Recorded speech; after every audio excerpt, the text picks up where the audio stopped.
I'm sure all of us are eagerly waiting for this amazing moment. The conference will also witness many other informative and interactive plenary sessions by an array of eminent scientists who are here with us from different corners of the globe.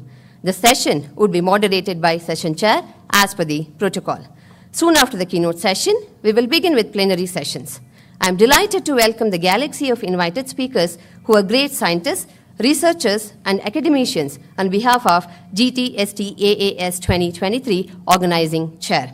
Amidst their busy schedule, they have accepted our invitation to make this conference a unique experience by sharing their views and research findings in their respective specialized domains.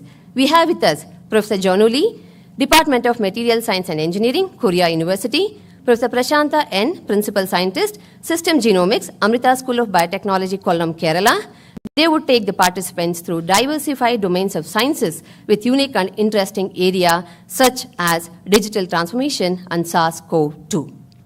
The technical session would be followed by oral and poster presentation competitions from 2 to 4:30 p.m., which are domain-specific and taken care by conveners of various departments like biotechnology, chemistry, physics, and mathematics.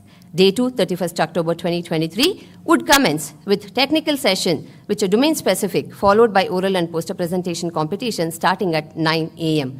The eminent speakers for the sessions are Professor Meenakshi Munshi, Director Research, SGT University, Gurgaon, Professor G. Velu Murugan, Scientist and Assistant Professor, KMCH, Coimbatore, Tamil Nadu, Professor Pratap Vishnoy, Scientist, Jawaharlal Nehru Center for Advanced Scientific Research, Bangalore, Professor Zainab Nageni, Faculty of Resource Science and Technology, University of Malaysia, Professor Ramesh Chandra Malik, Associate Professor, Department of Physics, Indian Institute of Science, Bangalore, and Professor Ramesh Lakshmi Narayan Gardas, Department of Chemistry, Indian Institute of Technology, Chennai.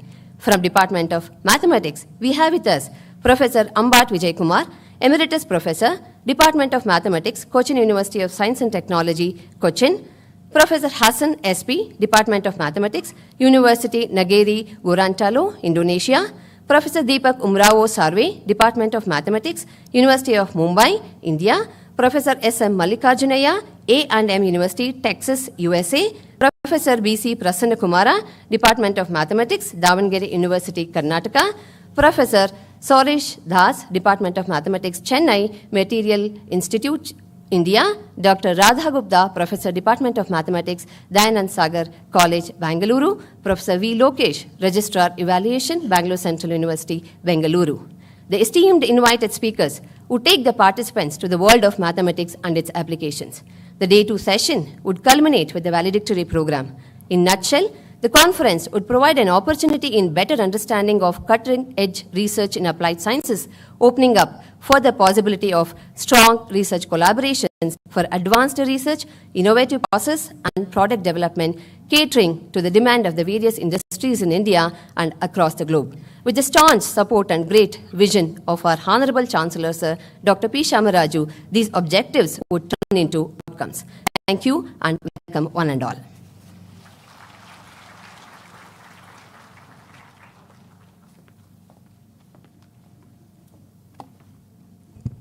Thank you, Madam.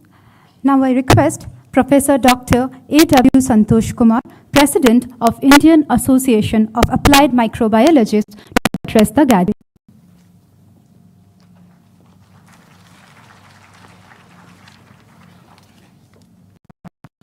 Honorable Chancellor, Reva University, Shama Raju Garu, the Honorable Pro-Chancellor, the Vice Chancellor, the esteemed Chief Guest, Dr. Sergers, Dr. Lee from South Korea, all the learned members, esteemed deans, directors, and registrars from different universities, participants, and students. On behalf of me, the President, and the Secretary, Dr. Arunagiri, and all the EC members, a thank you and a great gratitude of honor to Reva University for hosting this international conference in conjunction with the Applied Sciences School. Two things I wish to tell you in this moment in time is that when we embarked here to this campus, It was very green, and it is really the meaning of a green campus. Let us all give a great round of applause to our Honorable Chancellor. Each and every building, maintenance is very hard, spick and span. I am indeed very awestruck, sir, for all the activities. Being a very great doyen in the real estate industry, being very philanthropic, bringing in all the children to the decorum of education is indeed a God-given chance for our Honorable Chancellor. Thank you very much, sir. The second point I would make in this moment in time is that the School of Applied Sciences, Reva University, had set the bar so high in Bangalore that it had embarked and brought in an elite Nobel Laureate of Physiology and Medicine in 1993, who is none other than Sir Robert Richards. Whoever or whosoever from any university is going to bring a Nobel Laureate here to Bangalore, it will be the second. So our university, Reva, has brought in the Nobel Laureate for the first of its kind in Bangalore. Let us all give a great round of applause. We are very honored that IIAM is a part of this, and we all EC members are very much grateful for all these endeavors and for all the delegates. These 2 days in time has a jam-packed scientific sessions from elite members and faculties of national and international repute. Picking and choosing them in delivering these lectures, which are going to be very useful and active learning for all the students of Reva University and in Bangalore, is really a great job done by the organizing committee. I really thank the organizing committee, Dr. Rao and his team, for putting forth this magnificent mammoth function, and thank you so much.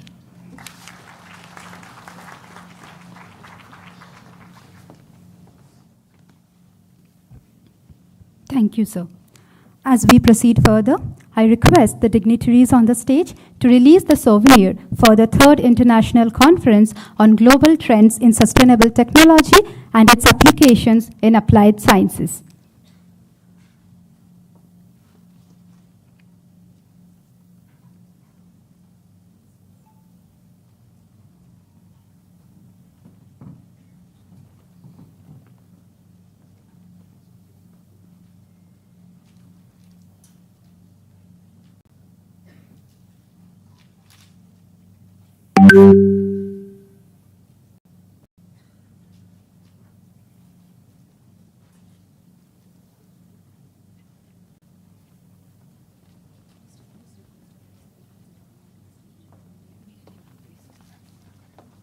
I request the Secretary of IIAM to please come on the stage.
I thank the dignitaries.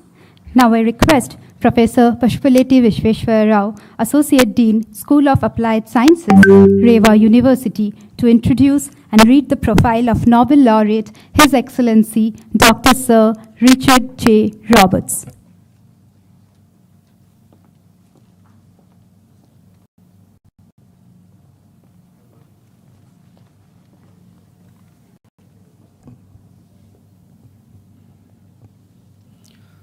At the outset, a very good morning to the dignitaries on the days and of the days. It's indeed my pleasure to read out the profile of Sir Dr. Richard J. Roberts. And as the eminent people have mentioned that for the first time in the history of Reva University, we are experiencing the footprints of Nobel Prize winner in the lush green campus, Reva University.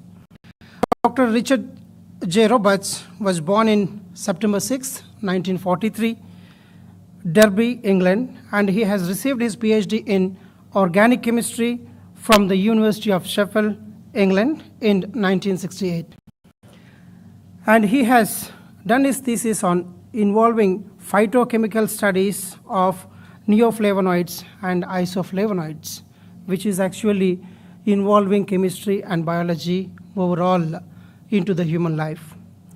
And Dr. Richard started his professional career as a research fellow in Harvard University in 1969, and then worked in different capacities such as senior staff investigator and assistant director for research in Cold Spring Harbor Laboratory, USA, then joined as research director in New England Biolabs, USA since 1992 until 2005. And at present, he is associated as Chief Scientific Officer in New England Biolabs, a biotechnology firm which is in MA, USA. He has received the Nobel Prize in 1993 for physiology or medicine for his independent discovery of split genes. About his introspection, 1993 Nobel Prize, he used to always ask a question about what causes the genes to be split. What causes the genes to be split? Always that kind of questions was rounding in his mind. And His Excellency has got an answer, and finally he has got Nobel Prize Award in 1993. This is a deep evolutionary question, and he could probably drone on for several hours, but a faster answer will be needed here. So he has learned how to understand the concepts, how to deliberate the things, how to analyze the things to get the answer to a problem. So that gives an exemplary for all the participants here, not to focus on the problems, but to focus on the solution. And in 1977, he has published his discovery of RNA splicing and Roberts' discovery of the alternative splicing of genes, in particular, had a profound impact of the study and applications of molecular biology. So the realization that individual genes could exist as separate and disconnected segments with longer strands of DNA first arose in his study 1977 of adenovirus, one of the viruses responsible for causing common cold, which we get every time. And Roberts' research in his field resulted in a fundamental shift in our understanding of genetics and has led to the discovery of split genes in higher organisms, including human beings. Later, the Nobel Laureate in his physiology and medicine for 2006, the American scientists Anne Shire and Craig Mello have discovered a fundamental mechanism of gene regulation. They have shown that double-stranded RNA molecules can silence a gene by elimination of mRNA corresponding to the gene. To give you a gist of lots of laurels to our Nobel Laureate, few of his credits I would like to run upon. In 1992, Dr. Richards has received an honorary doctorate from Faculty of Medicine, Uppsala University, Sweden, 1993 from University Bath, and he has also received the Golden Plate Award of the American Academy of Achievement in 1994. He has been elected as a Fellow of Royal Society of Chemistry in 1995. He was knighted in the 2008 birthday honors. Knight Bachelor is the oldest and highest ranking for the knighthood of British honor system. In 2021, he was awarded the Lomonosov Gold Medal of Russian Academy of Sciences, and he is the member of Advisory of Patient Innovation, a non-profit international multilingual free venue for patients and caregivers for any disease to share their innovations. Dr. Richards has been a keynote speaker at the Congress of future medical leaders in 2014, 15, 16, and 2020. He also is the chairman of the Laureate Science Alliance, a non-profit supporting research worldwide. Finally, there is no much introduction is needed about an exemplary sitting in front of us, has an excellent academic and research credentials, and he is an atheist and was one of the singers of the Humanist Manifesto. So not only he is best in the research, but he is also in extracurricular activities as he is a singer. In 2016, Roberts and other Nobelists composed and signed a laureate's letter supporting precision agriculture, which is GMOs, genetically modified organisms, addressed to leaders of Greenpeace, the United Nations, and global governance, and Sir Robert had advocated for genetically modified organisms in general and golden rice in particular, to advance health in developed countries, noting the high safety record of genetically modified foods. With this, I take again high privilege of His Excellency, and I request Chancellor Sir to felicitate Sir Dr. Richard J. Roberts.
Now I take the opportunity to request Nobel Laureate His Excellency Dr. Sir Richard J. Roberts to address the gathering.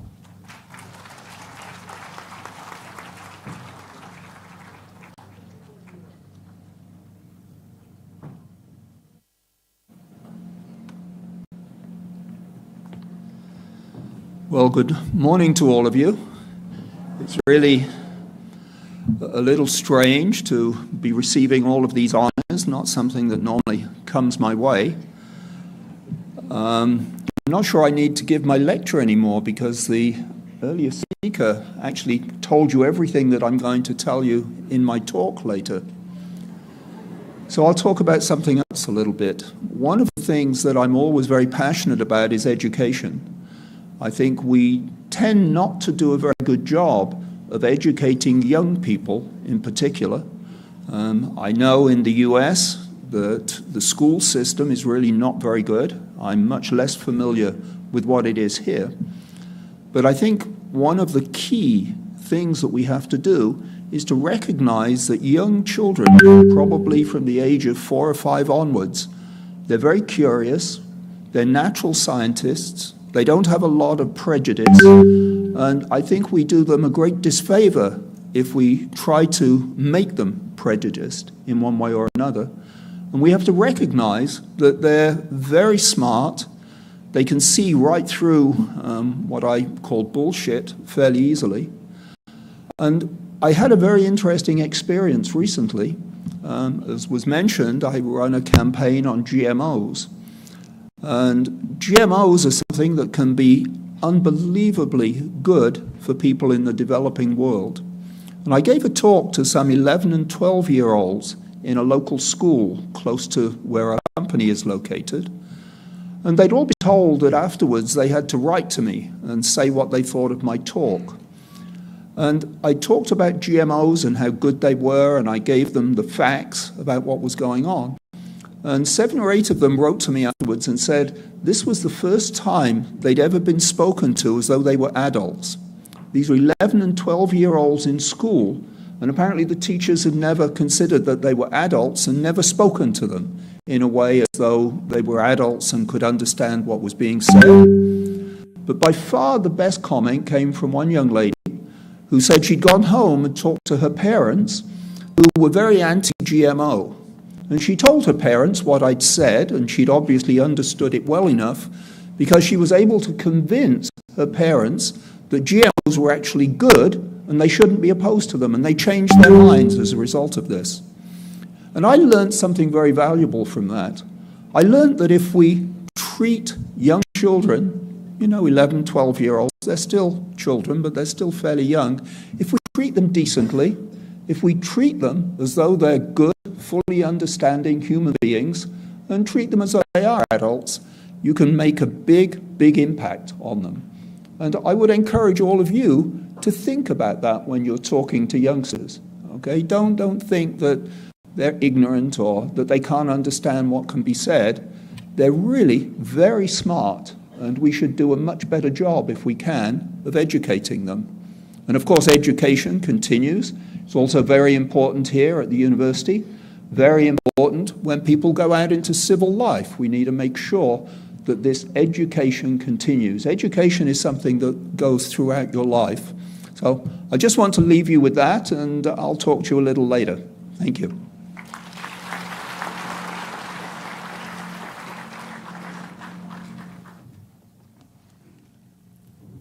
Thank you, sir, for the address. We all are waiting for the technical session. I request Dr. Komala, Assistant Professor, School of Applied Sciences, Rewa University, to introduce and read the profile of Dr. Juna Lee, Professor, Department of Material Science and Engineering, Korea University.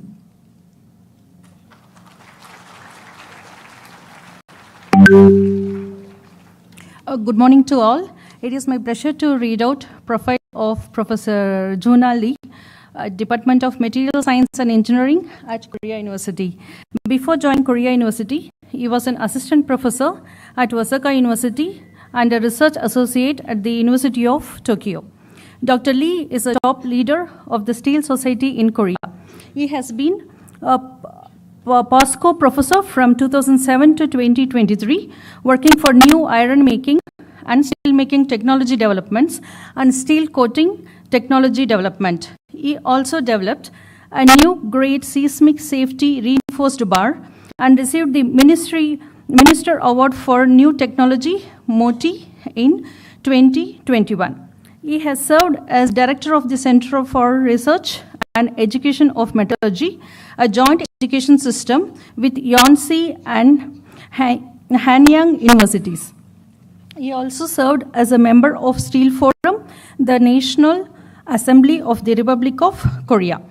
Thanks to his outstanding commitment to this field, and he was presented presidential citation from the President of South Korea at the occasion of Steel Korea 2019.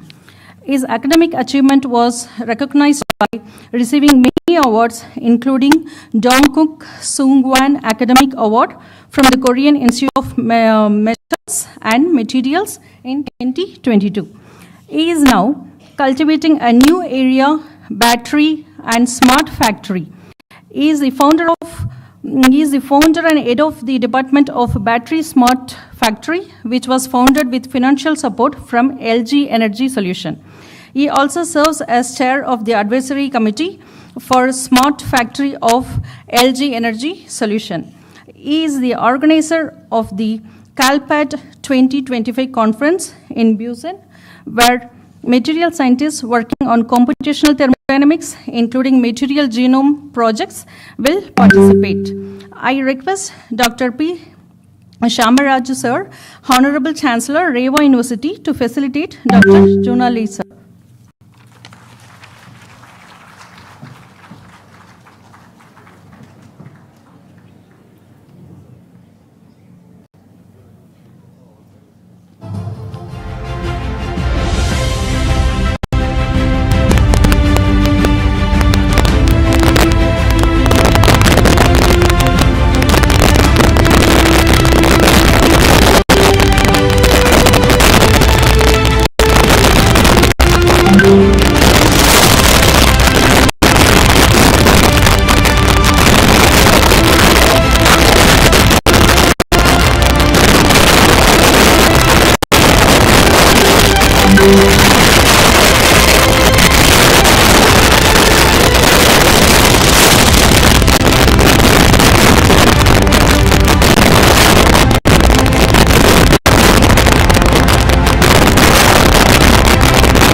I kindly request Dr. Junali to address the gathering.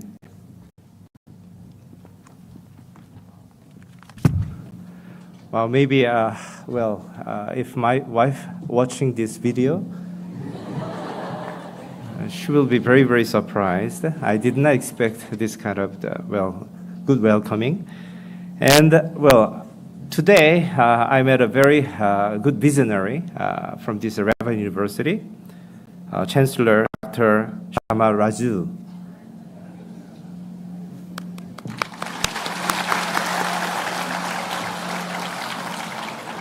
And I said that actually this one was possible, if you have read the book of the Jason Jennings, Think Big, Act Small.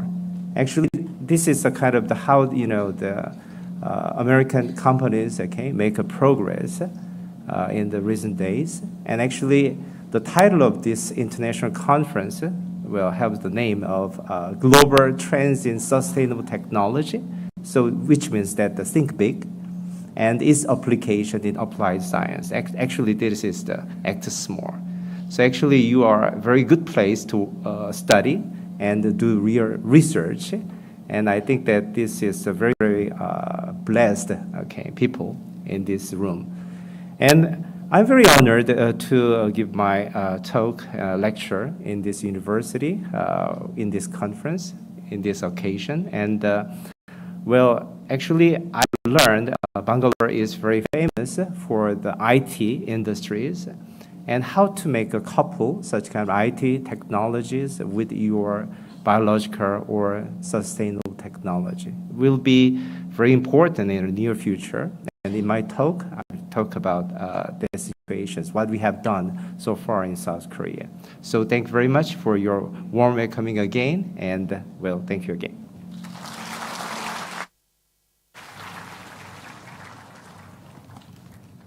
Thank you, sir. Moving ahead, I would request Dr. Netra Atari, Assistant Professor, School of Applied Sciences, to introduce and read the profile of Professor Dr. A.W. Santosh Kumar, President, Indian Association of Applied Microbiologists.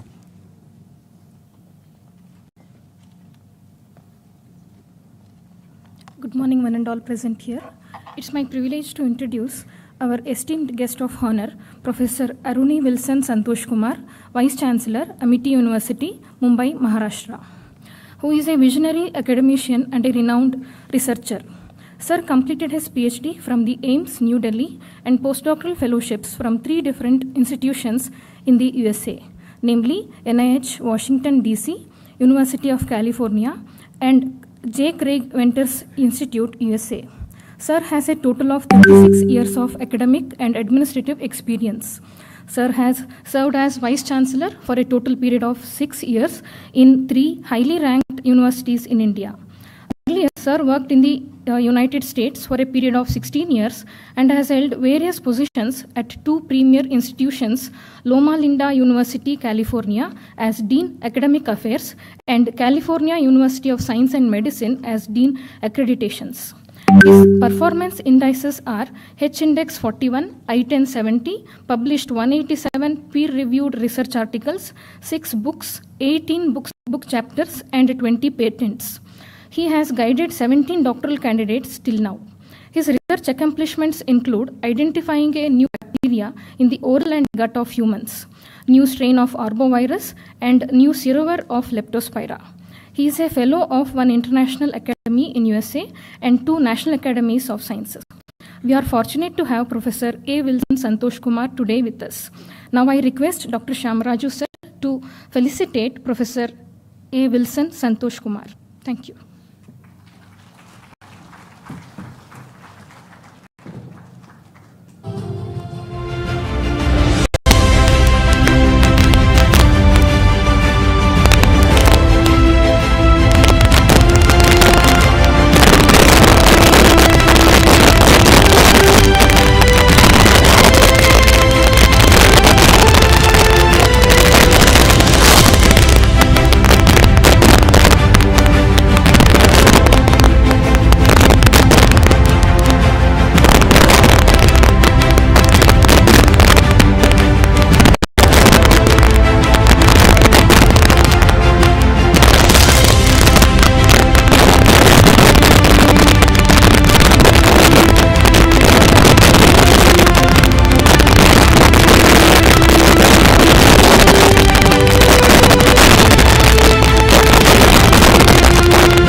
I request Professor Dr. A.W. Santosh Kumar to kindly address the gathering.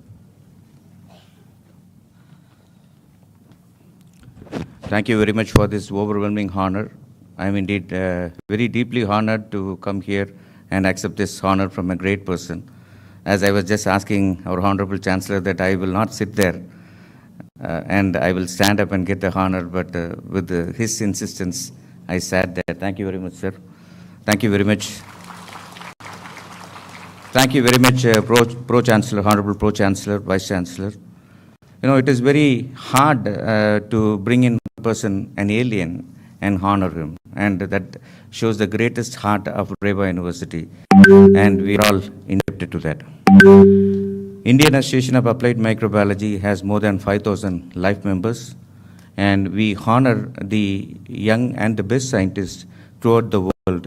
And last couple of years, we have felicitated the scientists from the US. And we pick and choose and we earmark them as the Outstanding Achievement Award, Lifetime Achievement Award. We have 9 different awards that has been instituted on an endowment, which is for the students and the faculty members. And we scrupulously follow a rigorous rubric in just finalizing these awards and giving away every year. It has been a great platform this year that Reva University has taken up this, and indeed, adding pinnacle to the glory is these awards are going to be given by Dr. Sir Robert Richards. I once again really thank our Honorable Chancellor, Honorable Pro-Chancellor, Honorable Vice-Chancellor, and all the members of the dais, and the organizing secretary, convener, and all the group here for giving us this opportunity. Thank you very much.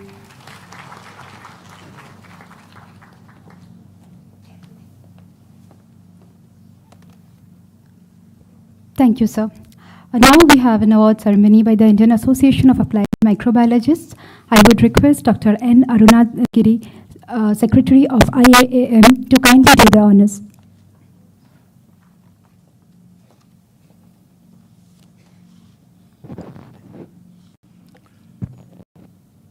Very good morning to one and all. I request His Excellency, Nobel Laureate, Dr. Sir Richard J. Roberts, to present the IAM Awards.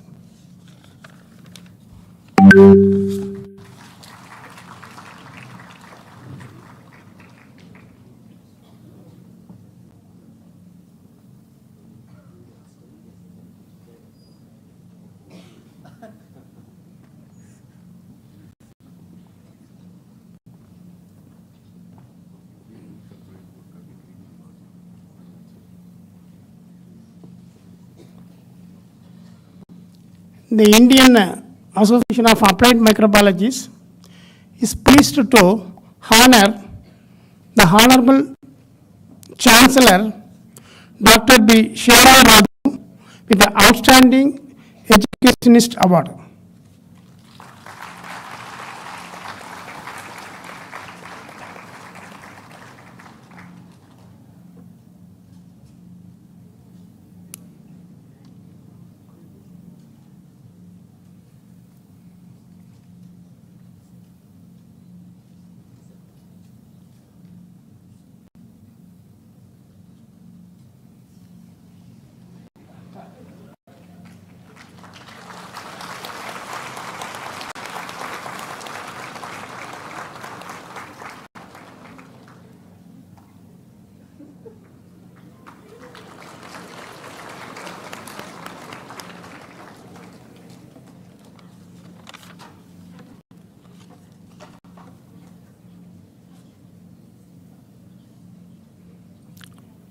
Next award is Lifetime Achievement Award.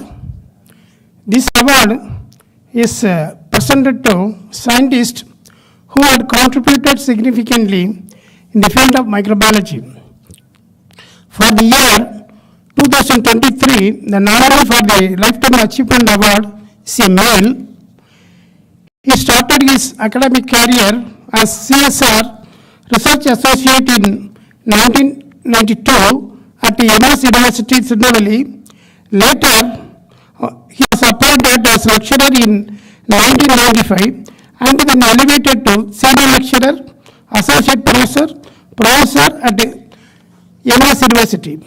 He had 26 years of teaching experience and 31 years of research experience in the field of animal physiology. He has published 188 research papers in Science Citation Index journals with a cumulative impact factor of 173. He has a H index of 31 with 3,858 citations. He authored 3 books and 5 book chapters.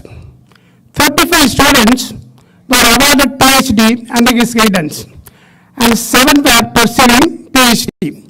He is also mentor for 3 postdoctoral students. He has carried out 12 major research projects worth of rupees 1.4 crores funded by DPT, DST, DRDO, UGC and ICR. He secured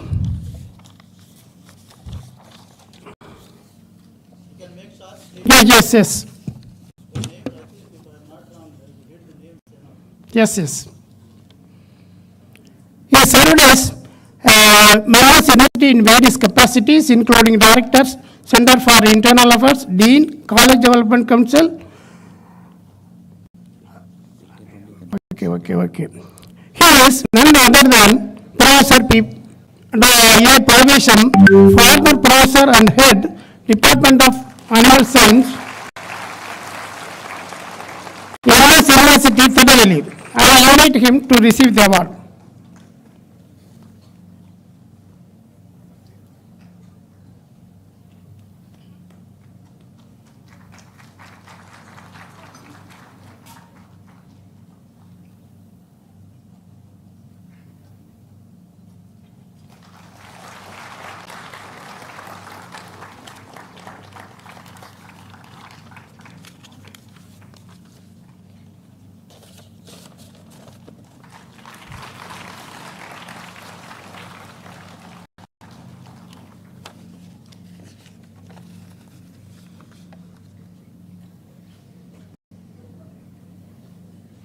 This is Outstanding Teacher Award.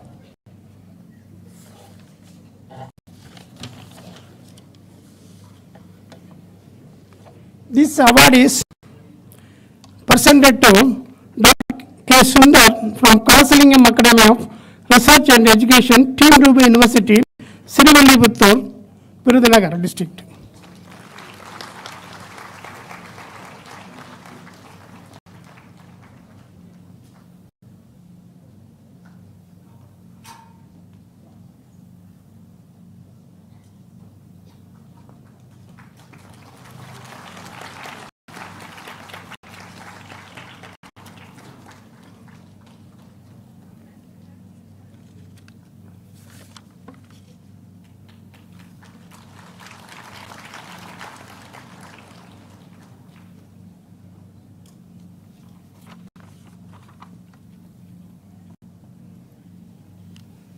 Next is Professor Dr. P. Rajendran, Young Scientist Award. This year, this award goes to Dr. Vinod Kannan Ravichandran from Amity University.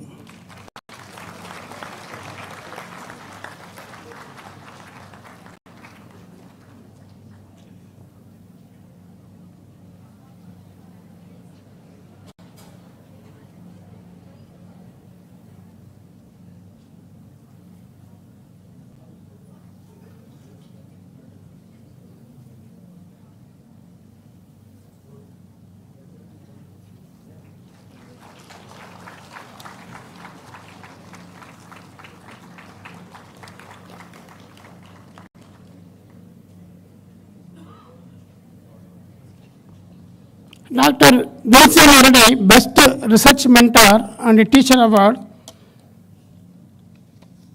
This year, this award goes to Dr. B. Vanavil, Associate Professor of Biotechnology, Kalasalingam Academy of Research and Education, Sirivalliputtur, Tamil Nadu.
Dr. Narasimham Arunagirinathan, Best Research Scholar Award. This year, this award goes to Mr.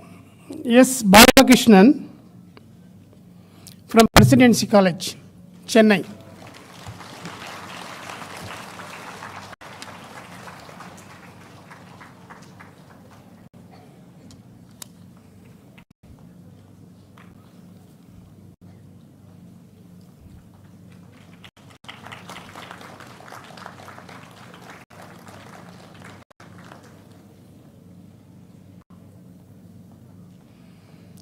Dr. P. Rajendran Memorial Award for Best Outgoing Student, in microbiology or biotechnology. This award, for this year, this award goes to Miss L.A. Sokita Priyadarshini.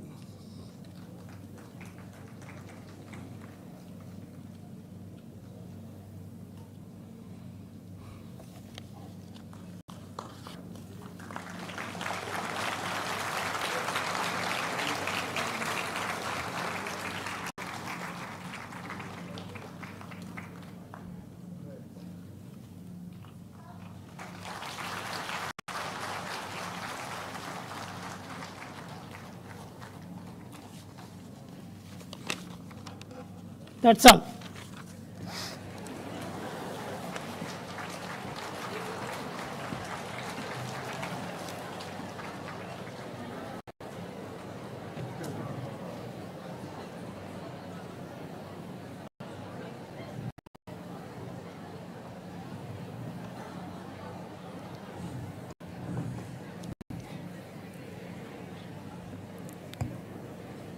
Congratulations to all the award winners.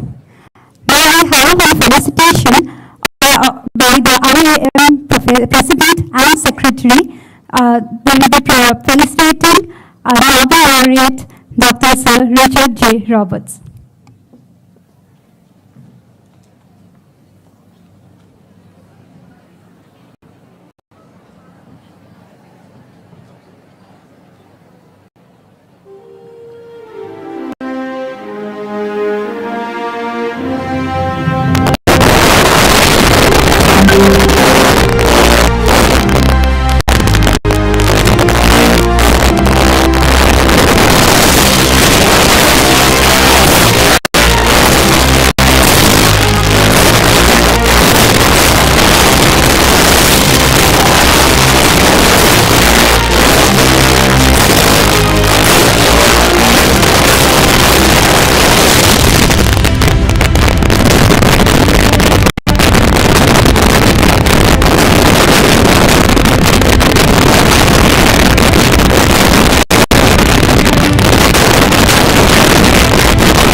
I now request Vice Chancellor Sir Dr. M. Benamjaya University to kindly allow to Dr. N. Anurag Girinathan, Secretary of Indian Association of Applied Microbiologists.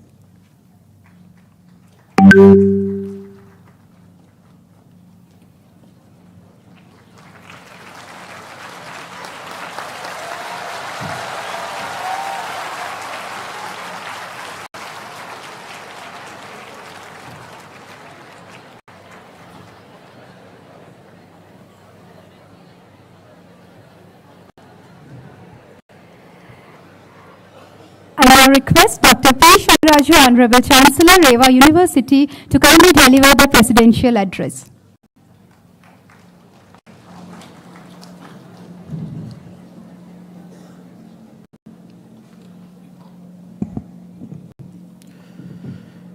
Very good morning to Dr. Sri Richard Roberts, Nobel Laureate, Professor Lee, Professor Santosh Kumar, Pro-Chancellor Dr. Umesh Raju, Vice Chancellor Dr. Dhananjaya, and Associate Dean P. Vishweshwar Rao, and all the speakers, delegates, participants, and my own team here, sitting here. Really, this is an honor for the Reva University, and we are privileged to have the Nobel Laureate in the Reva University, and also having the speakers, very good speakers, who can really throw the light about the program like global trends in sustainable technology and its application in applied sciences. When I heard grown students getting the award from the Nobel Laureate, it is not, I think, lifetime achievement for that student. I am really proud about that. Now, my expectation from the student is a lot. I think that the list I will give after 2-3 days, taking the performance and everything about the student.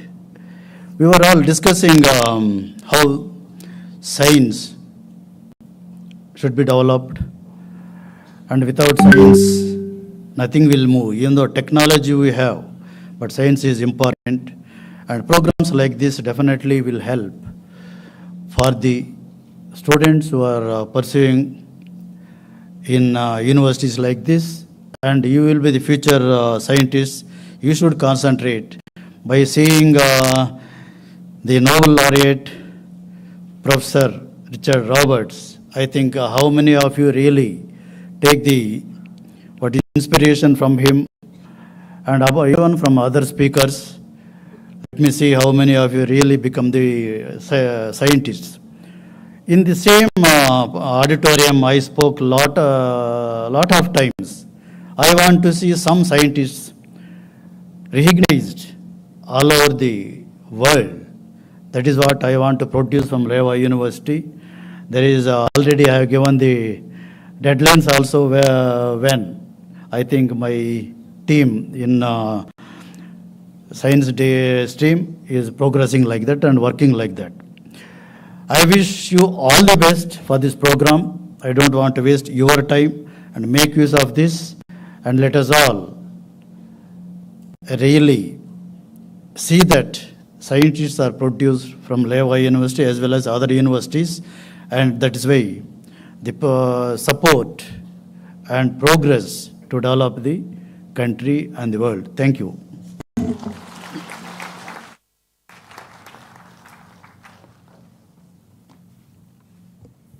Thank you, sir, for all the kind words, support, and encouragement. I request Dr. B.P. Divakar, Director, Research and Innovation Council, Reva University, to deliver the vote of thanks.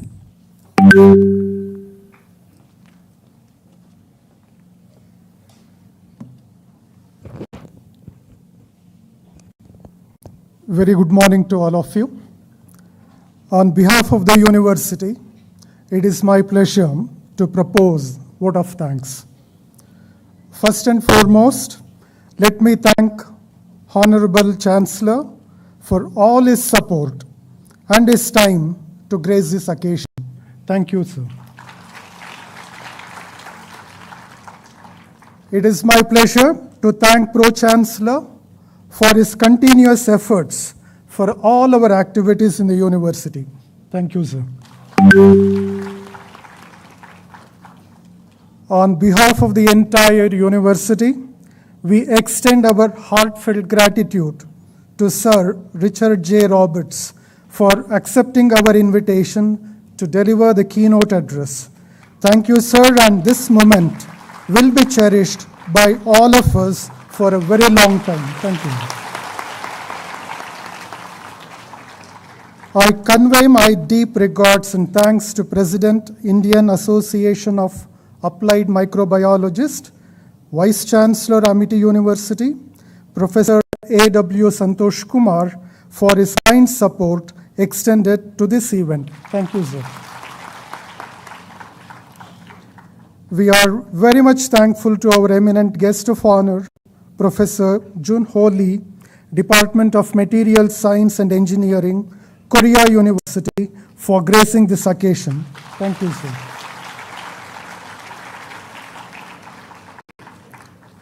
It is my pleasure to thank the Secretary, Dr. Arunagiri Nathan, IAM, for the support extended. Thank you, sir. I would also like to express our heartfelt thanks to Vice Chancellor Reva University, for all the support and guidance. Thank you, sir. It is my pleasure in thanking Professor Vishweshwar Rao, Director, International Relations and Research Collaborations, who is instrumental in organizing this event. Thank you, sir. A special word of thanks to our sponsors and partners whose support and generosity have been instrumental in organizing this event. I would like to express my heartfelt appreciation to the entire organizing team, headed by Professor Shilpa, Director in Charge, School of Applied Sciences, whose relentless hard work and meticulous planning ensured the smooth execution of every aspect of this event. Thank you all. Our sincere thanks to members, executive members, IAM, all the participants, speakers, press and media, participants, teaching and non-teaching staff of Reva University, other office bearers of Reva University, registrar, pro-vice chancellors, deans and directors, and all the supporting teams of the university. Thank you.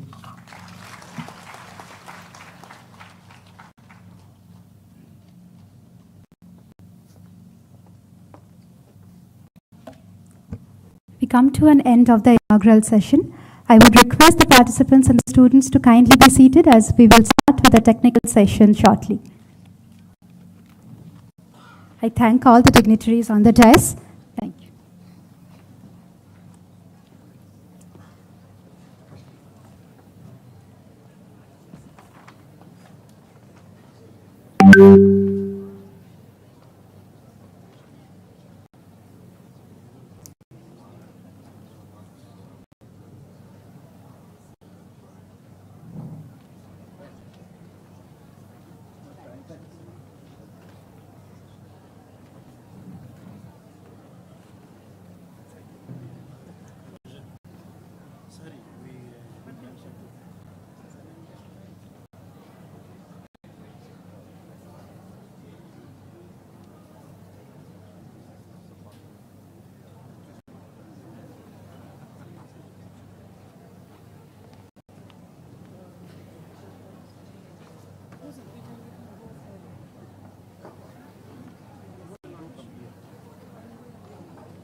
I heard just a few words of it.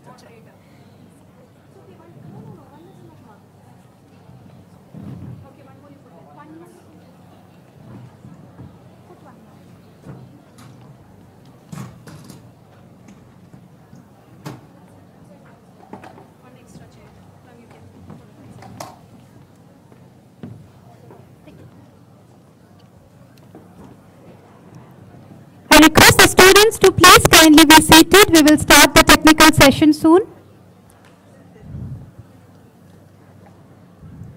Student volunteers, please ask the students and the participants to be comfortable in their seats.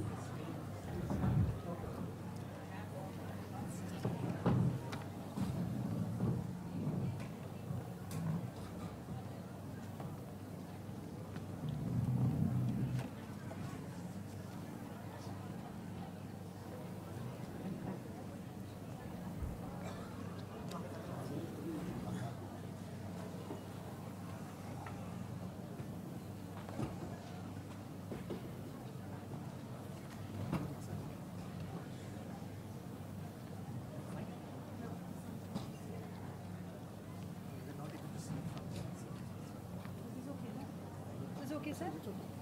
This will shift. भैया ये थोड़ा shift करेंगे. Actually, you can take it back. भैया आप इसको back कर दीजिए. इधर रखिए corner.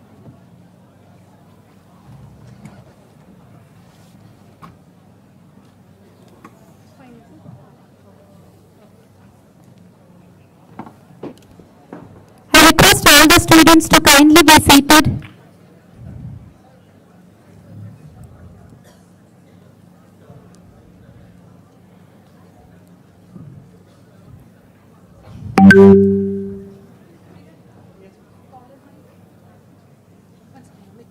It will be here. No. It should.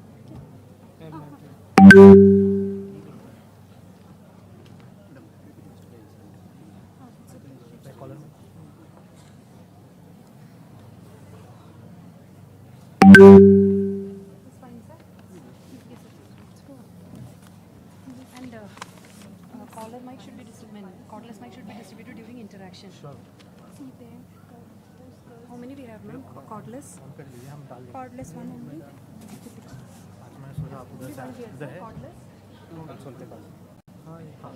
Console, could you please provide one cordless mic on stage? It's there. Ma'am. It's provided, sir. Only one is needed. One more is needed. नीचे.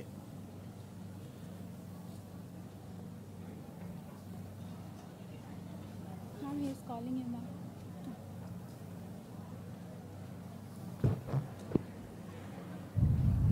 I request all the students to be seated, please. We'll start the technical session shortly.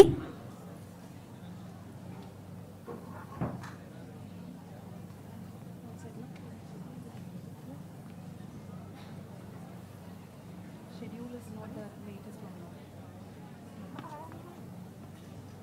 Technical. This is the final one. This is the change time. Technical is not changed. Oh, time. We have here the latest one. Two are there. This one, last one. Time is changed. Time change. No. This is the That old is a one. problem. Hello, check.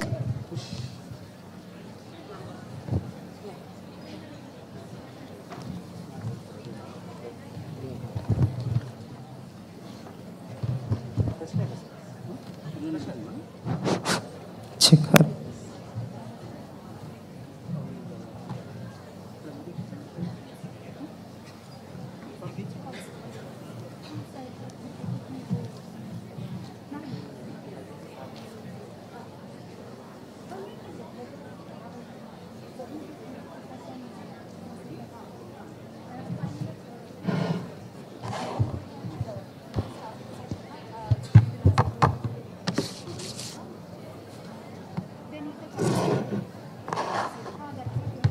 मंडल जी आप इधर रहेंगे ना 5 minute में आएंगे.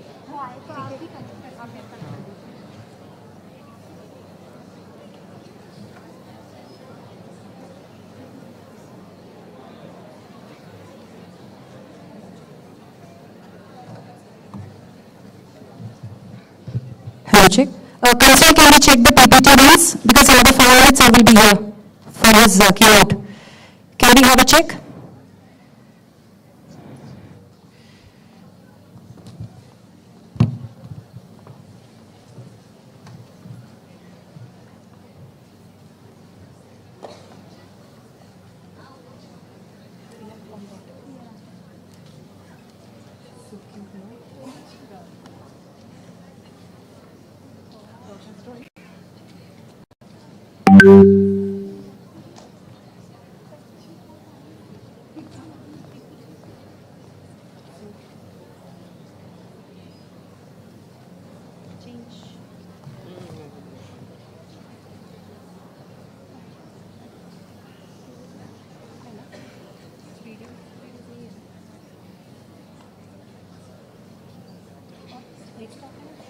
वो directly laptop यहीं पे connect करेंगे तो आप यही रहना, ठीक है.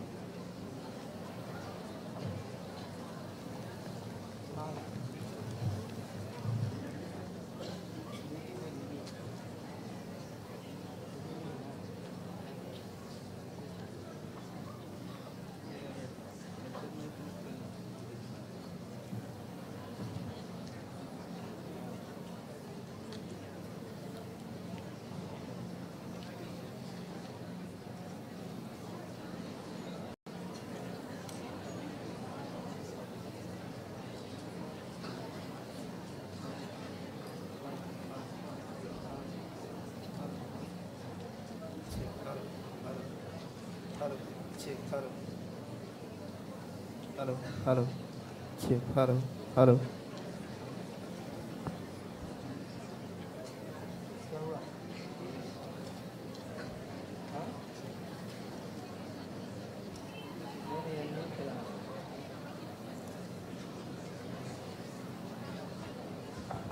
Check, hello, hello.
An announcement for the faculties of Maths Department that after the interaction with the Nobel Laureate, the presentation for the Maths Department will be happening in the Justice Hegre Hall.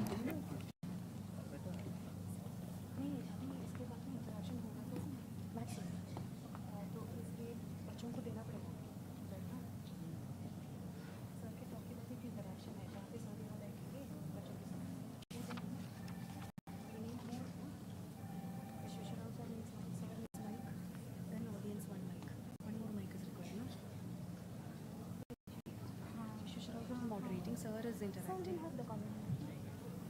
Caller mic. Since we will not sit standing. Okay. Then we will circulate this. No, one extra is there. If he is using the caller mic, then one extra we have that will circulate. We will identify one student who can. Varsha? Tell voice.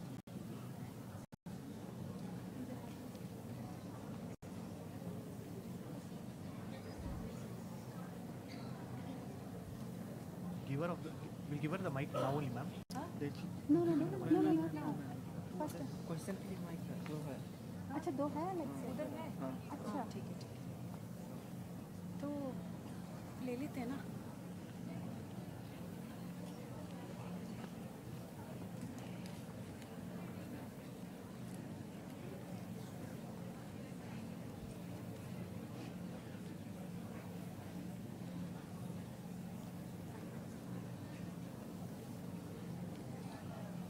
Renuka ma'am, your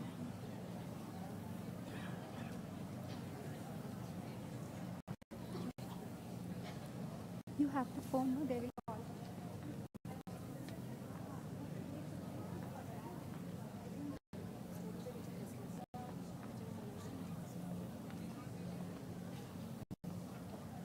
I request all the students to kindly be patient.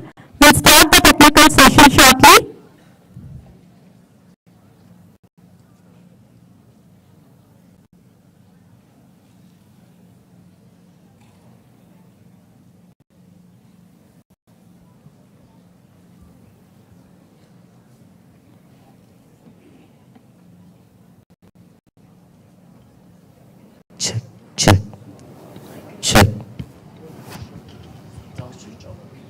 Let it be on.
I request all the students and participants to kindly be seated.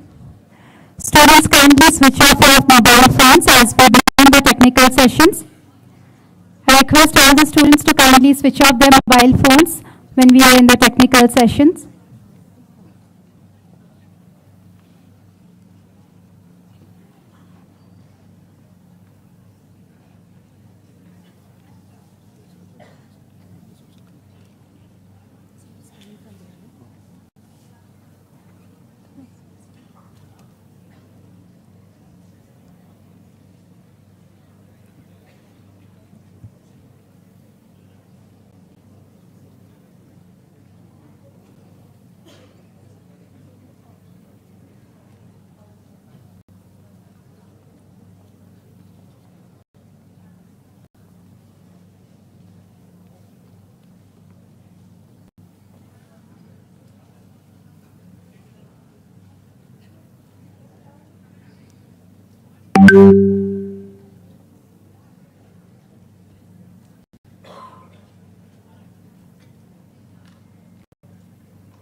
Okay.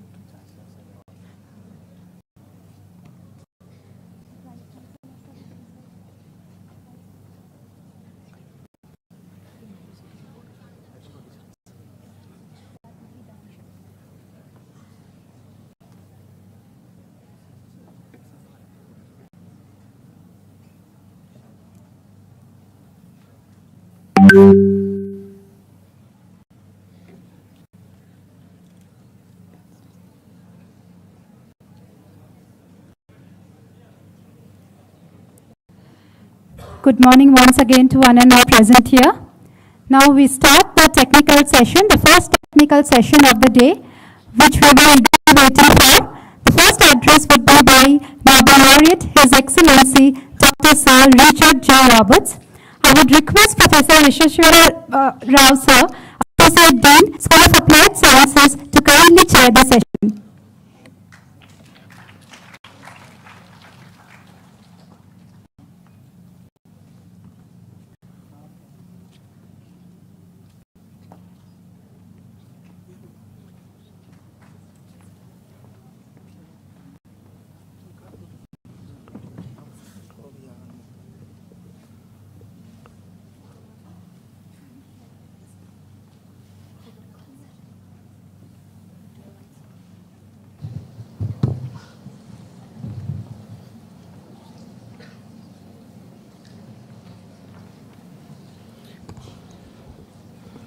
Once again, a very good morning and hearty welcome to Reva University.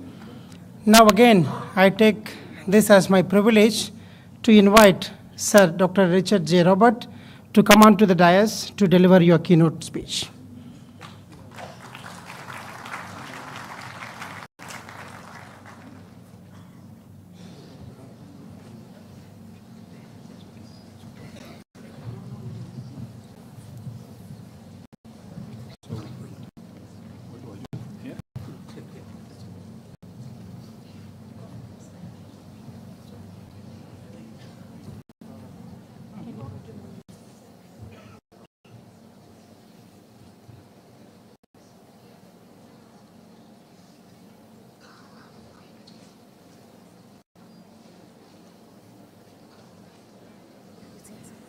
Okay.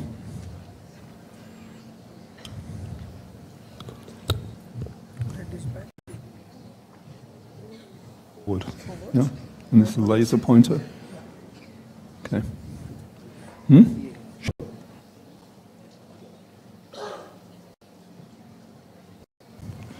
So do I have to sit here or something? Okay. Okay, well, hello again. I'm afraid I'm back. You have to put up with me for a little while. Unfortunately, a lot of what I'm going to say was already said earlier. All I'm going to do is add a little bit of detail to it. I want to use this opportunity to tell you about the path that I took that led to a Nobel Prize.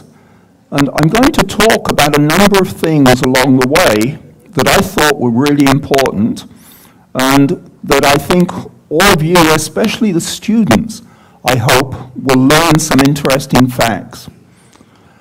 There are two things that you should look for during this talk, and I will try to emphasize them when they come along. But the first of these is the importance of luck. Luck is incredibly important. Everybody has luck. And a lot of people feel guilty when they have luck. A lot of people feel, oh, you know, my friend didn't have the luck, I got this lucky break, and it's not right, and they feel guilty, and they don't take advantage of it. Huge mistake. When something lucky happens to you, take advantage of it. The other thing I will talk about is something about failure. I think one of the times when we really learn, as young people, as old people, is that failure is actually a good thing. Failure is a way, if you do a post-mortem on it, if you try to find out why you failed, very often you can really learn from it. You probably remember Bill Gates, who runs Microsoft. His first company failed, but he did okay. It came well from it. One of the problems I found with many parents is that they tell their kids, if you fail, you're hopeless, you're useless. They tell them they're no good. They should say exactly the opposite. When you fail, you want to look back and find out, why did I fail? And if you're lucky, you will learn something really important from it. Now, this is a little autobiography here. I was born in Derby, in England, shown up here. It's a city in the middle of England, but I was born during the Second World War, and it turns out that the Rolls-Royce factory that was making all of the engines for the planes, the RAF, fighting the Germans, were made at this Rolls-Royce factory close to where I lived. And the Germans used to come over and try to bomb it, and they were not very good in terms of accuracy, and they made a lot of mistakes. And the street that I lived on, one side of the street was partially destroyed by bombs, and my side wasn't. That is luck.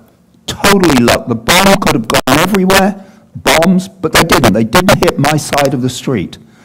So the fact that I'm here today started off before I was 2 years old. I was lucky. Now, when I was 4 years old, my father, who was an auto mechanic, he was not an educated man, but he was a very nice man. He moved and took a job in Bath, down here in the southwest of England. If ever you go to England and you're looking for something good to do that's a little different, go and visit Bath. It is a beautiful city, really a lovely city. Nice train ride from London. You can get there, you can go around. I grew up there. I had a wonderful childhood. But one of the things that really I think is true of many people, I never appreciated how good it was when I was growing up. It was only after I left and realized that most of the rest of England was not as nice as Bath that I fully appreciated it. And so that's also something that's worth keeping in mind, that you're sometimes biased against the place that you grow up in just because this was normal to you. You didn't see that it was special. And so that's also something nice. Now, one of the things that you do, you go to school. I went to a junior school called St. Stephen's School, shown up here. It's a nice school. There were 4 classes, about 30 kids in each class. And something really important happened to me at that school, which I didn't appreciate at the time. I used to leave in the evening to walk home. The headmaster, every once in a while, would give me a piece of paper, and he said, "Here's a puzzle. Can you solve it?" And they were all mathematical puzzles, and I loved them, absolutely loved them. I fell in love with mathematics just because of this one teacher. And I thought he was giving these things to everybody, but he wasn't. He was only giving them to me. And so he must have seen something in me. I don't know what it was, but he must have seen something that was a little special. But just this little thing, getting some mathematical puzzles when I was very young, made a huge impact, and it still has an impact today. I love mathematics. I think math is great. I, in general, like puzzles. I like games. And something else happened during this period. My father bought me a book called How I Became a Detective. It was a book that said how a normal detective goes off and solves crimes and finds. I thought this was great. I was absolutely enamored with this book. And I knew I wanted to be a detective when I grow up. This is what I'm going to do. And during my life, I've discovered that I've often read books. And by the end of it, I've changed my career goals. I wanted to do something different. And I would encourage all of you students to look outside of what you normally do and think maybe there's something that is more exciting, something that you can really get passionate about that is different from what you're doing at the moment. Don't be afraid to change course. If you see something that is different, looks good to you, you feel this could make a difference to you, don't think twice about changing. Change. Do what you love to do. Now, one of the other things that happened when I was at this school is when you get to be 11 in England, you had to take an exam called the 11+ exam. And this was the exam that would determine whether you were going to go into a more academic kind of senior school or whether you would go to a more technical school. Remember, this was a long time ago. Well, the exam was given in a very interesting way. We all showed up at school one day. The teacher said, I put some pieces of paper out on your desk. Just answer all the questions. This is what you're going to do during. We had no idea that it was an exam. We had no idea that this was going to determine what sort of school we went to later on. Because of that, no one had done any swatting or anything ahead of time. People, just went there and did what they could. And I thought that was a wonderful way to give exams. I'd never liked swatting for exams. In fact, I usually don't swat. I never would swat for an exam. Either you learn the stuff and you know it, or you don't know it. And learning it means you do it constantly throughout your education. It's not something that you do a few days before you take an exam. I did very well on the 11+ exam. In fact, I later learned I got the highest score in Bath for any child on the mathematics portion of the test. And so that was pretty exciting. I was glad about that. There are some other things about Bath that are nice. These are just some pictures of the architecture. Here are the Roman baths. Bath was built on hot springs. And originally, local villagers had taken advantage. The Romans came, built these wonderful baths that still exist. And there's very nice architecture. Lots of nice crescents, beautiful architecture, dating back to the Georgian period. So it's a nice place. I actually live just 2 blocks away from this crescent here. And my parents were very supportive. Neither of them was educated. They both left school at age 14. My mother was really smart, but in those days you left school, you got a job, had a child, and then you just looked after the child, which is what she did. But she was very instrumental in helping me. As soon as I got interested in something, we would try to find a way to increase that interest. And so I learned to play chess, and I learned it from her because she taught herself to play chess so she could teach me. Chess is something I've always been in love with. I was the West of England junior chess champion for a while. I love chess. I met Garry Kasparov at a meeting last year. Very interesting guy, and it was good.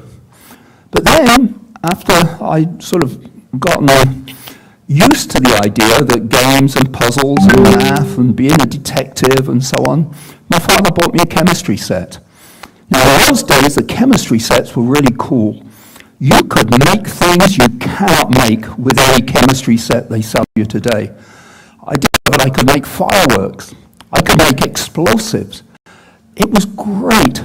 My parents had no idea what I was doing, but they let me do it, and my father had a pharmacist friend who would buy chemicals if I asked him to. I went down to the local library and got chemistry books and read all about them.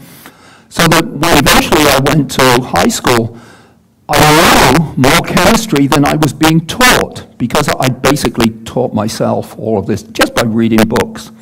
And so that was really good. So I had a very good childhood. This was the school, the grammar school I went to. It was quite an interesting one. We had a very good math teacher, and so I increased my love of mathematics. They encouraged you to learn an instrument if you wanted to, and I decided to do the violin, and I loved the violin. I used to enjoy that. But Bath was very close to a limestone escarpment, and there were caves, wonderful caves underneath the Mandips, and I fell in love with that. I used to love going underground, exploring caves, looking for things. I like to go places that no one had been before. And so I would always try and find those passages that were not listed in the books or in the guides to these caves. And these were not tourist caves, these were ones for professionals, if you like. But I used to love that. I fell in love with jazz. So a lot of things happened while I was at school. But one bad thing happened, and that was when you're 18, you take this exam to determine which university you can go to. And I was a scientist. I did chemistry, biology, physics, and physics, I hated physics. And so the first time I took this exam, I failed it. Total failure. And it wasn't until a year later, when I did go to university, that I realized that I'd been taught physics very badly. Physics is mathematics, but the physics teacher at this school, there was no math in anything that he was teaching us, and so it was boring. I also got very bored at school, and when you're 17, they were basically just teaching you stuff that you already knew, just getting you ready for the exams. And I think I've already mentioned that I'm not a big keen fan of exams. And so I used to go in the morning, sign into school, and then I'd go down to the local YMCA, and I would play billiards and snooker all day. Absolutely loved that. So that was very good. But then I got caught, and I thought I was going to be thrown out of school. The physics teacher, not the bad one who taught me, but this one was bad for another reason, was determined to catch me. And so I got caught, and the headmaster threatened to throw me out of school. And so I'm looking at, what can I do? Is there anything good that I can do? The thing I did best at the time was to play billiards and snooker. Again, I was the West of England junior snooker champion.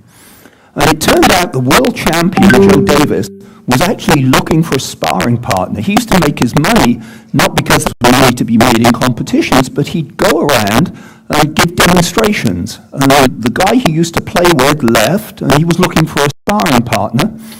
He didn't want someone too good. He wanted someone, who he could beat, but someone who would give him a decent match. So I went to audition for that job, but then I never heard whether I got it or not, because the headmaster at school relented and said he wasn't going to throw me out of school, but just he was going to be very strict and make sure I was there every day and so on. So I always felt I'd missed my chance for real fame. I could have been the world snooker champion. I was really good at this game. This was a typical little snooker table, and I learned something incredibly important while playing snooker. And that was the lesson that I mentioned to you right at the start. I was playing one day in a tournament, and the ball that I was trying to put into the pocket didn't go there, it missed. But another ball went in, and I was able to continue my break. Well, the next shot that I took, I fluffed it and missed this opportunity. Here I'd had some luck, and I missed it completely. And afterwards, an old gentleman, you know, I was 17 or something at the time. This old gentleman, who must have been 80, comes up to me and he says, you know, you could be a really good snooker player, he says, but you have to learn that when something lucky happens, when you get a lucky shot like the one that I got, you have to concentrate twice as hard on the next play to make sure you take advantage of it. And he went on and explained a little bit more about this, and this has stayed with me my entire life. So anytime anything lucky happens, first thing I do is I think, you know, how can I take advantage of this? Is there some way that I can benefit from this? And I would recommend all of you, you've already had many lucky breaks in your life. It's worth sitting down sometime and just thinking, well, you know, at what point did luck make me go this way instead of this way? Did I have lucky breaks that I blew, I didn't take advantage of? You'll discover that almost certainly there were quite a few. Now, it came time to go to university. Because I'd missed this year, because I'd failed physics, I wasn't eligible to go to Oxford or Cambridge. And so there were two other universities that really were very good at chemistry. One was Southampton University, the other was Sheffield.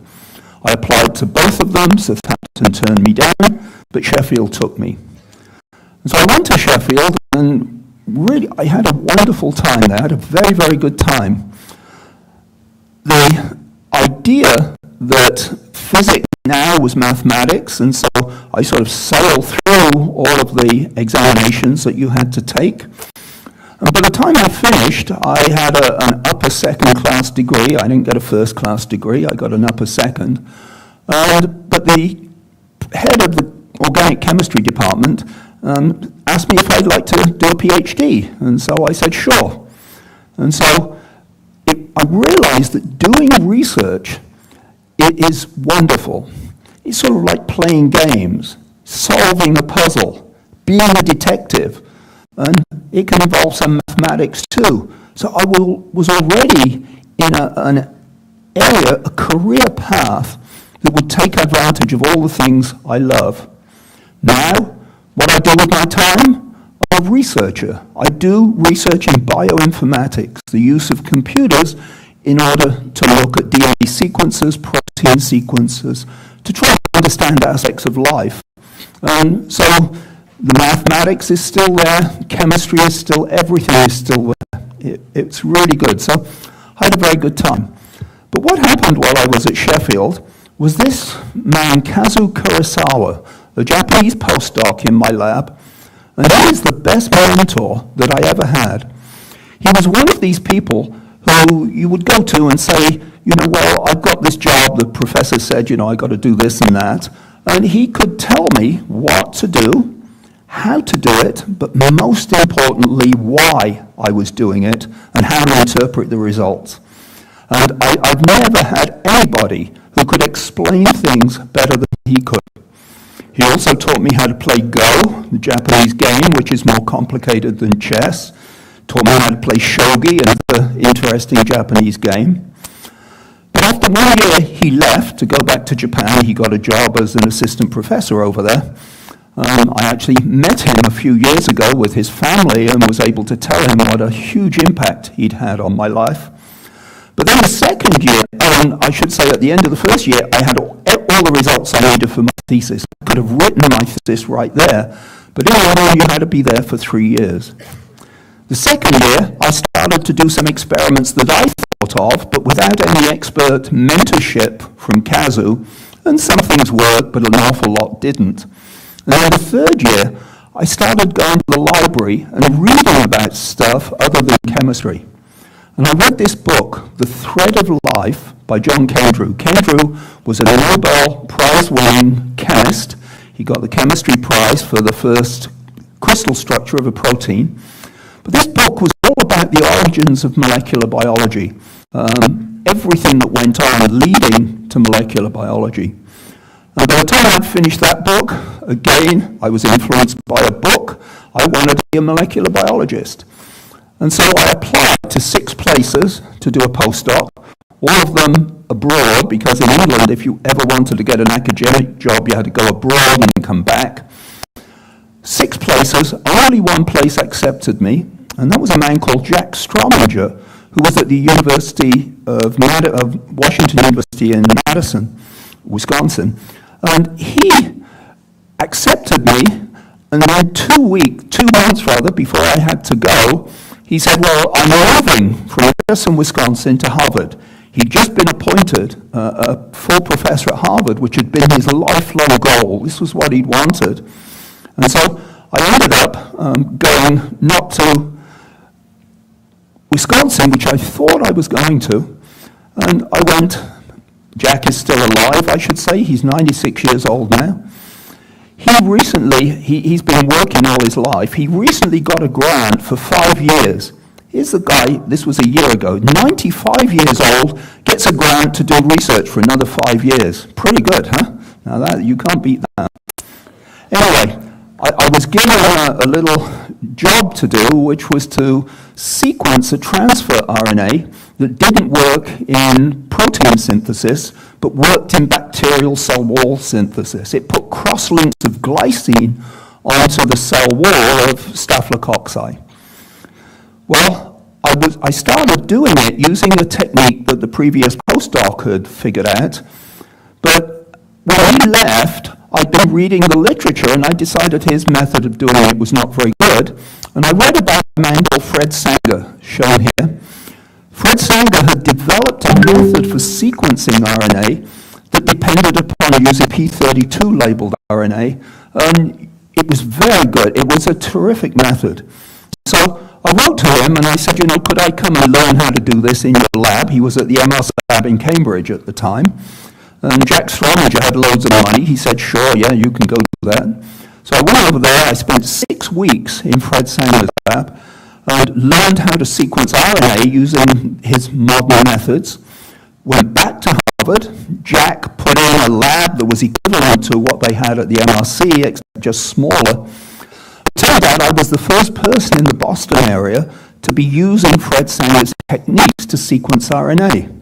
As a result of that, everybody came to me to learn how to do it. And so I met a lot of really interesting, important people who helped me later in my career. So that was very good. Fred Sanger is actually my role model as a scientist. He's a very modest man. You would talk to him, or you could say something really stupid, and instead of saying, I don't want to talk to you about this, that's stupid, he'd say, well, have you perhaps thought about this, or have you thought about that? And he just had a wonderful way of making sure that you realized that what you'd said was stupid, but you didn't feel bad about that, you felt okay. And I always like when students ask me questions that some people think are stupid, because very often you discover students ask you questions you don't know the answer to. Things that you thought maybe you knew the answer to, but in fact you don't. So I've always liked interacting with students and listening to some of the questions that they come up with. It can be very, very helpful. Anyway, so Fred ended up winning 2 Nobel Prizes, one for developing methods for sequencing proteins, and then one later for sequencing DNA. And in fact, he shared the prize for DNA with Wally Gilbert, the man on the left, and he actually set sequencing back. Wally's method was not very good, but he advertised it widely, and he told everybody to use it, and Fred never did. Fred never told anybody, but Fred's method was way better than Wally Gilbert's, but that's another story. Now, when I was at Harvard, I used to go to talks and so on, and I went to a talk that was kind of interesting, and Mark Potashny, who was an assistant professor maybe at the time, came up to me during this talk and he said, Jim Watson is going to come and talk to you because he's looking for someone to sequence SV40 DNA down at Cold Spring Harbor. So, I thought this is okay, and I waited, and after about 2 or 3 weeks, Mark comes to me and he says, well, Jim Watson doesn't actually know who you are. Perhaps you could go and introduce yourself. So I go along to his office, knock on the door, and I say, I'm Rich Roberts, and he says, Mark said I should come. And so I was in his office, I think actually not even for 10 minutes. And it wasn't an interview so much as the fact that Jim said, I want someone to sequence SV40 down at Cold Spring Harbor. I want you to come down and do it. And you've got the job. I mean, this was it. He never really asked me anything. And I thought I must have talked to Strominger, my boss. Jack didn't know anything about it either. It was the combination of Mark Potashny, who I had taught the sequencing methods, and I guess one or two other people in the Watson-Gilbert group that had talked to him about it. But anyway, I was just walking out of the office, and he said, maybe you should come down to Cold Spring Harbor so that you can see what the place is like, he said. But don't worry, you've got the job is yours. So I ended up going, and I ended up at Cold Spring Harbor. Now, this is where a really interesting part of my life comes, and again, where I think there are some opportunities for students to learn. Now, I get down there, and I discover there are two other groups sequencing SV40 using exactly the method that I was going to use. One was in Ghent, Belgium, Walter Fears. The other was Sherman Weissman, who was at Yale. Now, I don't like competition, okay? If it's possible to do something that you can collaborate with people and get it done, but I hate just competing for the sake of competing. But I'd gone to a talk at Harvard just before I left by the man in the top left here, Dan Nathans. And Dan Nathans gave a talk he was talking about the first restriction enzyme ever discovered. At the time it was called endonuclease R. It turned out it was actually a mixture of two different restriction enzymes. But what he did, he showed a picture of SV40 DNA cut with this restriction enzyme, and there were nice small pieces there. And then I learned when I got to Cold Spring Harbor that there were 2 or 3 other enzymes like this that had been discovered. And it occurred to me that maybe this was the way to start to learn how to sequence DNA using different methods. And so I figured, I'll sequence SV40 DNA, but I'm not going to use the RNA method, I'm going to use restriction enzymes. And I also realized very soon that there were more than just 1 or 2 restriction enzymes. I would say in those days people thought there were going to be 3 or 4 because there'd only been 2 specific ribonucleases discovered. So I started looking, and everywhere we looked we found these. It turns out 90% of all bacteria and archaea have these restriction enzymes. Many of them have very different recognition sequences. Among the first 30 enzymes, 25 of them were discovered in my lab, and every one of them was different from one found elsewhere. And so, I thought this is going to be the secret to figuring out how to sequence DNA.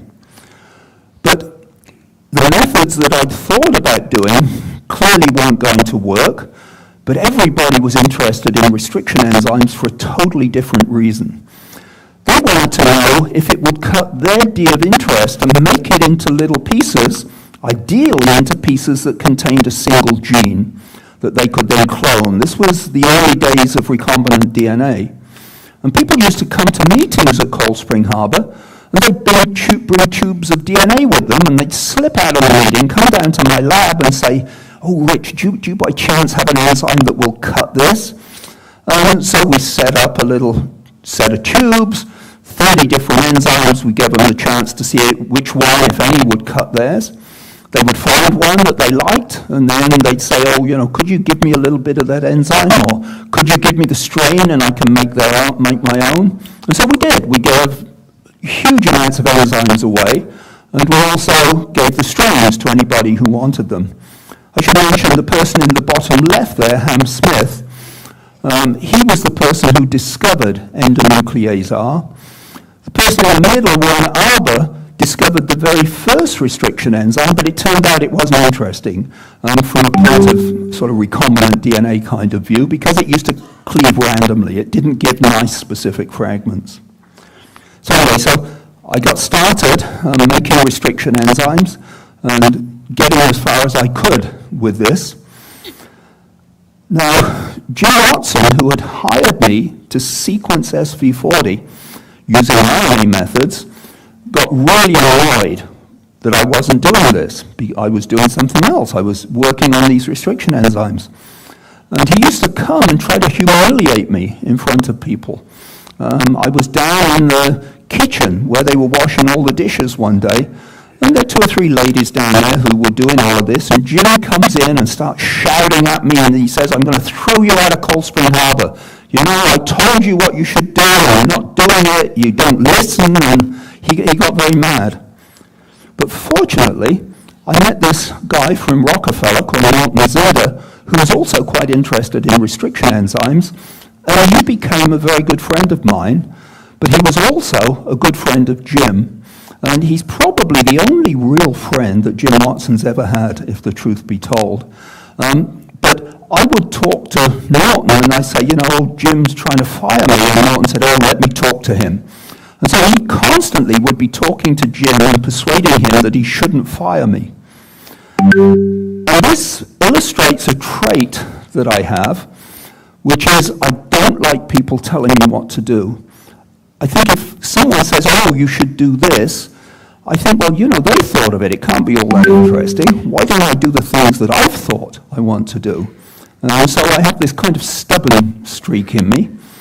And I think it's paid off quite well, but it's very important to make sure you always have friends like Norton Azeda who can save you when you go against authority causes trouble for you. So that's another lesson that is very well worth learning. Norton was great. He died a few years ago, but we became just incredibly good friends over the years. Of course, you notice I look a little younger there. Now, one of the things that people used to do when they came to my lab as postdocs, the first thing they did was to isolate a new restriction enzyme. And so we would continue doing that. In fact, of the first 100 restriction enzymes that were known, 70 of them were discovered in my lab. That leads to something else I'll tell you about a little later on. But at the moment, the important thing is when a postdoc would come to the lab, he was given a job to purify a restriction enzyme, characterize it. It was fairly straightforward. It was really, you know, just simple chemistry to do all of this. But you know, you get a paper out of it. And so this was what I call a sort of a kitchen project. You know it's going to work, you know you're going to get an answer, you'll get a paper, but you have another project. And so this one postdoc, Richard Gelinas, I'd met him when he was a student at Harvard. He was in Fotis Kafartos' lab, and he was working on Drosophila. And we became quite friendly, and so I asked him if he would like to come to Cold Spring Harbor and be a postdoc with me, and he said yes, he'd like to come. And so we started to think what would be a good project for him. And this was at a time when Mark Potashny and Wally Gilbert had discovered the sequence of the LAC operator and the lambda operator. And they also figured out what the promoters were for these genes. And so they were very similar in sequence. And the question was, you know, these are just phages, they're typical of bacteria. What would happen in eukaryotes? Do eukaryotes have the same promoter sequence? Are these something that's conserved across evolution? We were working at Cold Spring Harbor. There were several groups working with adenovirus, one in particular, Ulf Pettersson, who bought the system to Cold, he was a Swede, bought the system to Cold Spring Harbor in the first place. And so we decided that we were going to see if we could characterize a promoter and get a sequence of a promoter. Now, the way you do that, this was adenovirus, it's a linear virus. Early in infection, transcription comes in from the two ends. And we thought, well, if we can figure out where those transcripts are beginning by picking up an oligonucleotide from the very end of the message, then we would be able to work out what the promoter was, because it would be the sequence just upstream of the start of the messenger RNA. Now, another postdoc, John Arend, who was busy sequencing the very ends of adenovirus. And so we thought, eventually, they're going to overlap. Well, we worked on this for a while, but it turned out early during adenovirus infection, there's not really enough RNA to do the experiments that I was hoping to do. So what we did is we moved to late messenger RNA instead, Because after adenovirus has infected a cell, within maybe 10, 15 hours, all of the RNA being made is adenovirus RNA, and the late RNAs are very abundant. And so I came up with a fantastic scheme. I mean, this was a really good scheme to find the 5' ends of the late adenovirus messenger RNAs. Richard did the experiment. He agreed it was a good experiment. Did the experiment, and instead of finding 15 or 20 different oligonucleotides at the 5' ends of the adenovirus messenger RNAs, he only found one. There was just a single one. And it didn't make sense. There was no way there could just be one oligonucleotide at the 5' end of these 15 or so late adenine messenger RNAs. So I made Richard repeat the experiment, got the same result. I said, do it again. You know, you must be screwing up somewhere. But he did it again and got the same result. And I said, well, look, let me show you how to do it, because I was a better biochemist than he was. Well, I thought so anyway. I did the experiment, and we got the same result. And so by then, of course, I believed it. And so this experiment and the hypothesis that we developed before doing the experiment was obviously wrong. There was something wrong. It just didn't work. The experiment failed. And so we spent a lot of time trying to figure out why it didn't work. And this was the first paper that came out about it. We found this same 11-long oligonucleotide at the end of all the late adenine messenger RNAs. Well, we spent the best part of a year going through trying to figure out what was going on. And everything said that no matter where the messenger RNA was located on the adenovirus genome, it always had the same 5' end. And so I came up with an experiment one day that I thought would tell us what was going on here.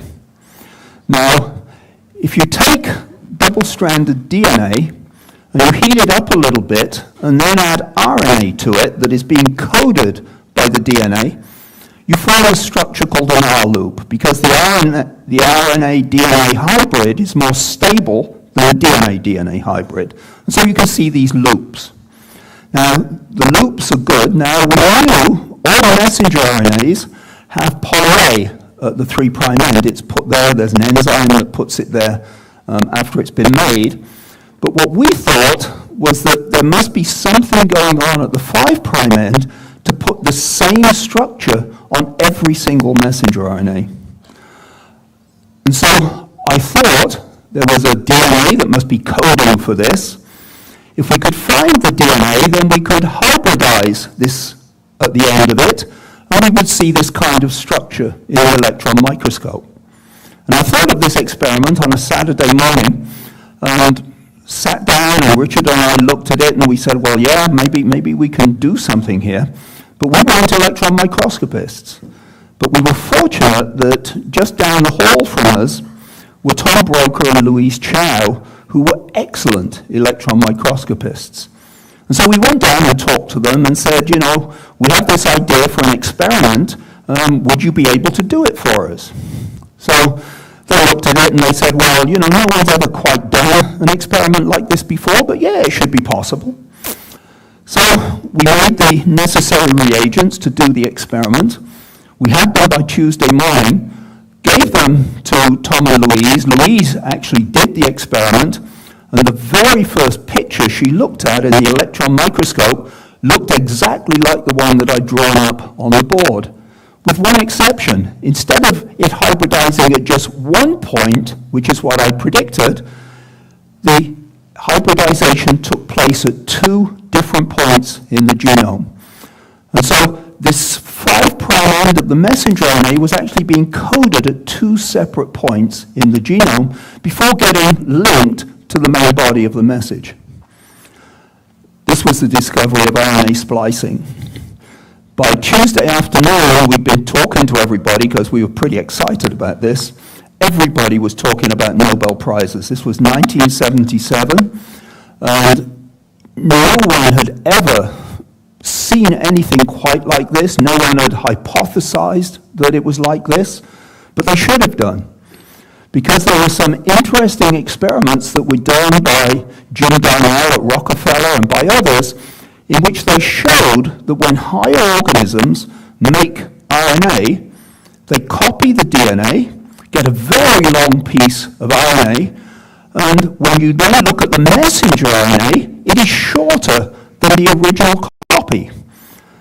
They'd shown that the 3' end rather was poly A, that was conserved, so that was okay. Then they showed the 5' end was conserved. And so here you've got a long piece of RNA, 5' end of it is conserved, 3' end is, but the messenger RNA is smaller. So where do you take the RNA? Where do you take it from the middle? No one had thought of that. There was no one who had come up with this idea. Jim Darnell himself used to go around talking about these ideas, and he always was making excuses as to how, well, one experiment must be right and the other must be right, but somehow something was wrong and he didn't know what it was. One of the first times that we figured out what was going on, I went down to Rockefeller and gave a little talk about it. Jim Darnell comes up, he gives me a big hug. He says, "This is terrific," he says. "Everything I've done wrong, it's been correct. Everything is right." And so he was delighted. He thought this was really good. Not realizing that he'd actually missed the discovery himself. He did later realize that he'd missed it, but his initial reaction was very positive. So that was how we made the discovery. We had an experiment, it failed, we checked through, we want to find out why it failed, and I discovered RNA splicing. And so this is what I always love it. When students come to me, they say, well, I did this experiment you suggested and it didn't work. And I think back to this and I say, hey, maybe nature is trying to tell us something. Perhaps there's a discovery to be made here. And so I get rather excited. I'm by nature an optimist. I never think it was the student who screwed up. I always think that something good must have happened. So this was the paper that we produced describing this. And you'll notice it has the word amazing in the title. Now, Tom and Louise and Richard didn't really like the use of that word. We were trying to find what was a good adjective, unexpected maybe. But I said, well, I thought amazing was a pretty good word. And so eventually they agreed and we kept it in. We sent it in to Cell to be published. 3 reviewers all wrote back, say, great discovery and so on. And they had some minor little things they needed, but every single one of them said amazing is not a word that you could use in the title of a scientific paper. It's just not science, This is not good. And so Ben Lewin, who was the editor at the time, sent back and he said, well, you've got to change amazing. Just find another word. You can't use amazing. And so I got on the phone to him and we started talking, and I was talking about all the other things that the reviewers had said. And during the conversation, I casually said, Ben, when you first heard about this, what did you think? He said, oh, it was amazing. I said, I rest my case. So he allowed it to go through. And as far as I know, this is the first time that the word amazing was ever used in the title of a scientific paper. I have been back looking, but I've not found another one. So I was kind of happy about that, but it was good. Now, all of those experiments took place in 1977. There were many other people, as soon as they found out about it, realized that exactly the same thing was going on in their system. In fact, there was a tumor virus meeting at Cold Spring Harbor, and at the start of it, I gave a little talk about this discovery. 2 talks later, Mike Bishop gets up. He later became a Nobel Prize winner. He was talking about tumor viruses, put up a slide, and he said, well, before I heard Rich talk, I haven't been able to interpret this. I didn't know what was going on. He looked at it, and he says it's obviously splicing. There are so many people for whom, all of a sudden, data that they'd not been able to interpret, and had not really gone in to see why they couldn't interpret it, all of a sudden they could interpret it. So it had a big effect. Also had the effect that the people who had the data and hadn't published it all of a sudden wanted to claim that they discovered splicing. And there was just a huge number of papers coming in, all claiming that they had discovered splicing. What we discovered was just something specific for adenovirus, but it wasn't something that was generally applicable to eukaryotic cells. Anyway, the Nobel Prize was very nice. I have to say, I recommend it to everybody. The celebrations in Stockholm are fantastic. Every single day they do something for lunch, for dinner, even for breakfast one day, that if that was the only thing that happened during your year, it would have been the highlight of the year. You'd tell everybody about it. Think 10 days of this. It was actually, my wife and I were glad when it was over because we were getting a little overwhelmed by it all. Now, one of the things that happens when you go to Stockholm to present, to get the Nobel Prize, you have to give a lecture talking about whatever you want to talk about. And for most people, they talk about all the great experiments they've done and the discoveries they've made since their original award-winning discovery. Now, I hadn't worked on RNA splicing for a long time. When we first found it, we determined the sequences that were being involved because I thought maybe they were all going to be the same. And then we tried to set up an in vitro system, but it didn't work. We picked the wrong RNA polymerase to try to make the messenger RNA, the precursor of the messenger RNA. And Tom Manardis, who was at Harvard at the time, came up with a much better way of doing it, and so we kind of got out of the field. And I went back to working on restriction modification systems, but focusing really on methylation, DNA methylation, instead of the restriction enzymes themselves. And about 2 months before I had to go to Sweden, we got the first structure of a DNA methyltransferase binding to DNA. And it was a remarkable thing because it turned out that when a methylase is finding the base that it's going to methylate, it flips it 180 degrees right out of the helix into a little pocket in the enzyme, transfers the methyl group, and it flips back in. So this was a great discovery to talk about in Stockholm. So this was the basis of my Nobel lecture. I always thought, no better place to tell about a big discovery than when you're in Stockholm. Turns out that there are many enzymes that interact with DNA that all do the same thing, that they flip the base out in order to either begin opening up the helix or to do some chemistry on it. So that was very nice.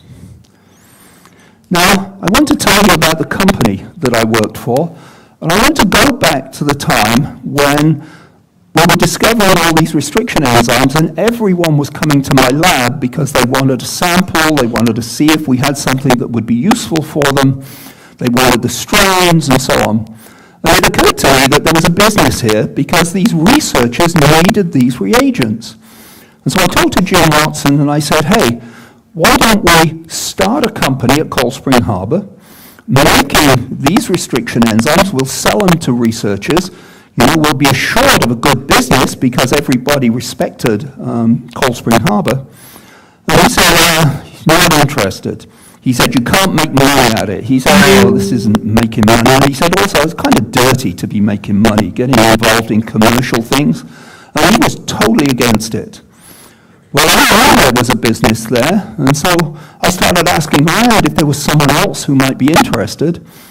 And I ran into this man, Don Cohn, shown here on the left. This is actually a much more recent picture. He was just 40 years old at the time. He said, well, why don't you come up to Boston and talk to me, and we'll see what can be done. And so I got on a plane, I go up to Boston, I meet with him. At the time, this was the entrance to England Biolabs. It was underneath a hairdressing saloon on Main Street in Beverly. It was just a basement, and he'd gotten some used equipment that he bought from Harvard, that when the equipment doesn't work anymore, they try to get rid of it, they sell it off very cheaply. And he started this company, and he had planned on selling this very first restriction enzyme, endonuclease R, that Hamilton Smith had discovered, but he was going to sell it to a distributor, Miles Laboratory, who were busy selling everything at the time. So I went up and I said, well, I don't think, I should say, the company at the time was Don, his wife, and one technician. So this was the whole England Biolabs. And so I said, well, I don't think that that's the way to go. I think you should sell it directly to the researchers who want it.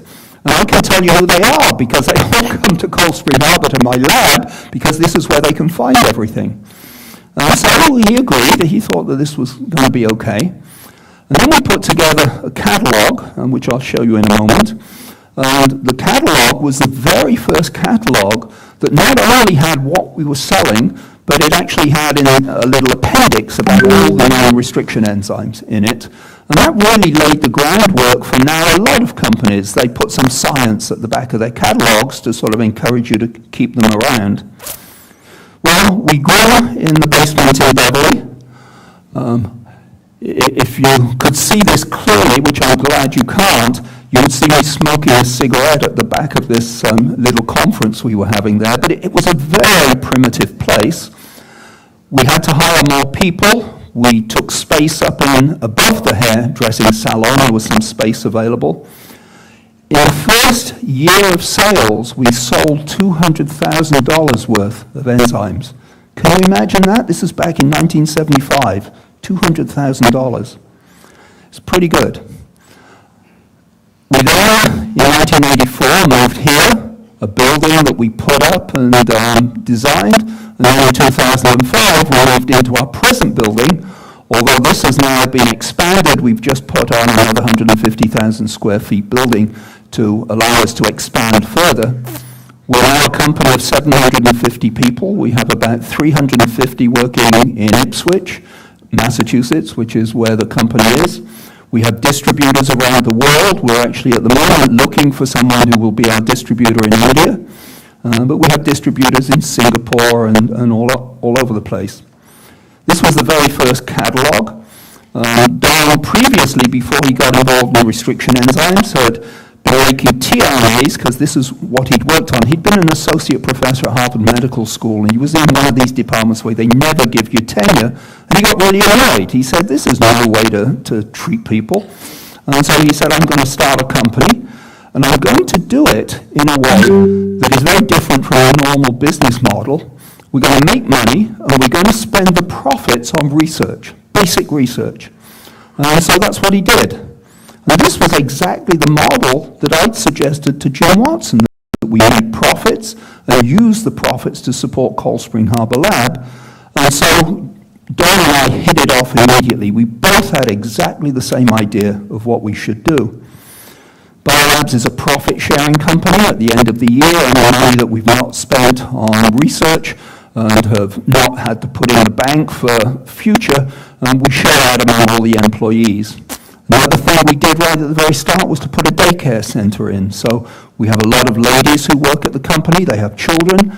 We let them bring the children to the daycare center, and then they can go and check on them if they need to. And that's been really a big plus. A lot of the ladies who work with us, they like it so much, they don't want ever to leave.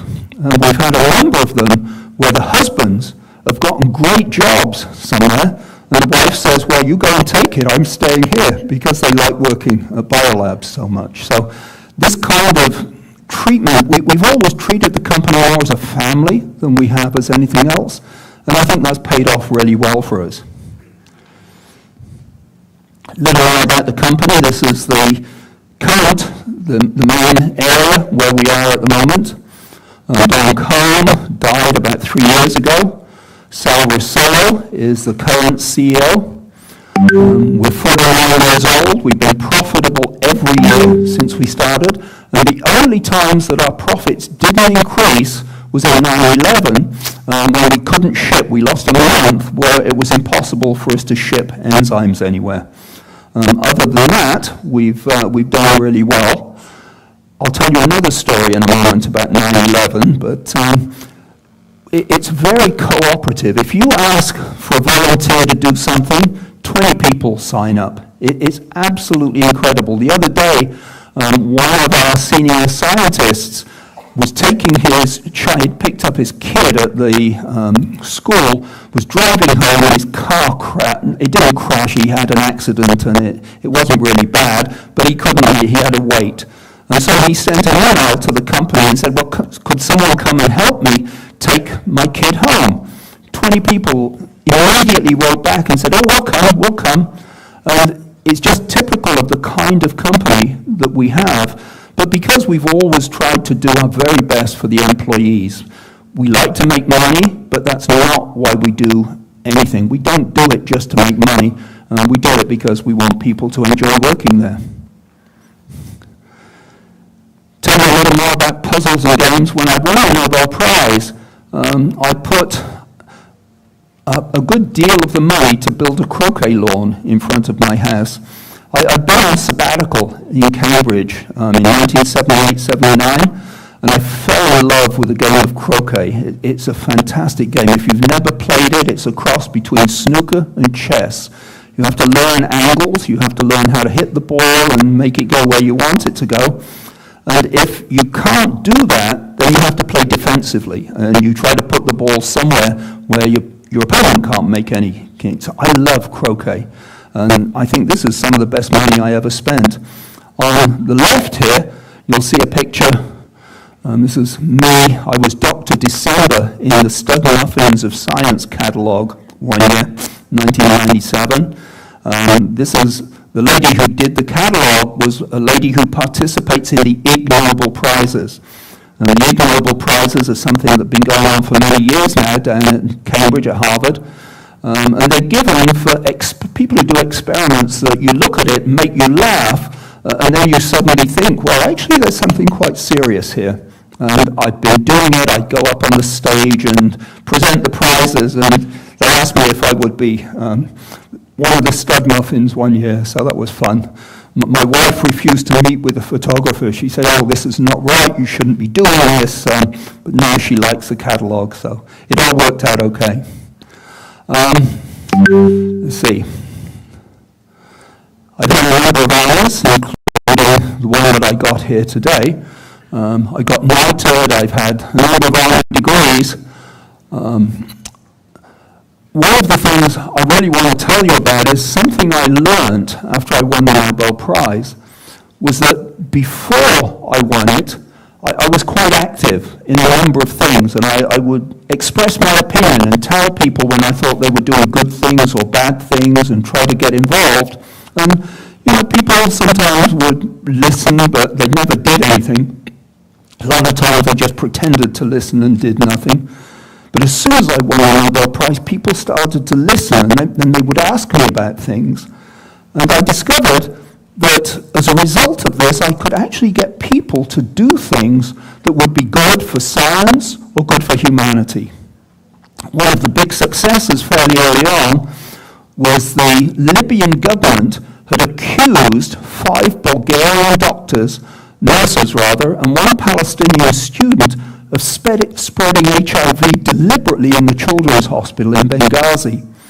And it was obvious from everything that was made public that they had not done this deliberately. It was an accident because they reused needles when they were vaccinating people. And it was appalling. I read about this in Nature that these nurses had been sentenced to death. 3 of them had been tortured and admitted to doing it to stop the torture, but there was just no evidence that made it. And so I thought, well, I'll call 1 or 2 of my Nobel friends and see maybe we can get together and convince Gaddafi that he shouldn't be doing this. We got, I think, a little over 100 laureates signed up for this, and I went down to the Libyan embassy, to the United Nations. I talked to the ambassador, and I said, we produced a letter and said, you need to go back, look at the evidence. This is not good science. This is not good for anybody. The ambassador said he would give the letter to Gaddafi, and so I waited. And 2 weeks later, I got a phone call from Gaddafi's son, Saif al-Islam, and he said, well, we read what you said. Would you come to Tripoli and talk to me about it? So I get on a plane, I go to Tripoli, I talk to him. And after an hour's conversation, at the end of it, he said, we're going to let them go. Because there'd been a number of people involved. I got the Foreign Office in London involved. And it was good. We saved their lives. But, before I won the Nobel Prize, I could not have done this. It was just the Nobel I don't know, title or whatever you like to call it, that did it. But since then, actually even before then, we'd run a number of campaigns. But after that, I started running a series of campaigns. I've run about 40 or 45 now. And the one that I'm doing at the moment is the pro-GMO campaign. And this arose because I went to a meeting in Belgium celebrating the birthday for Mark van Montague, who had discovered the GMO method. And I listened for a day while plant scientists in Europe were saying how difficult it was to do their work because Greenpeace were constantly harassing them. They were trying to get their grants taken away because Greenpeace had decided GMOs were bad. And it's really been quite appalling. I love this cartoon. This is sort of the anti-GMO people here, so saying, you know, you get a biotech food, get a GMO food. Do you know what it's going to do to you if you eat it? Well, of course, the answer is absolutely nothing because these things have been shown to be perfectly safe. This little boy in Africa who is starving says, yeah, I know what it can do for me. It can keep me alive. And there are so many opportunities here to use GMOs to increase the poverty level, to, you know, bring people out of poverty, give people enough to eat.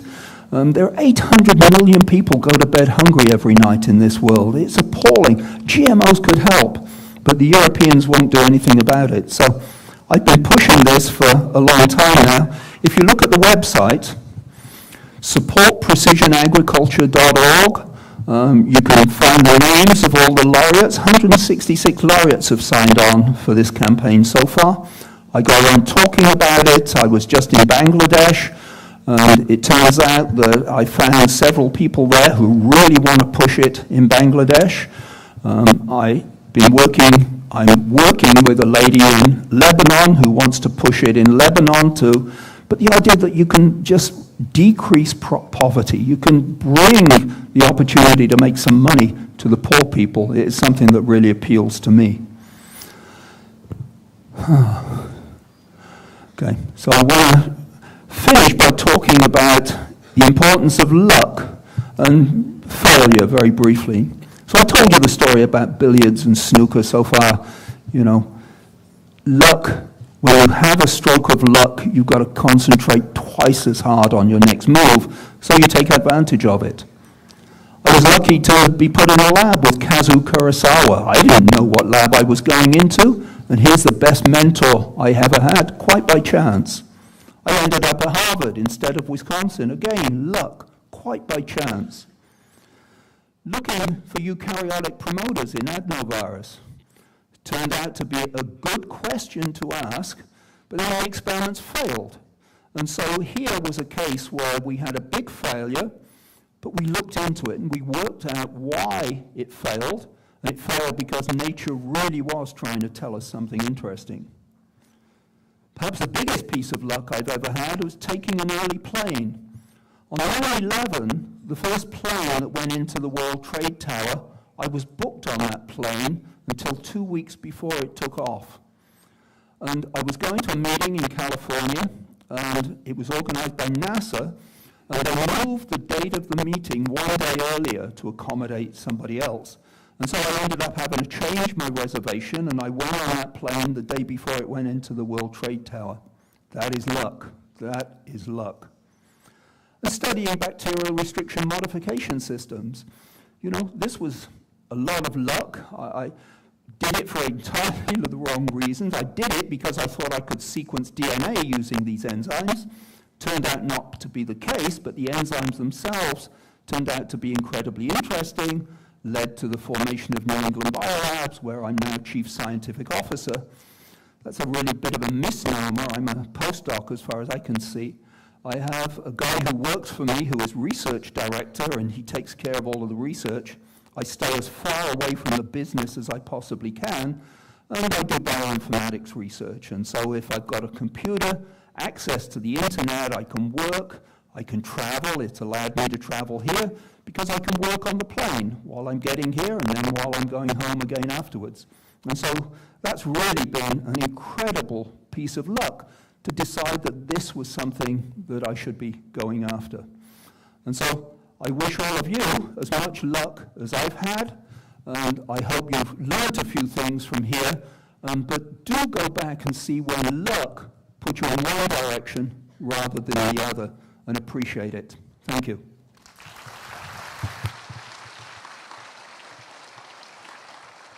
Thank you so much, Dr. Rich. It's indeed my pleasure to chair the session. And now I open the floor for the questions.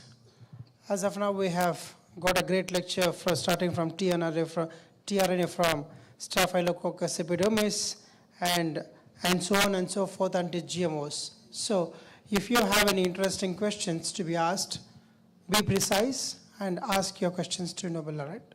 And I request Sir to have a seat here so that we can answer from. You can sit. You can please take. Okay. Yeah, thank you.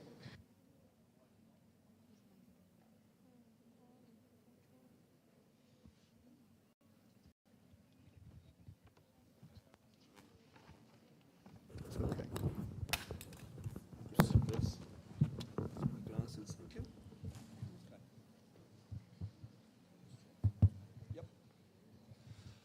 Yeah, so if anybody has any questions, please go ahead. I should mention that I also answer questions by email. So my email address is roberts@neb, for New England Biolabs.com. So if you're too shy to stand up and ask a question, just email it to me. I always do my best to answer them. Yep. Very good morning, sir. It was indeed a pleasure listening to you. You've been very modest in saying that so many things came just because of love. But to motivate us, what is it that one USP that Sir Richard would tell us that is one that one should have within us so that we can at least dream about what you have? Okay, so the question is there sort of one lesson that I would like to give to you? And I always tell students the same thing, that when you find something that you really enjoy doing, that you can be passionate about, make your career doing that. And it pretty much doesn't matter what it is. Maybe you like playing video games, so write video games. Do something that you love to do, because the people who are happiest in this world, not people with a lot of money, they're people who go to work on a Monday morning and they say, great, I got to go to work today.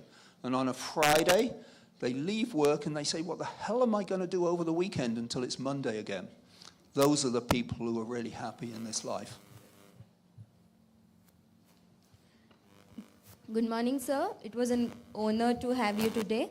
My question is, what are the current prospects in your domain of expertise? Well, you know, I'm sure you've all heard about the advances being made in artificial intelligence at the moment. I think biology offers wonderful opportunities in order to use AI to do something good. But you have to remember that AI is only as good as the data that it's looking at. And what we need to do is to make sure that we have a really good database of science that's been extracted from the scientific literature, where papers that are false are removed from that database, where things that are not true are removed. And then I think AI is going to be incredibly helpful in terms of allowing us to make progress. And so I'm thinking of switching fields a little bit again and maybe going into AI. I think it's got, but we need a better database of information. You probably heard about Chat GPT. I call it Cheat GPT. And the reason for that is you don't know how it reaches its conclusions. So there's a nice challenge there to figure out how some of these AI programs work. And Chat GPT works with so much misinformation. I mean, it's just basically screening the internet to find anything that it can use. And you know there is huge amounts of misinformation on the internet, so you can't expect it to tell you the right answer all the time. So this database of good, solid information would be invaluable in every field, not just biology, any field. And Thank you, sir.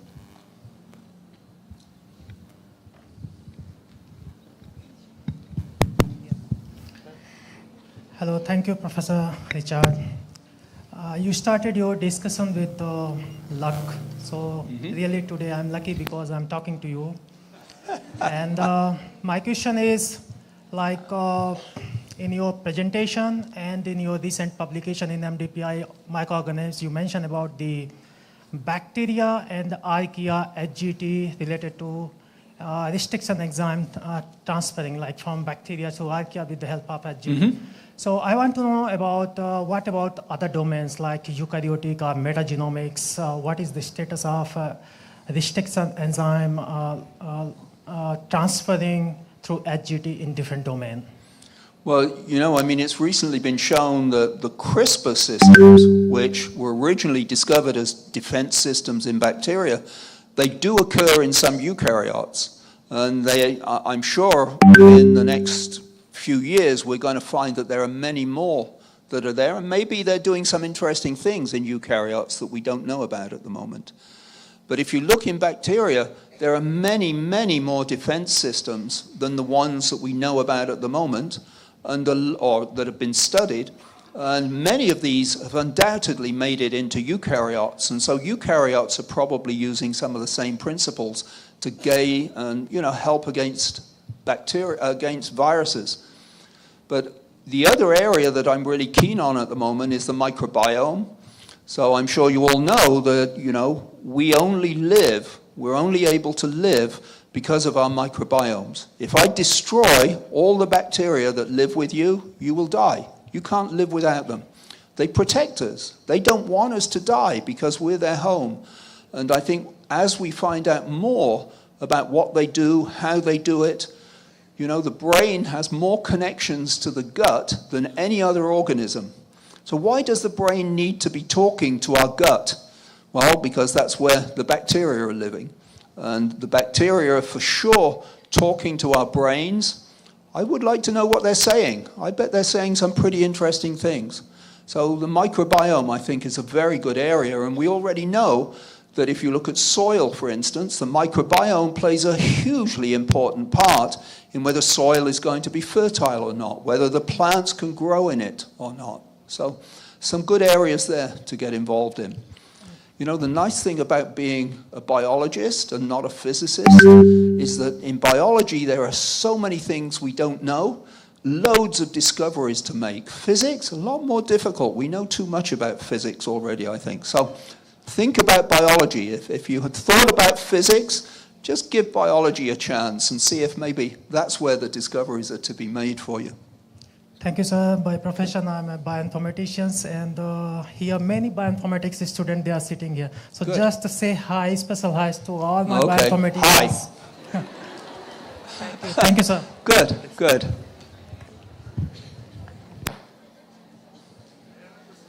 Yeah. Do you want to use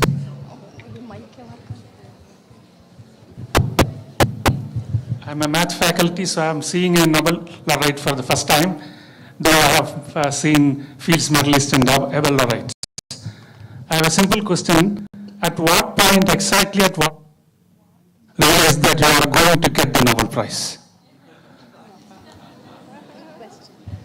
Okay, well, as I think I said, on the Tuesday afternoon, March of 1977, people were talking about Nobel Prizes. But it took until 93. So I'll tell you why it took so long. It took so long because if you want to get a Nobel Prize, you have to be nominated. Jim Watson never wanted to nominate me for sort of obvious reasons. You know, he and I used to fight all the time. But he wanted to believe that it was a team effort at Cold Spring Harbor. And no matter what he was told, he just kept on with this. Now and I should say Phil Sharp, who I shared the prize with, he had won every other prize going. I had won nothing.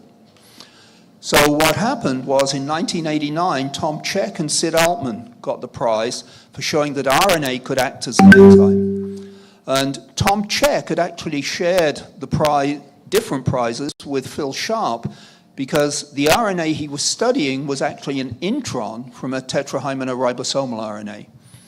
And Susumu Tonegawa, who was at MIT, called Jim Watson and said, when are you going to nominate someone from Cold Spring Harbor for the Nobel Prize so that Phil Sharp can get his Nobel Prize? Okay, Jim related this conversation to me. And he said, well, maybe you guys can all write what you did, which we had previously done, but we did it again. Gave it to him. Everybody who sort of was really aware of what went on came up with essentially the same story. Jim Watson didn't want to believe it. He said, I'm just going to send all this stuff to the Nobel Committee without nominating anybody and let them make the decision, which doesn't work. That's not the way that the committee makes its decisions. But anyway, that's what he did. But I thought at the time, I didn't know about that, I thought at the time that was all it was necessary. So in 1990, I was convinced I was going to win the Nobel Prize. I would say by June, July, I had my speeches ready, I was all set, what to say to the press, what to say to everybody, and then I didn't get it. And the disappointment of knowing that you've been nominated and not getting it is unbelievable. And I feel sorry, I don't think these prizes are such a good idea, because for the person who gets it, it's great. For everybody else, it's awful. If you thought you were the person who should have gotten it, it's terrible. And that's how I felt in 1990. In 91, Jim again said he'd sent the stuff to the committee. And so I thought, well, you know, maybe now I'm going to get it. But I waited until about August before I started getting my speeches together, and I didn't win it then.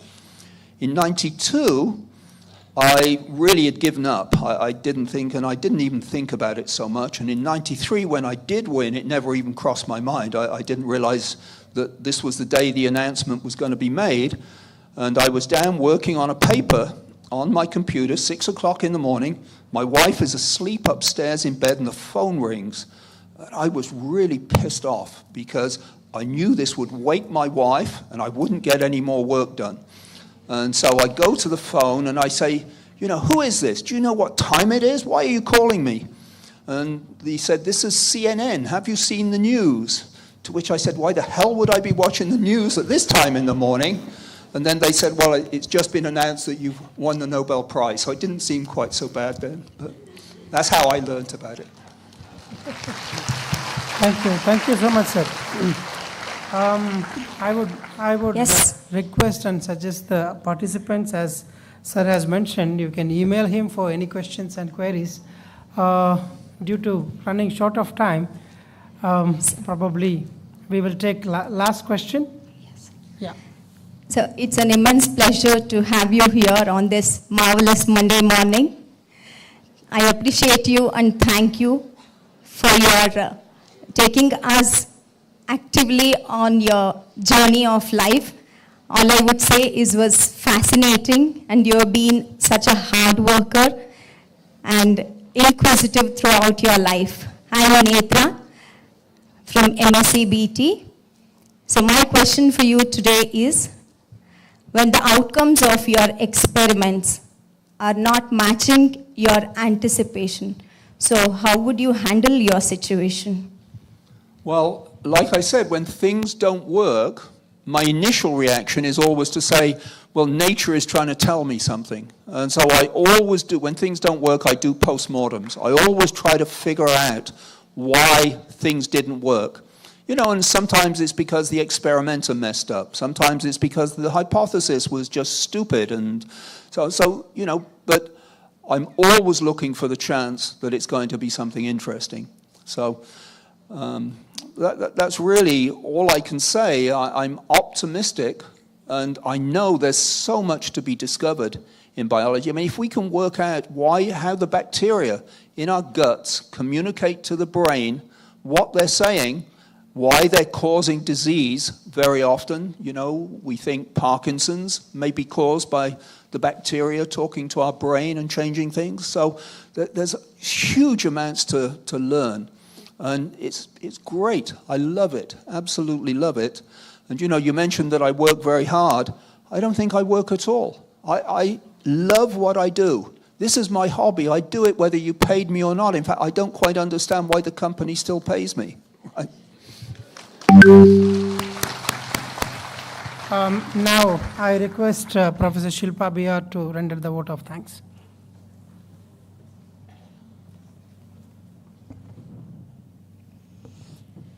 As we have come to an end of much awaited keynote session, I deem it as my immense honor and pleasure to propose a formal vote of thanks to Nobel Laureate, His Excellency Dr. Sir Richard J. Roberts from New England Biolabs, USA, on the special event of 3rd International Conference, GTSTAAS-2023. All of us have read about many Nobel laureates and their immense contribution to the scientific community and society as a whole. Many of us would have dreamt about meeting and interacting with Nobel laureate in person. Today, at Reva University, our dreams have come true as we could hear and interact with His Excellency Dr. Sir Richard J. Roberts. It is indeed a lifetime opportunity for all of us, and we are singularly fortunate to have Sir at GTSTAAS 2023. As life science students, scholars, and faculty, we have gained a little knowledge about a central dogma and its importance. As a molecular biology teacher, I have taught the concepts about what causes genes to be split to my students, mentioning Dr. Richard Sir's name as Nobel Laureate, which we have read in many molecular biology books. But I never thought we would be fortunate to meet and interact with him in person. Today, I'm excited and thrilled to hear these concepts from Dr. Richard J. Roberts, for which Sir was awarded a Nobel Prize in Physiology of Medicine with Dr. Philip Allen Sharp in the year 1993. Unforgettable moment, and this conference will be a historical event at Reva University. Starting from his childhood till his current position, Sir has taken us through his research journey and his interaction with many great laureates and scientists. Sir has given a take-home message that passion leads to laurels, and every failure is a great learning opportunity towards success.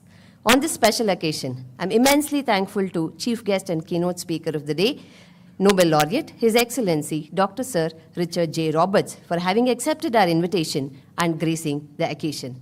I extend my sincere gratitude and immense thanks to Sir for bestowing this wonderful opportunity on behalf of Reva University, IAAM, and GTSTAAS 2023 Organizing Chair. Thank you, Sir, and thank you, one and all.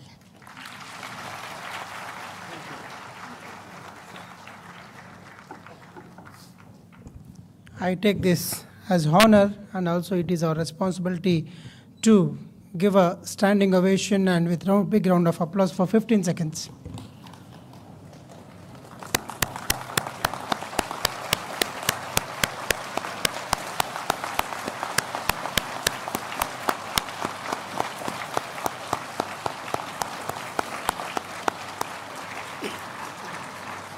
Thank you. A few announcements. As you are seeing this event as a big event and great event happening for the first time in Reva University with the presence of Nobel Laureate, I strongly believe that it is not a one-man show, and it is certainly a team effort. And in our team, we have crew, and in the forefront, we have Dr. Sandil, who was taking very much initiation in various parts and in discussions. And also, with that initiation, now we have Nobel Laureate with us. So I sincerely request Nobel Laureate, Sir Dr. Richard J. Roberts, to felicitate Dr. Sandil.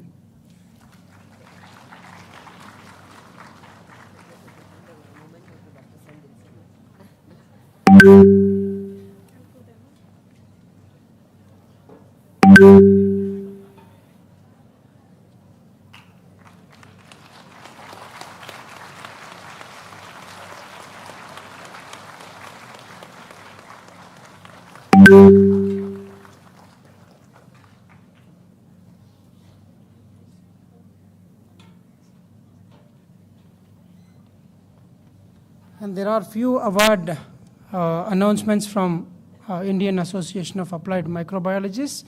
Maybe now I request Dr. Arunagirinathan, Secretary of IAM, to announce the, but you have big fans here, sir.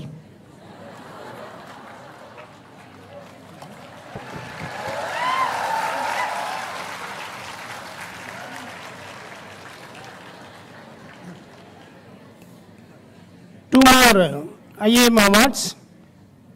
The first one is Fellow of Indian Association of Applied Microbiologists Award.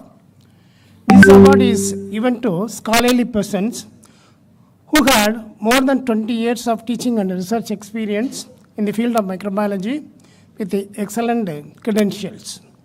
For the year 2023, Dr. Pasupuleti Vishweshwara Rao is nominated for this award. I invite him to receive the award from the Nobel Laureate, His Excellency, Dr. Sir Richard Roberts.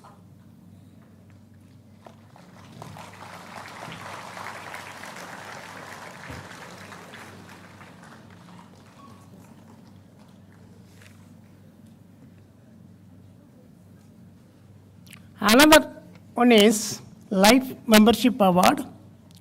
I request Dr. Vinod Kannan Ravichandran to come to the stage to receive the award from the Nobel Laureate.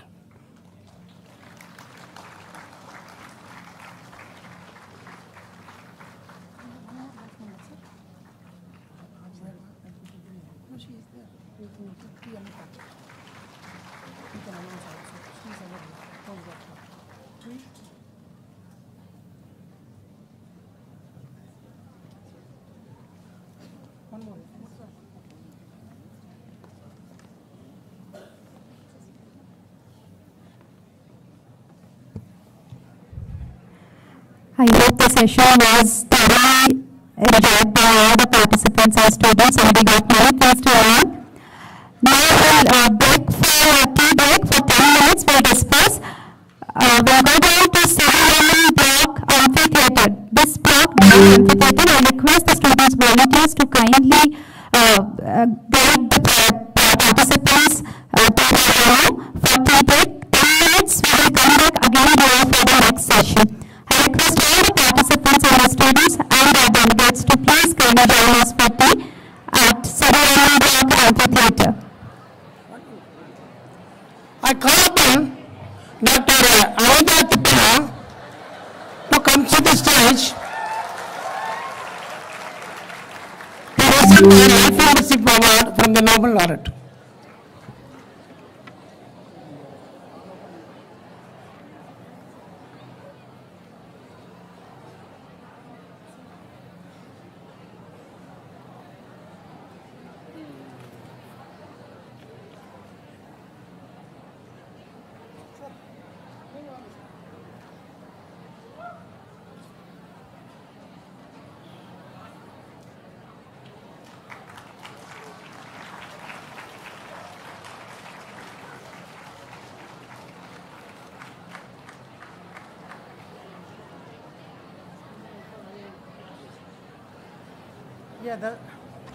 Thank you everyone. The students may leave for lunch.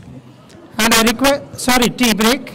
And then I request the IIM Executive Council members to come onto the stage. All IIM Executive Council body.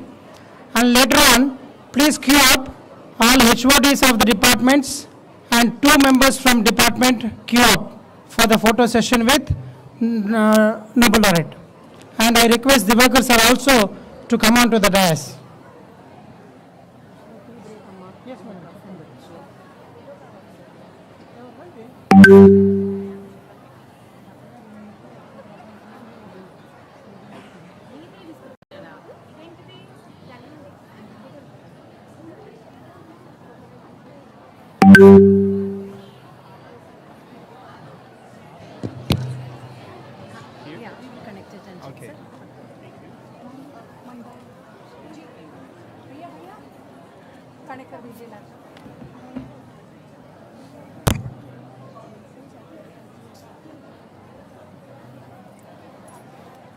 Oh, sorry.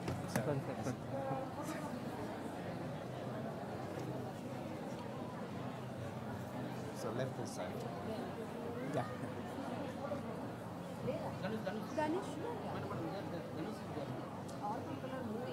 No, ma'am, he is there. It's good enough. Yeah. Okay. 1 minute, sir.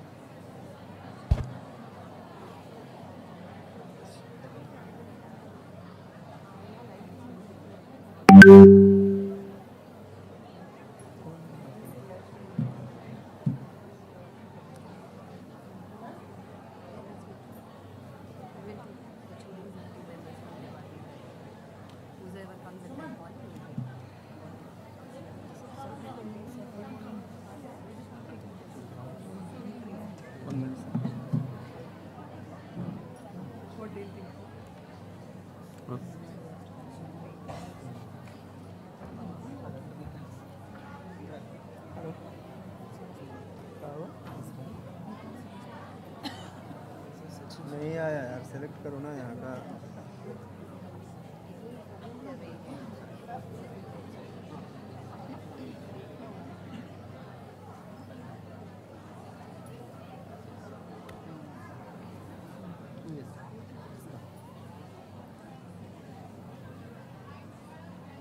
No, no.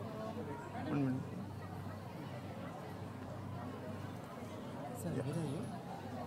I think that it works. Okay, no problem.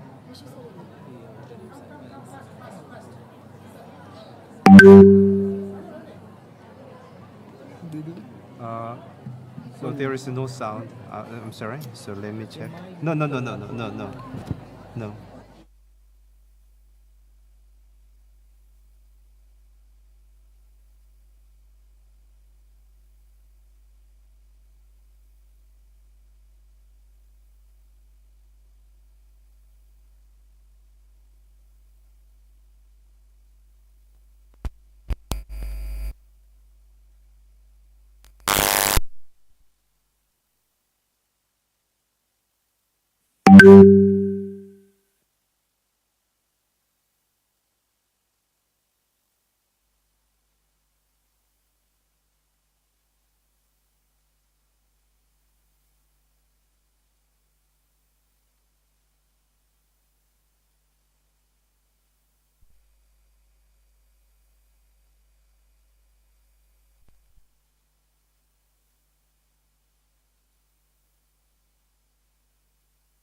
고 홍사훈 기자가 직접 이 무인 자동차의 동승에서 취재했습니다. 고속도로를 질주하고 있는 이 같습니다.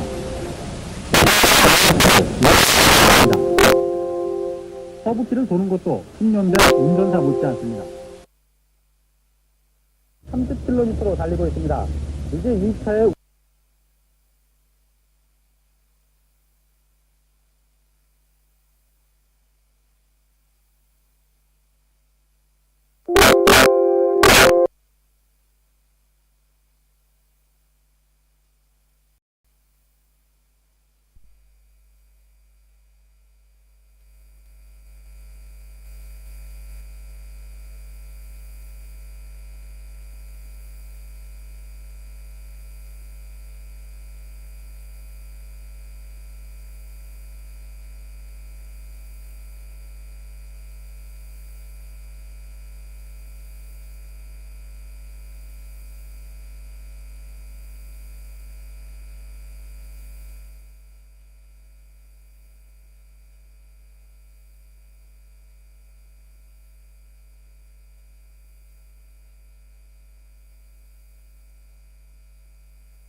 All the students from the last row, please come front.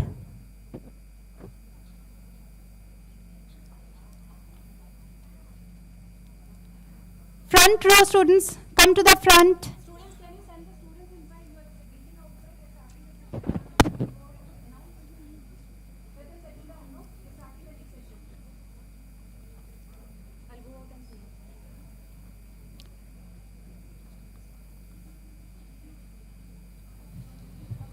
Hello. Testing.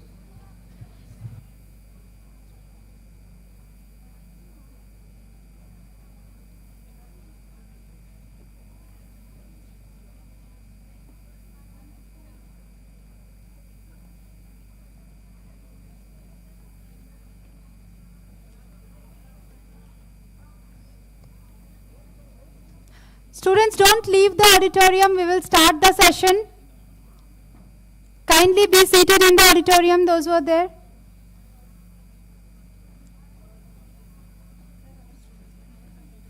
Our students they're not listening to Rambaran sir and Gopinath sir. That's the attitude they show, no?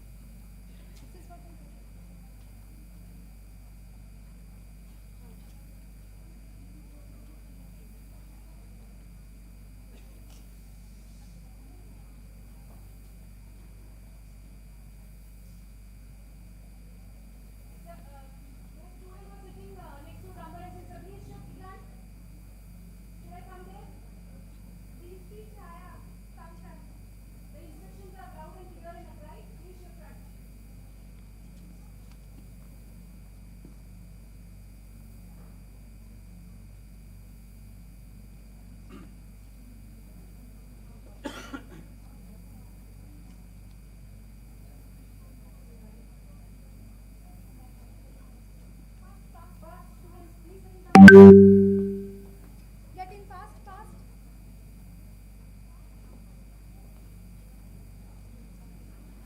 Occupy the front row, students. Don't go back. I request all the students to occupy the front rows.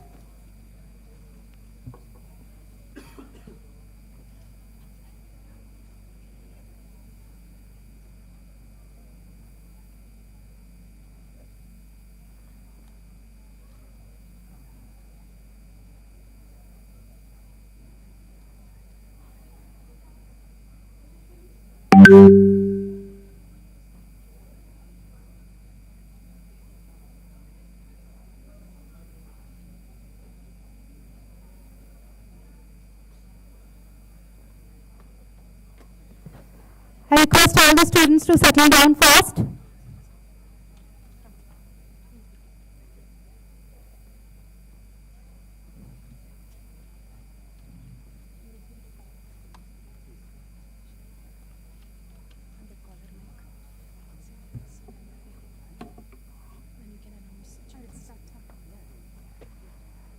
We are starting with the session 2 of the day. The session will be addressed by Dr. Juno Lee. I request Dr. Mahipal, Department of Physics, School of Applied Sciences, to kindly chair the session.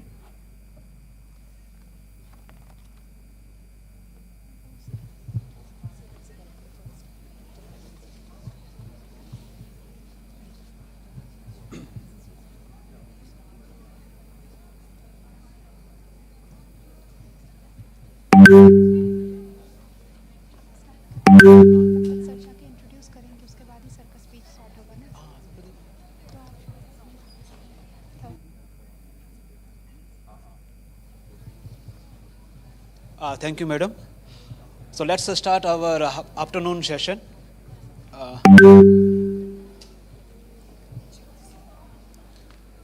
Before starting the session, I would like to call Dr. Rama Raghuvalu to give a welcome address in regard to our invited speaker.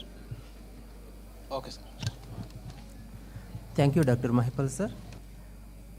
It is with immense respect and privilege that I present you Professor Junho Lee, my esteemed postdoctoral advisor from Korea University, South Korea. Professor Lee completed his undergraduate and master's studies in metallurgical engineering at Ensai University, Korea, and later earned his doctorate in 2002 from the Sorry. University of Tokyo, Japan. Before his appointment as an assistant professor in the Department of Material Science and Engineering at Korea University in 2005, he dedicated a few years of his career as an assistant professor at Osaka University, Japan. At present, he holds the position of professor in the same department. Professor Lee also gained international experience as a visiting scholar at Carnegie Mellon University, USA, and the Korea Institute of Science and Technology, Korea, with over 200 research papers published in various globally recognized journals and numerous patents to his name. Professor Lee's extensive research areas include evaluating thermophysical properties of metals and inorganic materials, investigating the thermodynamics of surface and interface through theory and experiments, designing environmental friendly materials and process, studying the phase diagram of nanometer-sized particles. In addition to his research achievements, Professor Lee also an excellent educator. He has supervised numerous undergraduate, postgraduate, and PhD students. Furthermore, Professor Lee has actively participated in various scientific communities and organizations, both nationally and internationally. He has served as a reviewer for several prestigious scientific journals and has been invited to deliver talks at numerous conferences and workshops. In addition to his academic duties, Professor Lee held the esteemed role of the director of the Institute of High Technology and Materials and Devices from 2016 to 22. Currently, he is the director of the Center for Research and Education of Metallurgy, a position he has held since 2018.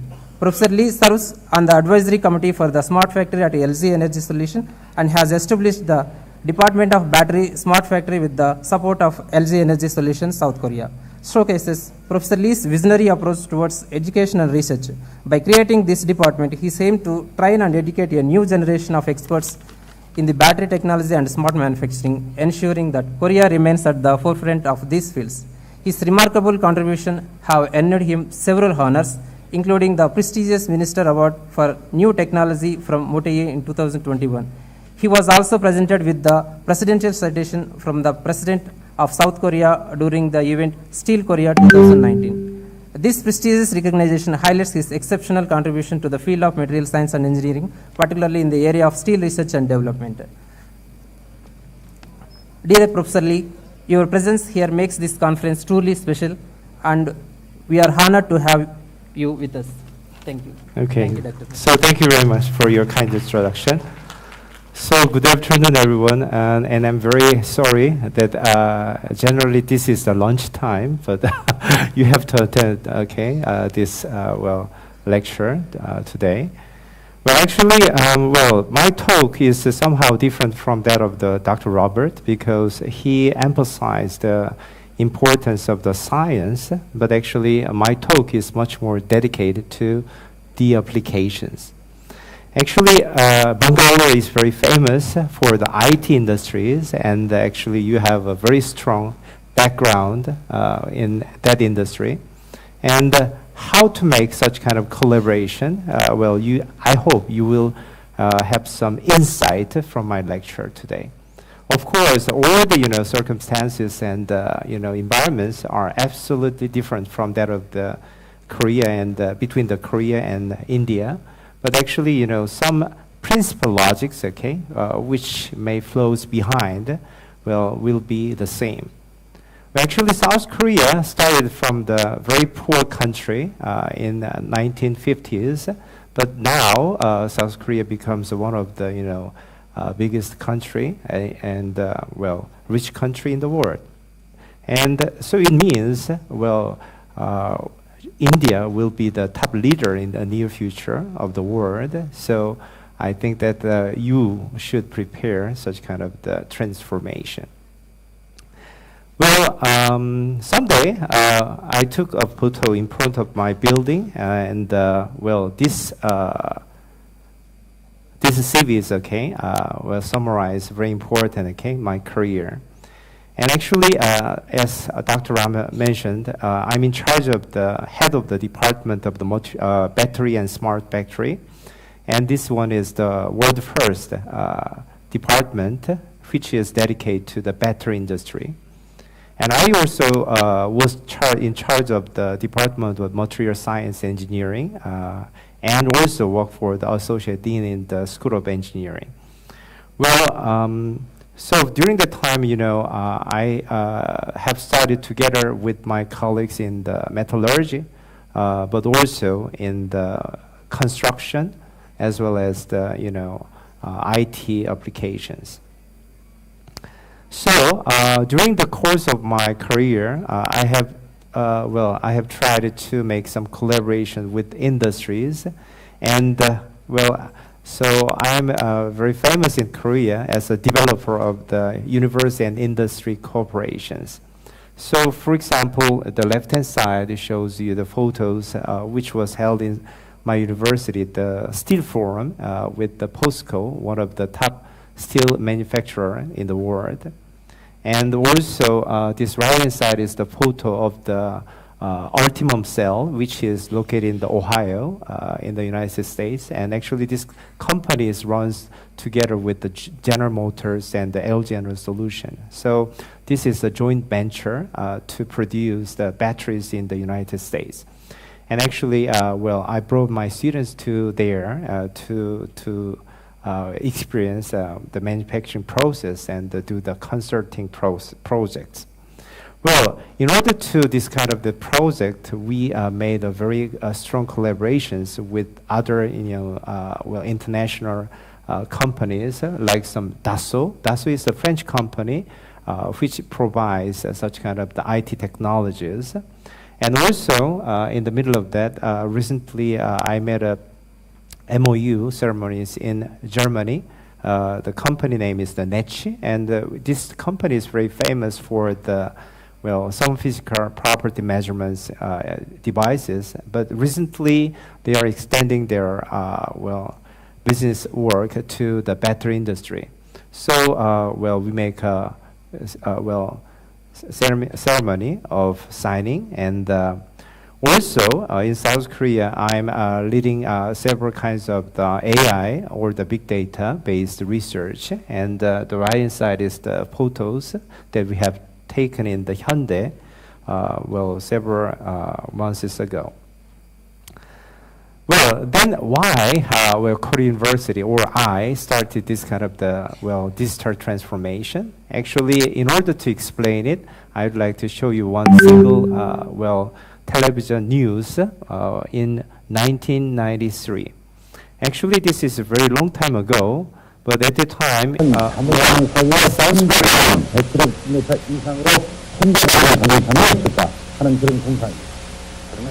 공상이 아니고 현실 자동차가 오늘 있습니다. 우리나라에서 원전 없이 가는 무한 자동차가 오늘 그래서 경부 고속도로를 수원 지원하는 것은 I'm sorry. So once this video is working, then my microphone is off, so I have to explain in advance. So actually, in 1993, what we have done in Korea University is that we invented the world's first autonomous vehicle. So actually, world autonomous vehicles was studied at the time in Carnegie Mellon University and our university as well. But actually, at the time in the United States, there are so many strict regulations to bring these autonomous vehicles in the street. However, in South Korea, we were very free to drive the cars. So we can drive our cars in the highways. So with the speed of the 100 kilometers per hour, okay. So this car drive all around the cities as well as from city to city, okay. So actually at the time it was very fascinated, and I'm sorry.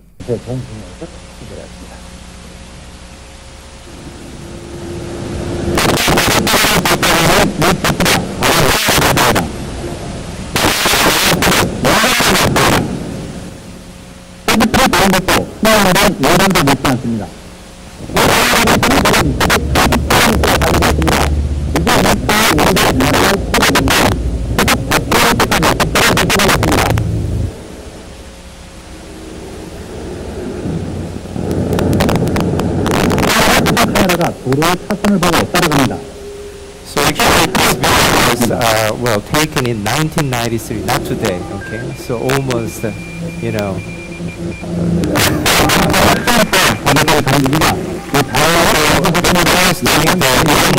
okay, Tesla did this kind of job, or the, you know, the did this kind of job.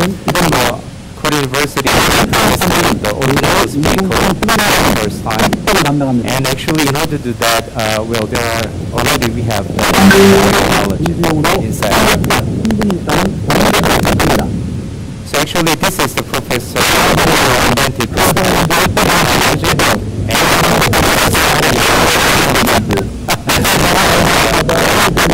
We experienced this kind of the, you know,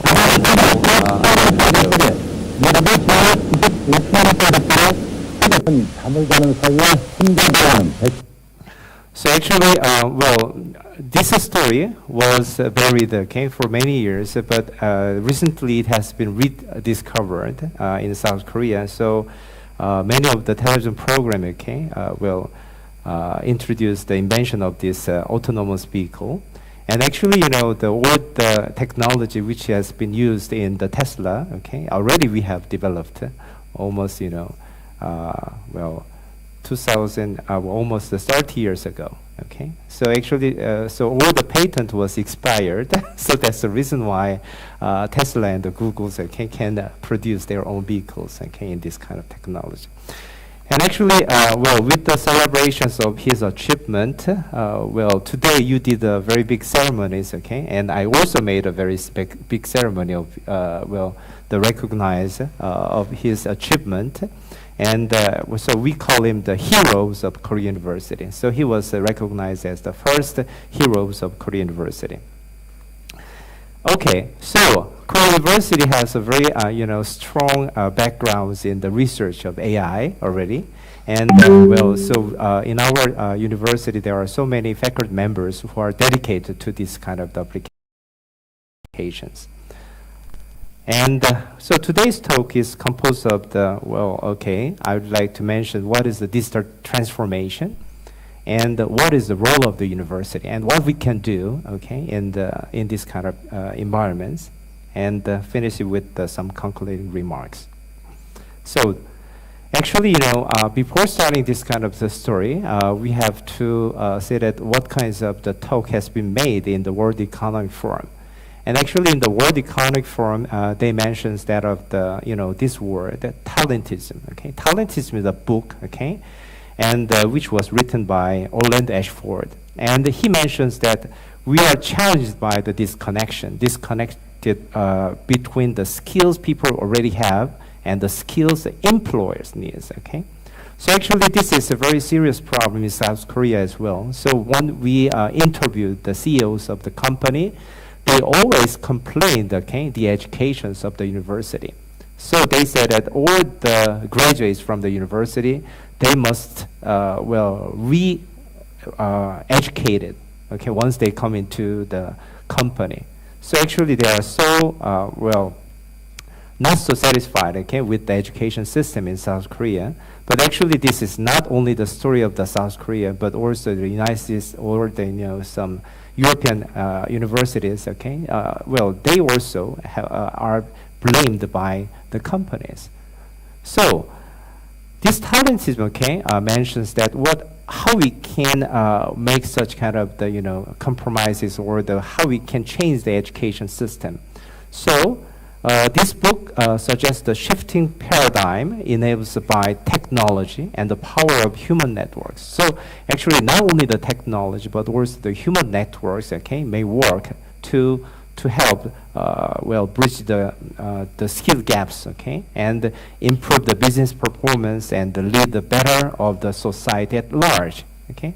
So actually, this idea, well, was attracted my mind. So I studied, okay, a lot of, you know, systems, as well as what is the required from the, you know, society.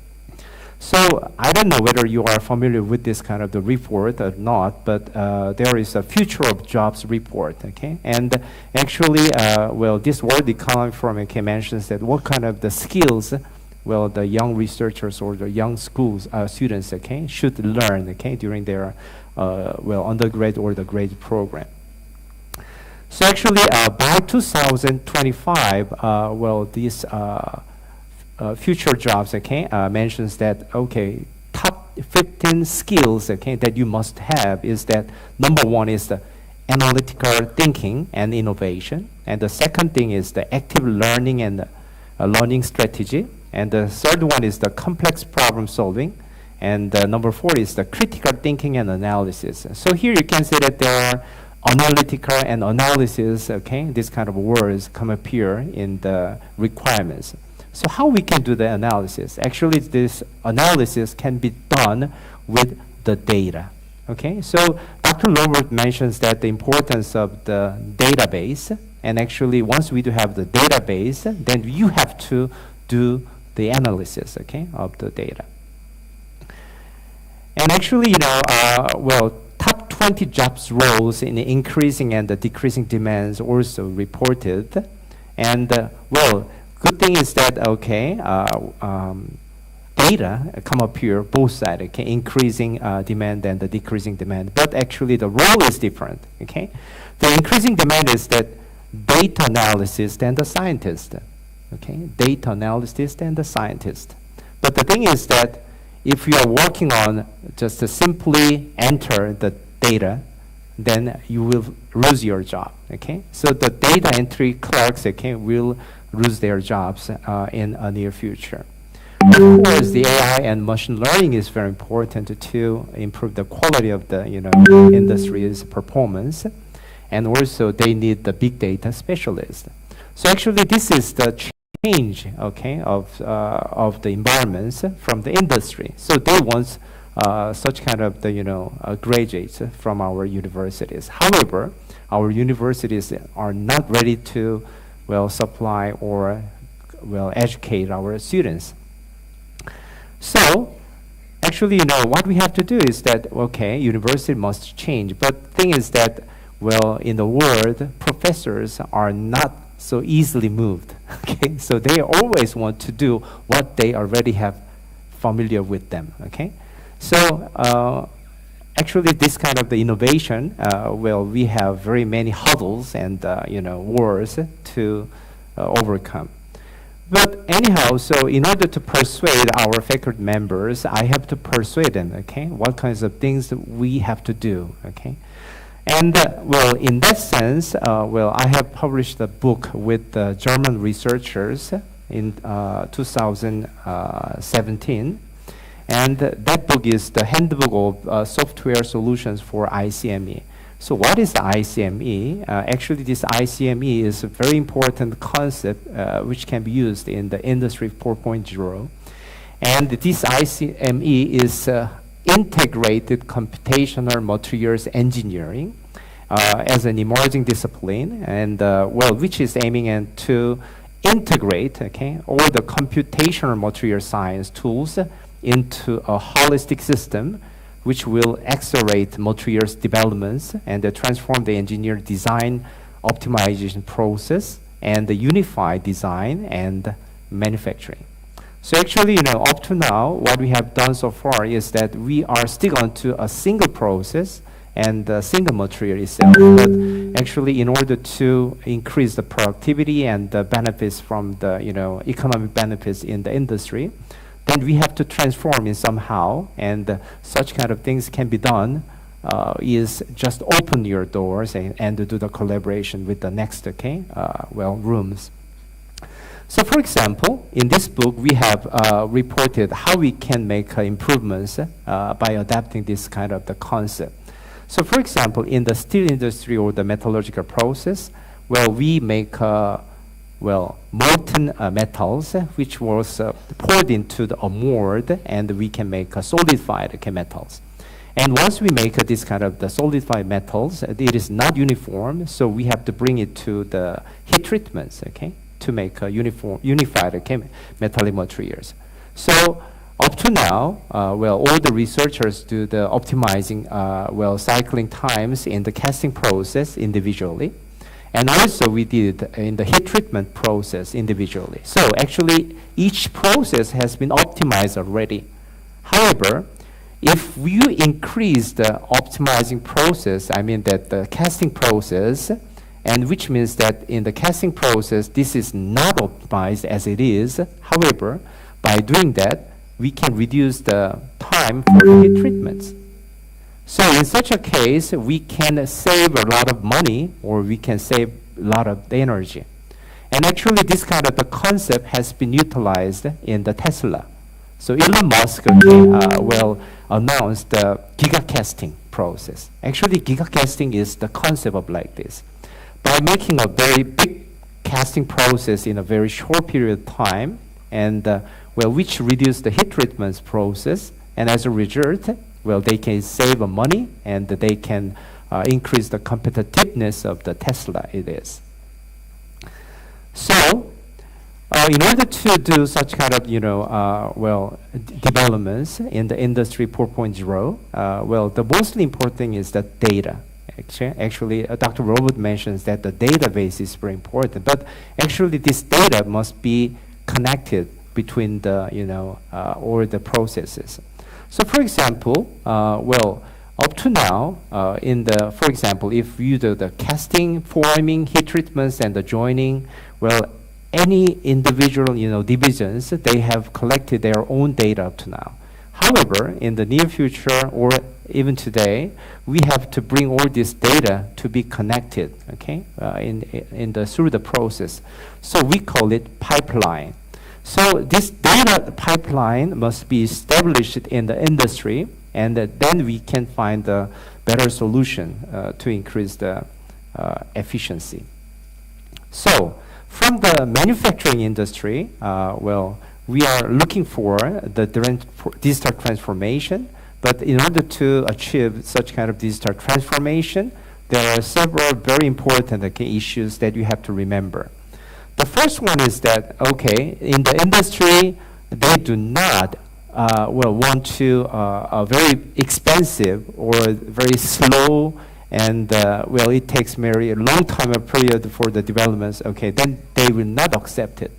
So all the solutions, must be very cheap and very fast and readily available, and they must be very reliable as well, So in the university, if you are looking for the certain solution, in a single laboratory, it can be a very fundamental information, or they can give you a very good insight to the industry, but actually it cannot be realized in the industry. So what we have to do is that, we have to do the collaboration, to increase the performance of our. And also the models and the tools are needed for complex multi-component, multi-phases materials and their processing. Sometimes, some laboratories, they are investigating, we can do the very simple, 3 component elements can be analyzed, or we can say that, there are 2 or 3 phases that can be computed. But actually, in the real process, if you do that, they say that, you did a very good job, but we cannot adapt it, So in order to adapt it, this kind of the model must be much more, realistic, Otherwise, it cannot be accepted anymore. And these models are needed to track the evolution of the materials and components along their entire production and the service life cycle. So this material is not only the metallic material. This material is also, ceramic materials, or the electrical materials, or biomaterials as well. So if you want to make something, then you have to trace, or the life of that. And also the validation is needed, requiring improved interaction between the virtual and the real world. Actually, so recently, many kinds of the process has been built in the virtual system. So we call it digital twin. And actually, once we make a digital twin system, then we can improvements, in a very short period of time. So actually, many of my recent works is dedicated to make this kind of the digital twin system.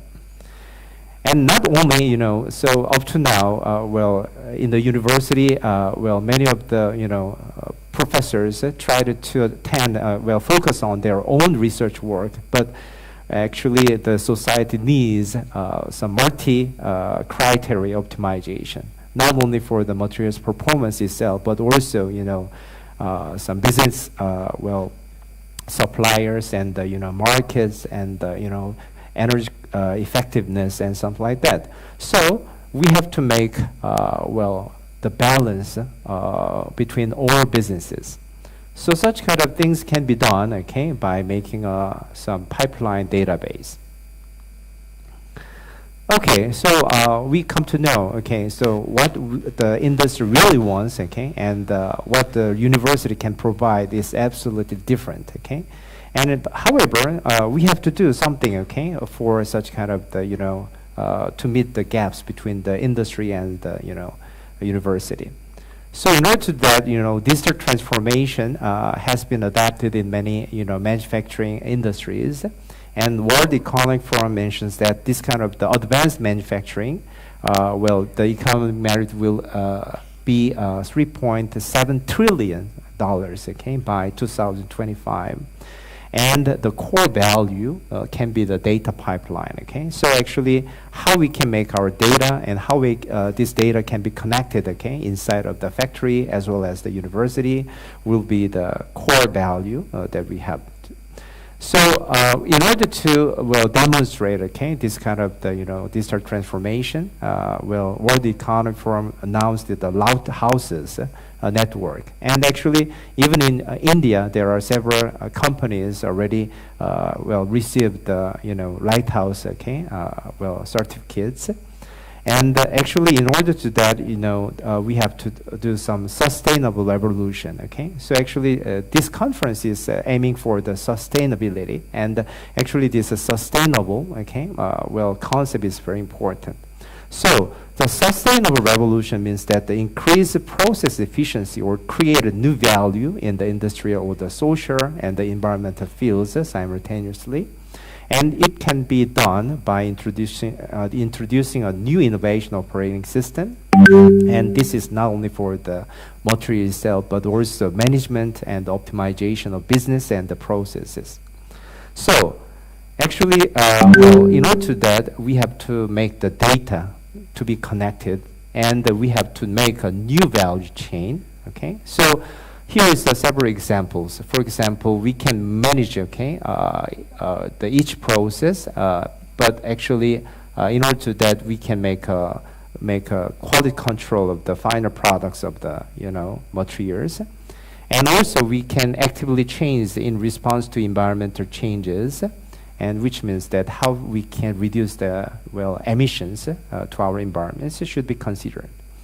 And the global optimization of the factory should be achieved. So sometimes I can do some examples of the iPhone. Okay, so actually in the iPhone it does not contains the cutting edge segments inside it. Okay, so actually all the parts has been optimized. Okay, so the price and the quality are optimized as well. So by doing such kind of the global optimization, then we can make some economic benefits from it. And also, we have to consider the new value chain. Okay, so we can do the works with the IT, IoT, or the big data and AI and cloud, and by doing that, we can increase the productivity. And also, once we consider some sustainable society, and we can make another benefits from it. And also, for the social issues, we have to consider the way of workers work, okay? And improve the workers' safety and utilize the cutting-edge technology to prevent any accidents in the industry. Then we can make a new value from that. So in the smart factory, we not only focus on the production itself, but also we have to consider the energy and the raw material supply, and also sales and marketing and the customers, responses. And also in the business sectors, we have to consider the management and the recycling of the wasted materials. So a smart factory concept, it conveys all around the world, concept. So the World Economic Forum's Lighthouses mentions that there are some key performance indicators. So we call it KPI, and this kind of the improvements can be recorded. And once we achieve such kind of the improvements, then they will give the certificates of the lighthouse. So in that sense, we have to focus on the productivity and the sustainability and the agility and the speed to the market and the customizations. So this kind of the concept should be considered from the beginning of the developments. So well, actually, there are two types of the smart factory. The first one is the four-wall factory lighthouses. And four-wall factory lighthouses means that optimization is made within the factory. So in that case, we can consider the digital assembly and machine and digital performance management and the digital maintenance or digital quality management and the digital enabled sustainability can be controlled inside of the factory. But recently, much more attention has been paid to the end-to-end connected value chain lighthouse. So in this concept, well, we have to make a value from one side to another business sector. So we have to consider the supply chains and how we can make a network connectivity and well, end-to-end product developments. So which means that well, we do not want to make what we want to, what we can produce, but we have to listen to the voice of the customers, to make a production. And we also have to consider the E2E delivery system and the E2E planning system and the customer connectivity. So all these kind of things should be considered in the lighthouse smart factory. So actually, this kind of the demands cannot be satisfied in the conventional university education system. Well, actually here, you are much more interested in the, bio applications. So if you come to the pharmaceutical and the chemical companies, then there are several examples, So for example, GSK in UK. So this site, has improved the line speed of the production by 21 percentages and reduced the downtime and increased the yield and delivering an OEE. OEE means that the overall equipment effectiveness improvements of 10 percentages. So this one has been selected, as a lighthouse for the reason.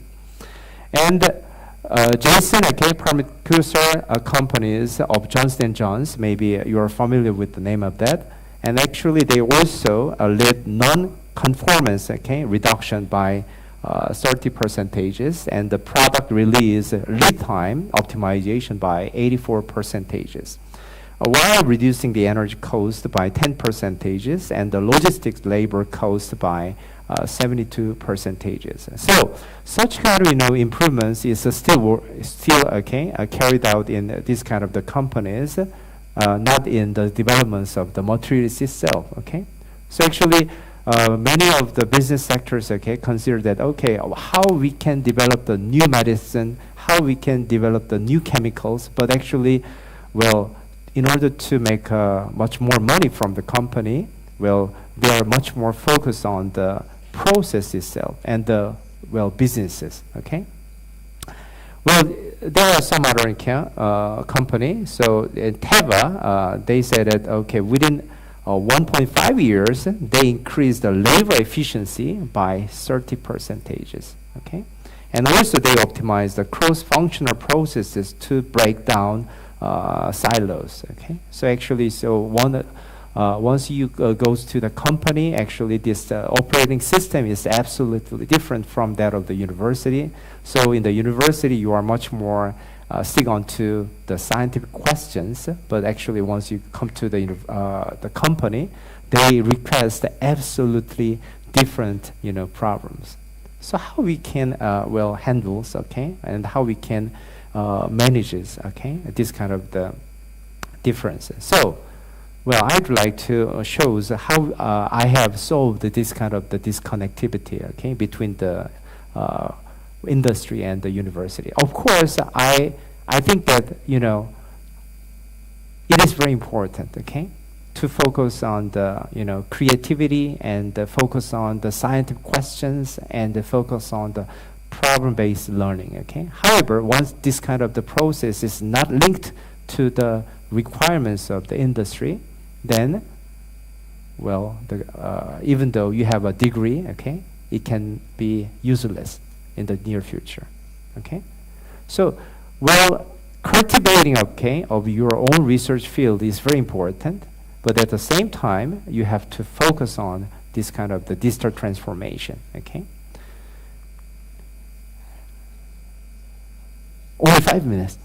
Oh, I have to very hurry, okay? So, actually, in Korea, one of the examples is that I have founded, okay, several, research education program, and this is the Center for Research and Education of Metallurgy.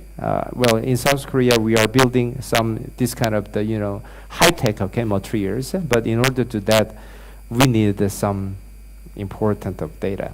So actually, in order to develop such kind of, materials and technology, Hollywood movies, okay, shows us a very good, okay, blueprints, and this is the photos comes from the cloud of Atlas, okay, and actually they said that the name of this city is Neo Seoul. So actually, this is New Seoul, okay, and the Hollywood movie, said that, okay, in the near future, and Seoul looks like this. But as I think that Bombay, Bengal, okay, and some, Indian cities, is much looks like this. Okay, so New Seoul is established in Bengal, I think so. Okay. Okay, so we have to consider the environments, energy, and resources, and all this kind of the stuffs. But the time is so limited. I'd like to. Okay, so what we have to do is we have to make some sustainable materials, and those kind of things can be done in the ICT-based, okay, technologies. Okay, just let me skip, okay, this part. So, when we do a decision, we have to base on the statistics and the database. So I have do such kind of the analysis, and we found that we are very shortage of the research and development engineers in this field. So I persuaded the CEOs of the metal production companies. But the thing is that okay, we have to train our students, okay, in different ways, and how we can educate them. So in order to do that, I have the survey of the faculty members as well as the students. And so firstly, I have make a survey to the faculty members, and they said that, okay, fundamental knowledge is very important. Actually, Dr. Roberts mentions that, okay, fundamental is very important. So all the professors said that, okay, fundamentals is very important. And the teamwork, okay, however, but the students said that, okay, no, fundamental, that may be the business of professors, but we think that the teamwork is much more important. And the industry managers, they said that, okay, no, not the fundamentals, okay, the creativity is most important, okay. So actually, all the sectors have different ideas, okay, in the education. And actually, so I also make a survey, okay, of what is the most effective methods, okay, to cultivate our skills. And the professor said that, okay, experiment-based problem solving, okay? They said that, okay, we have to do some experiment, otherwise we cannot learn. But actually, students say that, no, we do not want to do the experiments in the laboratory. We want to go to the company to cultivate ourselves. And actually, the industries, they said, okay, I think that, whether you work in the university or you go to the industry, the most important thing is that whether you are mentored by expert or not. Okay, so actually, all the sectors have different dreams. There are very big gaps, okay, between these kind of the conversations. So, and another thing is that this is very important. So I also do a survey, okay, who graded from the university with the degree of the master's and the PhD, and they got a job in the steelmaking companies in recent 5 years, okay? Then I said that which way is the mostly, helpful, and which way is the mostly effective, okay, for your current job, okay? So actually, this is a very, very, well, impressive. And they said that, okay, so the project, actually this project means that, you know, which was well, carried out with the industry, okay? So this project was very helpful for their, you know, degree. And they also said that, okay, their thesis, okay, work, it was very helpful, okay, because they contribute, okay, themselves many hours and many, you know, efforts to do that. And also, there are some coursework, okay, was very helpful, okay, to understand the very basic fundamentals. But here, the private lessons means that the instructions by professor was only 5%. So it was not so effective. So I don't know whether this is a story of only in Korea, but actually, well, when I searched it, okay, they surveyed, or I have some interviews in other countries. Many countries, you know, engineers replied that the instructions by professors was not so effective to do the job in the industry. Okay, so I made apologize, okay, to our students. And so in the new education system, what kinds of things should be done, okay? So, well, for that, how to apply the theory in the applications. So actually that is a title of, you know, today's conference. And the industry cooperated coursework and the project and the industry experience process we needed. And, well, understanding of the facility, and actually they mentions that the digital transformation is very important. They want to know the ICT knowledge, like some big data, and understanding of the industry itself. So, okay, so based on this kind of the consideration, okay, some part we need the research, but the other part we need this education. So research, education, research, multiplies education, and research, education, education, education. So I made a conclusion that, okay, research multiplies education with order of n, okay? So by doing that, we can make a better, well, education program, which is called as a hyper-connected research and education system. So not only for the research, but also for the education. So we can do the education through the research, and we can do the research through the education, okay? So this is a kind of the new concept of education in my, well, faculties. So, well, within this scope, okay, we are make industry certified, okay, coursework. So once they, well, graduate from our program, they receive the certificates from the industry. And once this kind of certificates is applied, then they get a better job, okay, in the industry. So actually, this one was, well, done with the collaborations with many, well, universities in South Korea.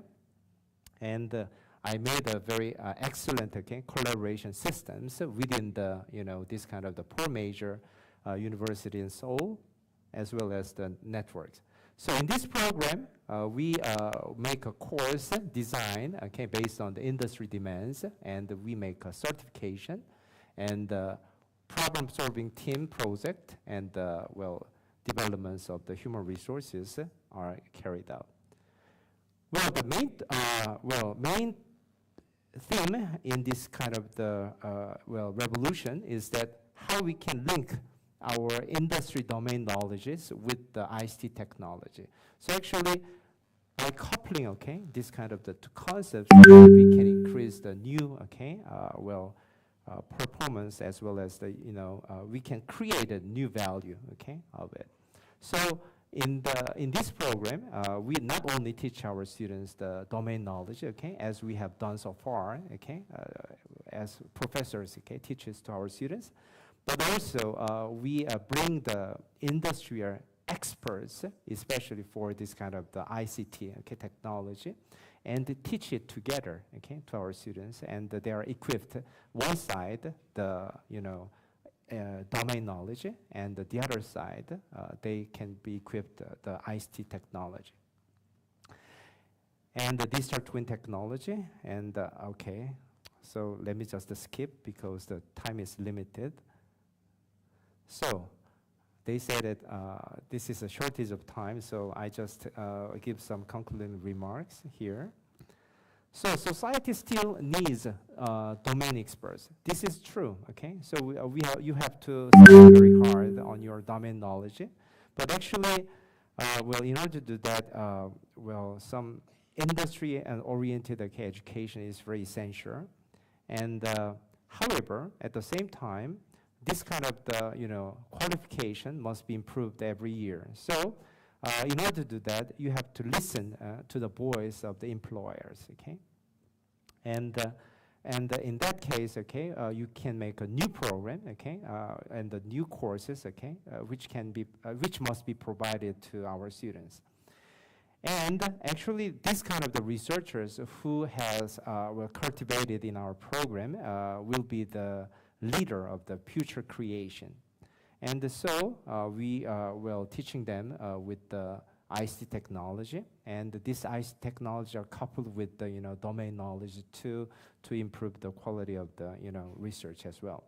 So hyper-connected system with industry will continuously developed in our university, and I hope this kind of the idea will be explored in the REVA University as well. So finally, I would like to show you the introduction video by university to close it. So this is my university. I am sorry.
Thank you very much. Okay. Okay. This is your time. Thank you so much, sir, for your very. Thank you so much, Professor Junoli, for your very insightful and application-oriented lecture. Now I would like to invite Dr. D.V. Sunita, HOD Department of Physics, for a vote of thanks.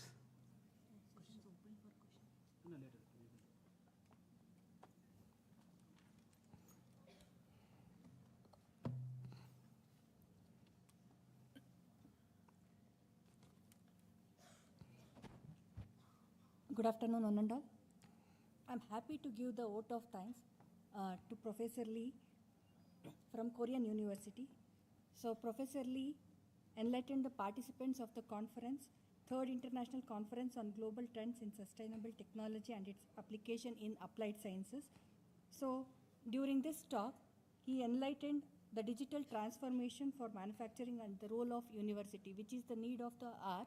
And also we know that how the implication of a university education will be more to be oriented and upskilled so that it will be beneficial for the students to reach the specific goal, whatever they are focusing on. So now industry needs are completely different. So the education, whatever we are giving is completely different. So that if we are going to fill that gap with this kind of industry related courses or courses, whatever sir showed, So that will bridge the gap, and it will lead to a lot of connect between the industry and also the university, so which will provide the bright future for the students, and also it will indirectly benefit the professors or faculty, whoever is working in the university. So with this, I thank Professor Lee to coming all the way from Korea and enlightening all our participants. So thank you, sir. Thank you very much. Thank you very much.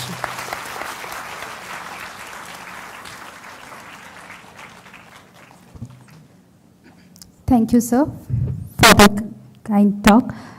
I request all of us now we will disperse for lunch. Lunch is arranged for faculty members and participants in amphitheatre environment.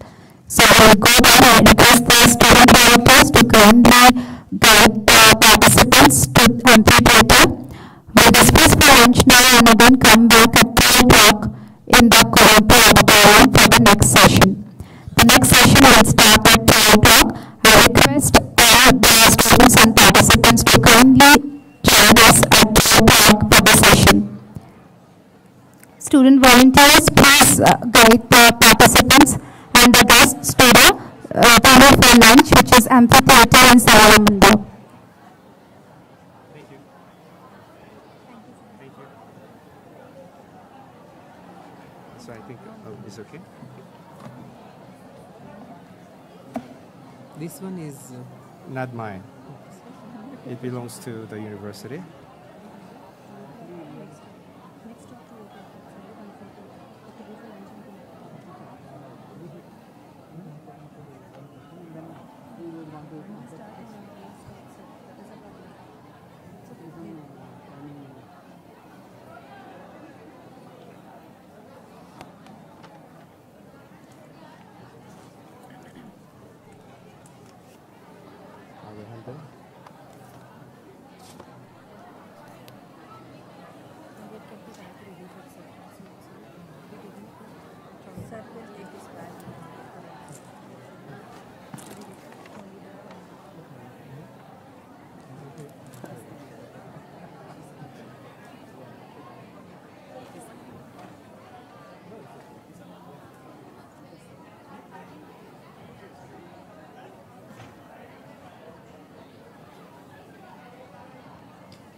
Which one, ma'am?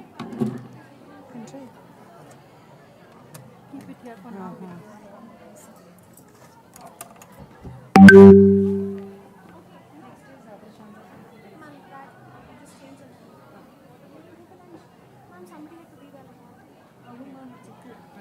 I think Rakshita and Sneha, they've gone. 10 minutes they'll be back. That time I'll. Okay. But you'll keep them to get lunch.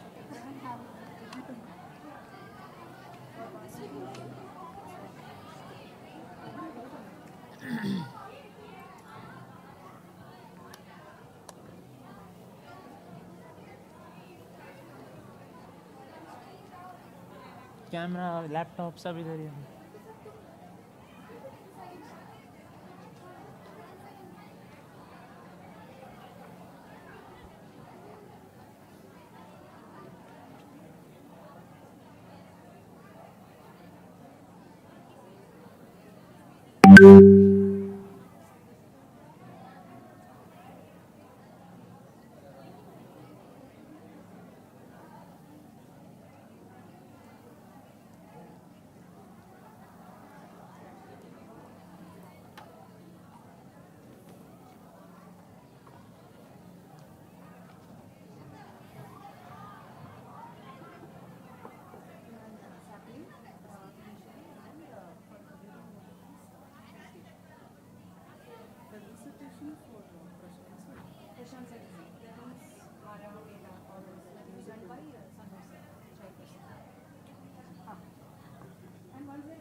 You're there, no?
Banner तो लगा हुआ ना। ये नहीं भैया, speaker banner inauguration हो गया है। ओके। क्या ढूंढ रहे हैं? Slide changer. हाँ? Slide changer. ये नहीं, दूसरा था। दूसरा आपने लिया था मुझसे, ये लिया था उसके बाद।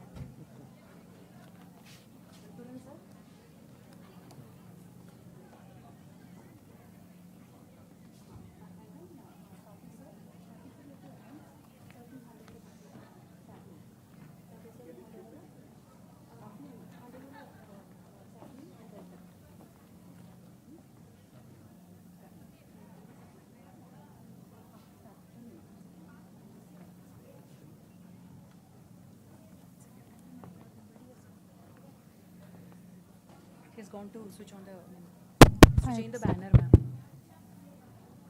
You say when soon we are starting. Good afternoon, everybody. Students at the back, please come front. Students also sitting at the back, please come front. We'll start with the session shortly.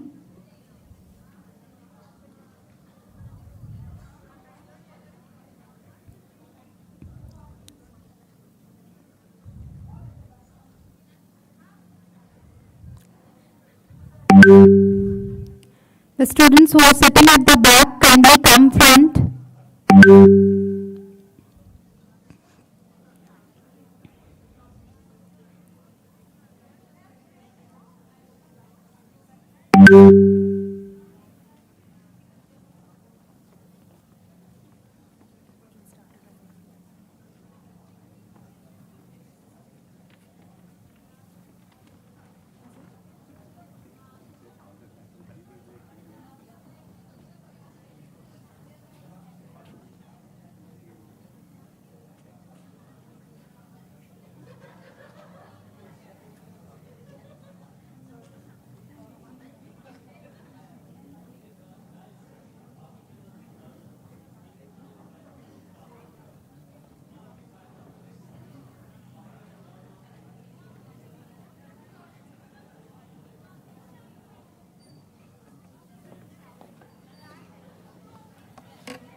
I request all the students to be settled down.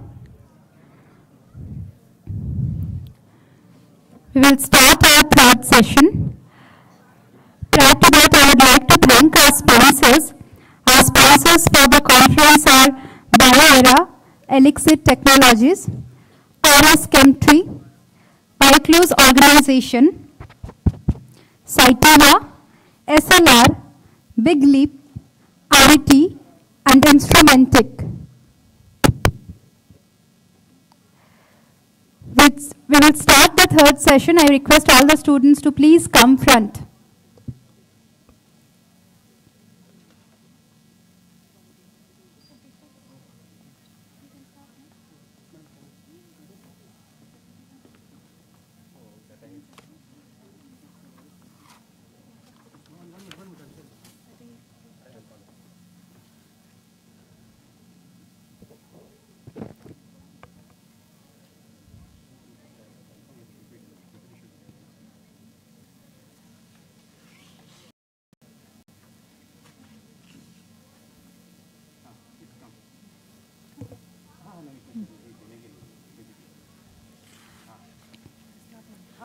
Good afternoon, one and all present here.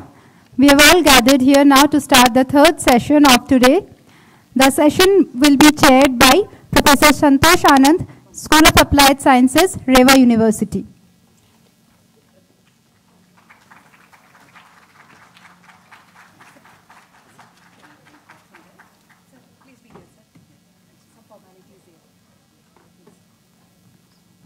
A very good afternoon, sir, and the delegates of the conference, as well as the student friends.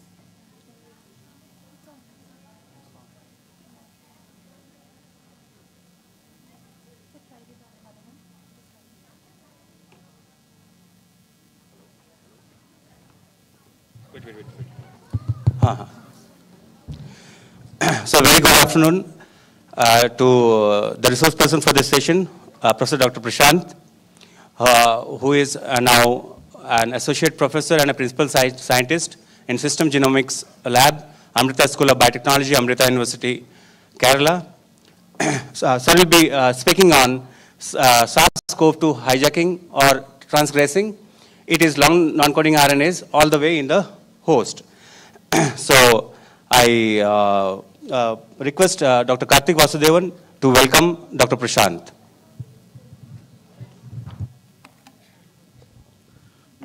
Good afternoon, everyone. I am Dr. Karthik Vasudevan, Associate Professor at Department of Biotechnology, Reva University. And it's my privilege to extend a warm welcome on this enlightening first day of conference. Today, we are honored to welcome Dr. Prashant, an accomplished bioinformatician who has made significant impact in the field. His impressive journey of achievement stands as an inspiration to each one of us. Dr. Prashant commenced his academic journey. Short introduction, that's fine. Yeah, I'll make it short, yes. commenced its academic journey with a MSc in biotechnology at JJ Central University. And from 2008 to 2014, Dr. Prashant engaged in global collaboration as a visiting postdoc, partnering with like a prestigious institute like bioinformatics.org and Osaka University, Japan.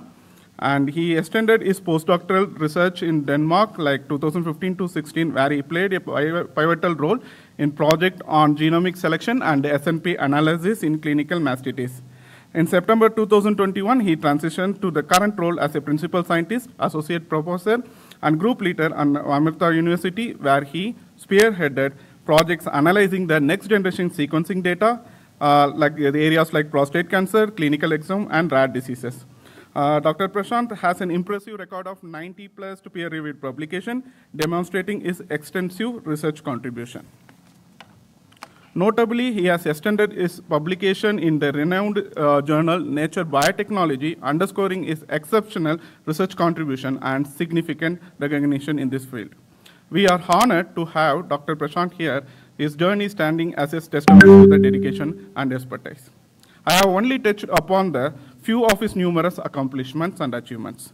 With this brief note, I request Dr. Santosh Anand, Associate Professor, Department of Biotechnology, to hand over the sapling and welcome the speaker. Thank you.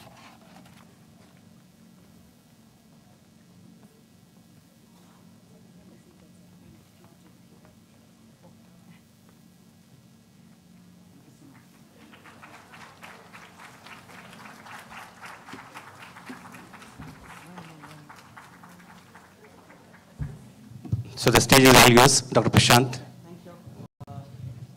Is my voice audible?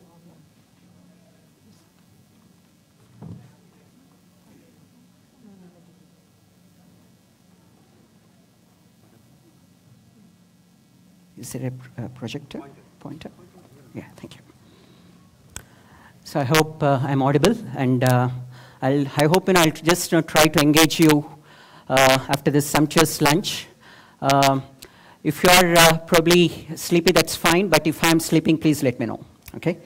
So, friends, I just thought I'll probably choose this particular talk, but I'm quite honored that I've done my PhD on hypothetical proteins, taking, a large amount of, inspiration from Sir Richie Roberts. It was in 1993 while I was pursuing my class 10, and my science teacher told me in the first week of October when Nobel Prizes were announced that there's something called split genes, that, we got Nobel Prize for.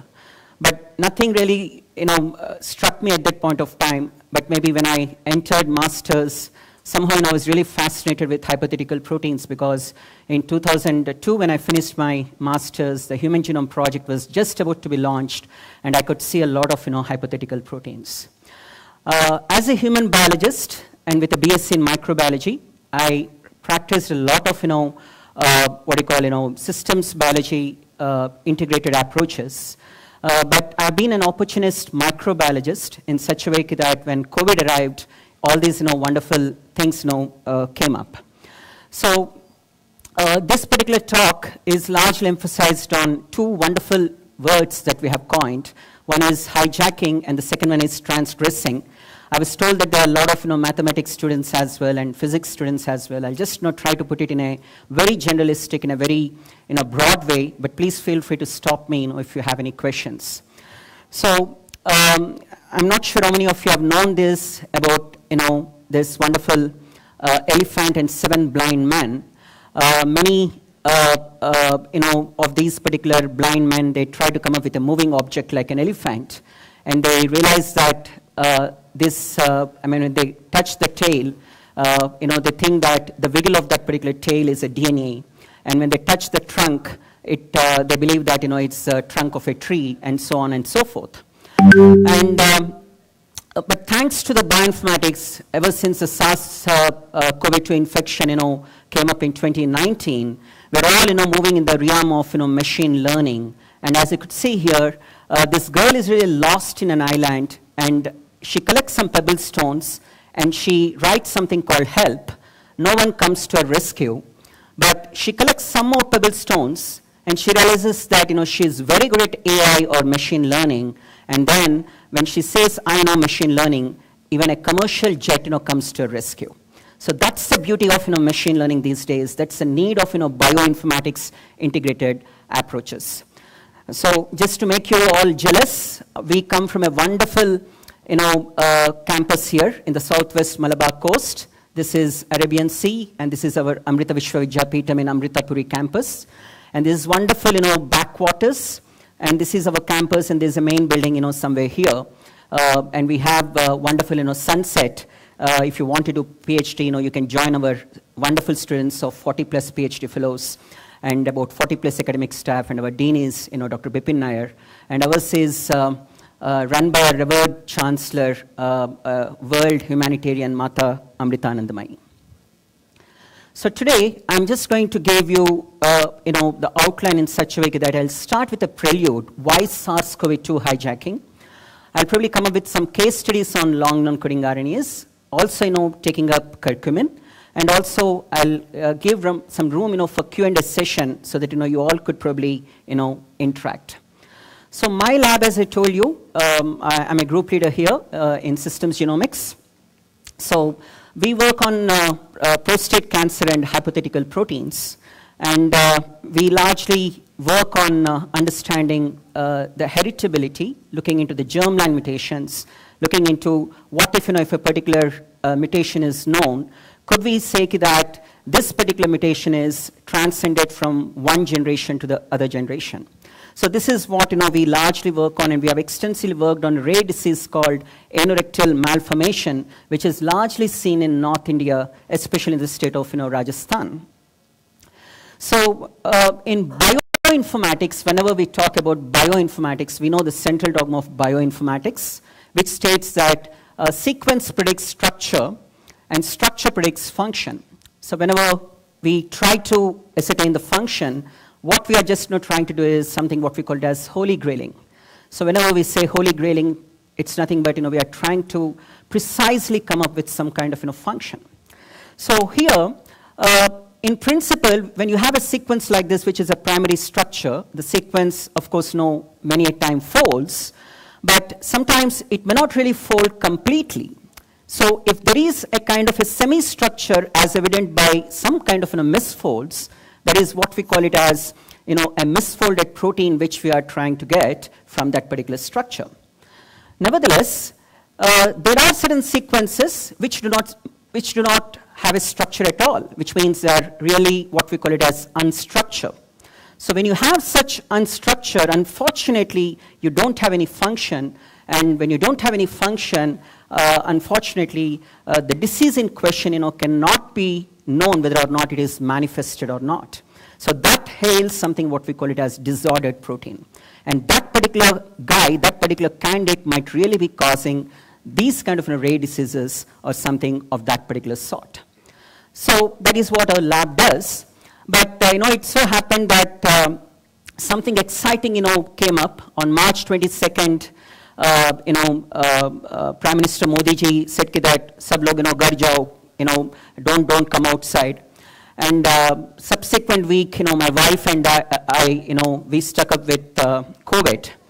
And then first time, we realized that we both are biologists and we should really collaborate, sitting each other, in the same room, looking at the faces. We thought, we should really collaborate. We did some exciting work. And of course, with my University of Alabama scientists, we have done something exciting.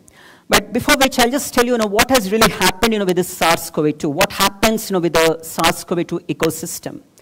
So this is SARS-CoV-2, and this is a cell. A cell has got a lot of healthy mitochondria, at least 2,000 to 3,000 healthy mitochondria per cell. So what SARS-CoV-2 does is, it tries to enter the cell, and it is received by two receptors called ACE2 and TMPRSS2.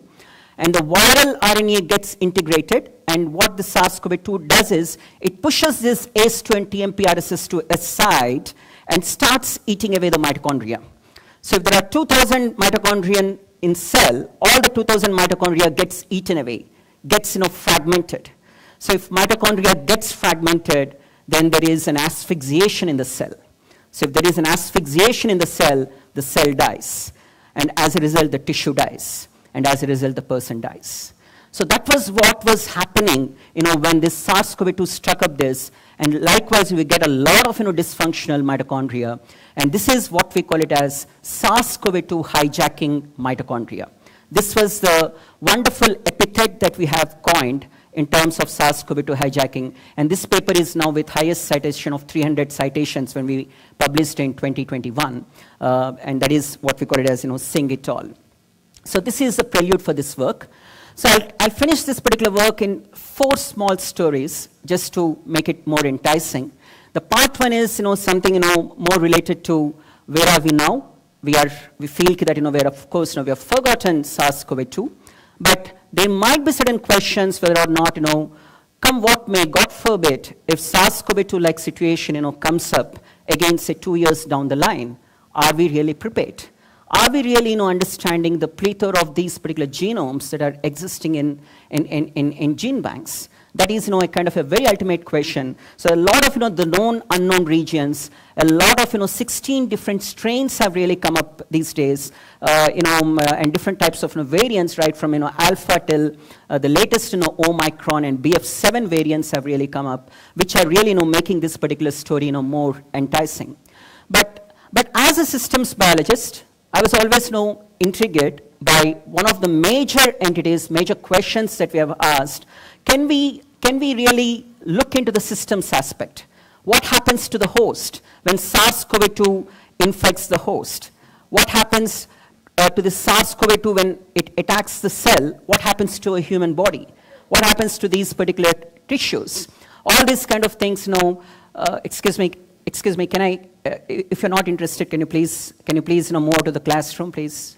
Please. I appreciate your patience, please. Let's honor, Ma Saraswati, please. Thank you. Okay. So, if there are,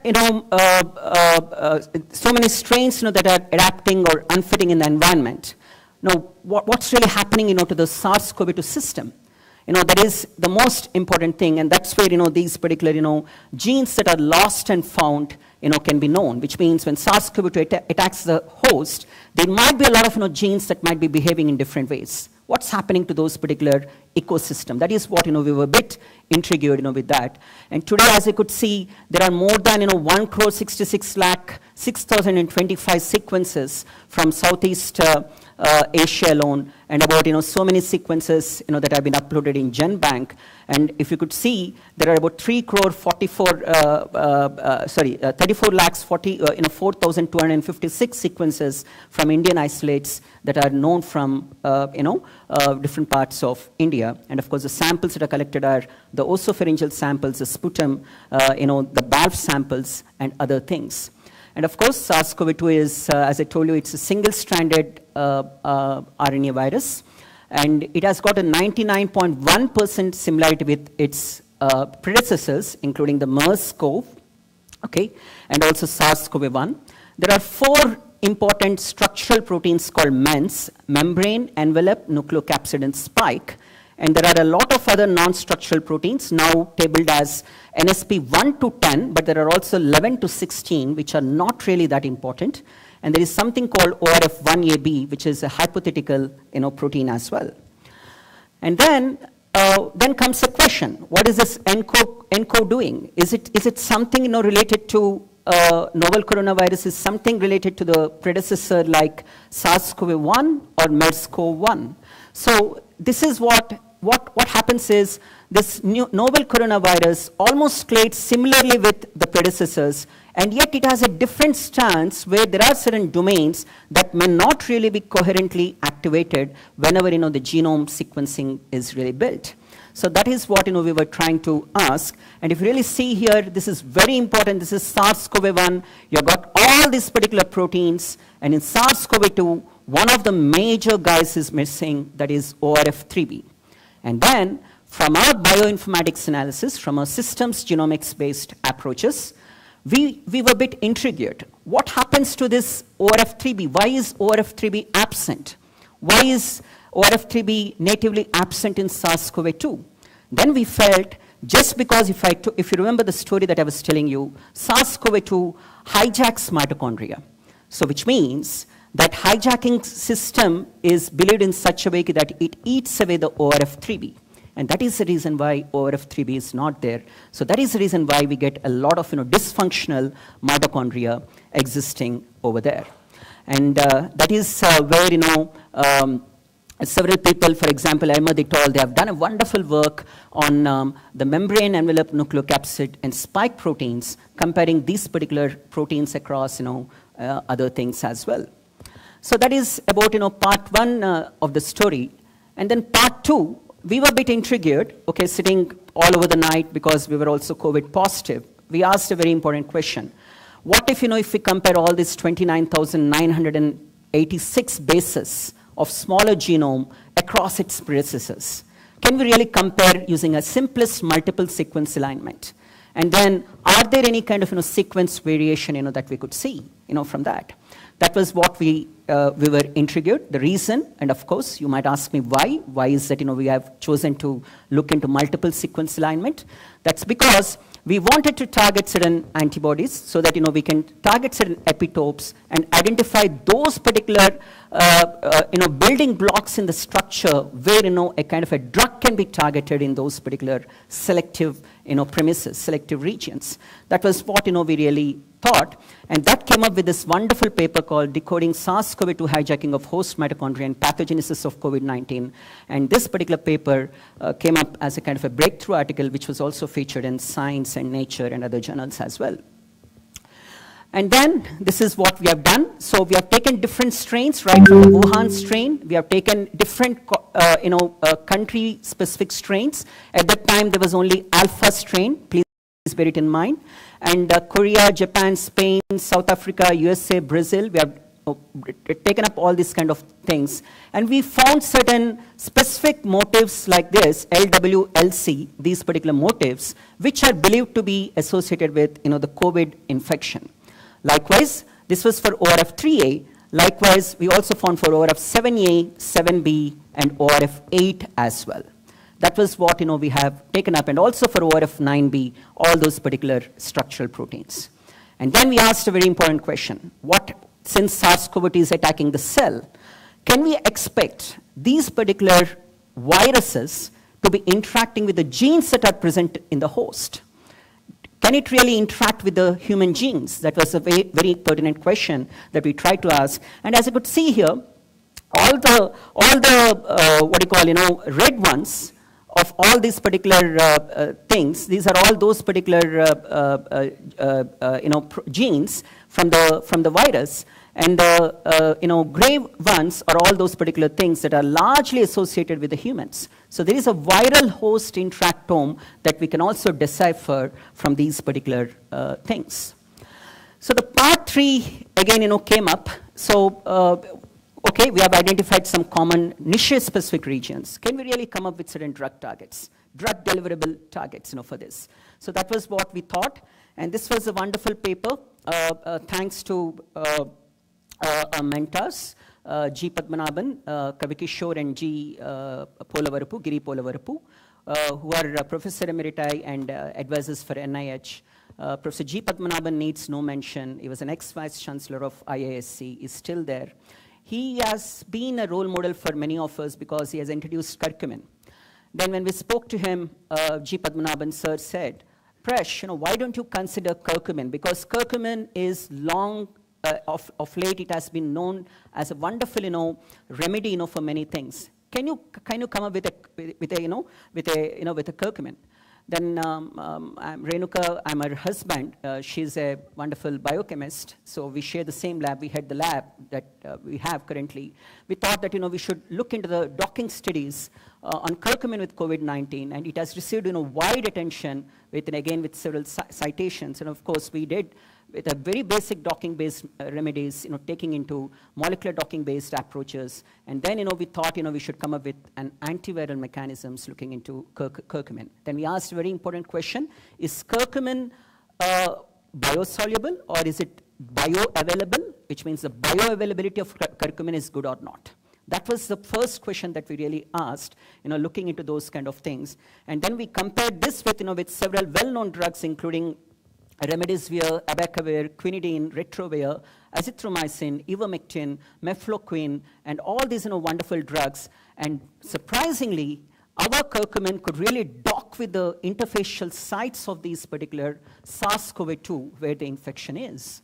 And that has really begged us a wonderful question saying that maybe we have some known pathways, but we really don't know the kind of mechanisms that these particular pathways might really be integrated with. So we came to a conclusion that curcumin fares far better than hydrochlorine and other known drugs. Of course, there need to be a better remedy, better drug targets that we need to find out.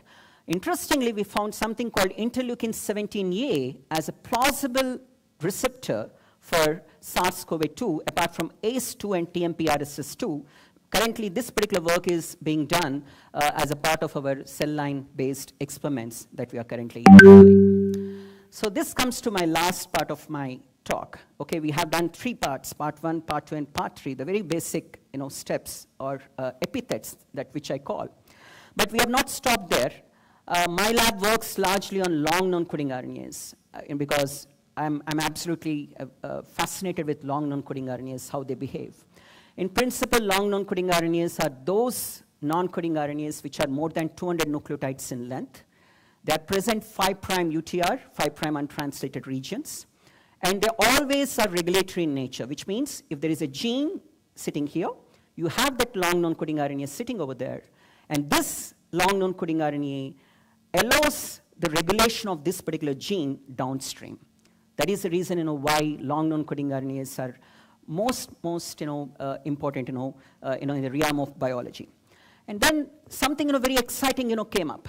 We thought that okay, when SARS-CoV-2 is a viral gene, and then SARS-CoV-2 is a RNA genetic material, and then long non-coding RNAs are also genetic material. Non-coding genetic material is RNAs. So what this guy does is it's so smart. While it removes this mitochondria within the cell, the long non-coding RNAs that are present in the vicinity of these particular cells, it doesn't interact with them, but what it does is it apes the sequences, which means it copies the sequences of long non-coding RNAs.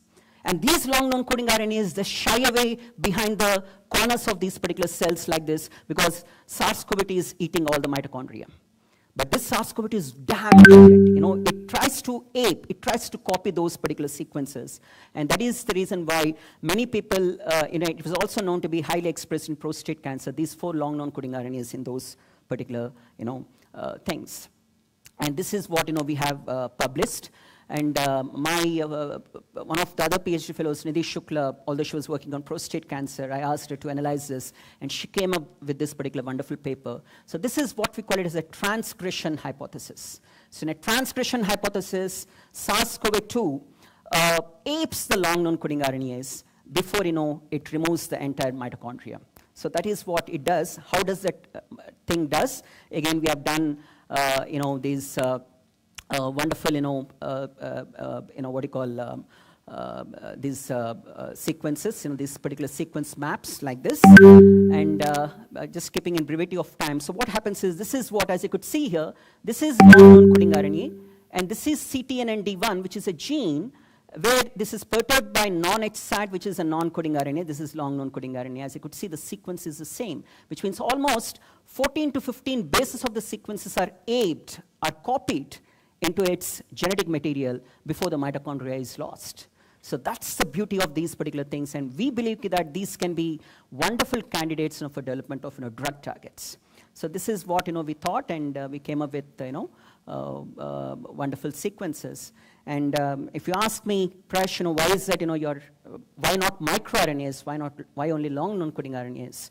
Just a few months before that, we have shown that the hypothetical proteins are predecessors of long non-coding RNAs, which means you have the known knowns, which means the known knowns are nothing but the gene that is known and the function that is known, whereas the known unknowns are the protein or the gene that is known, but we don't know the function of those particular gene or protein.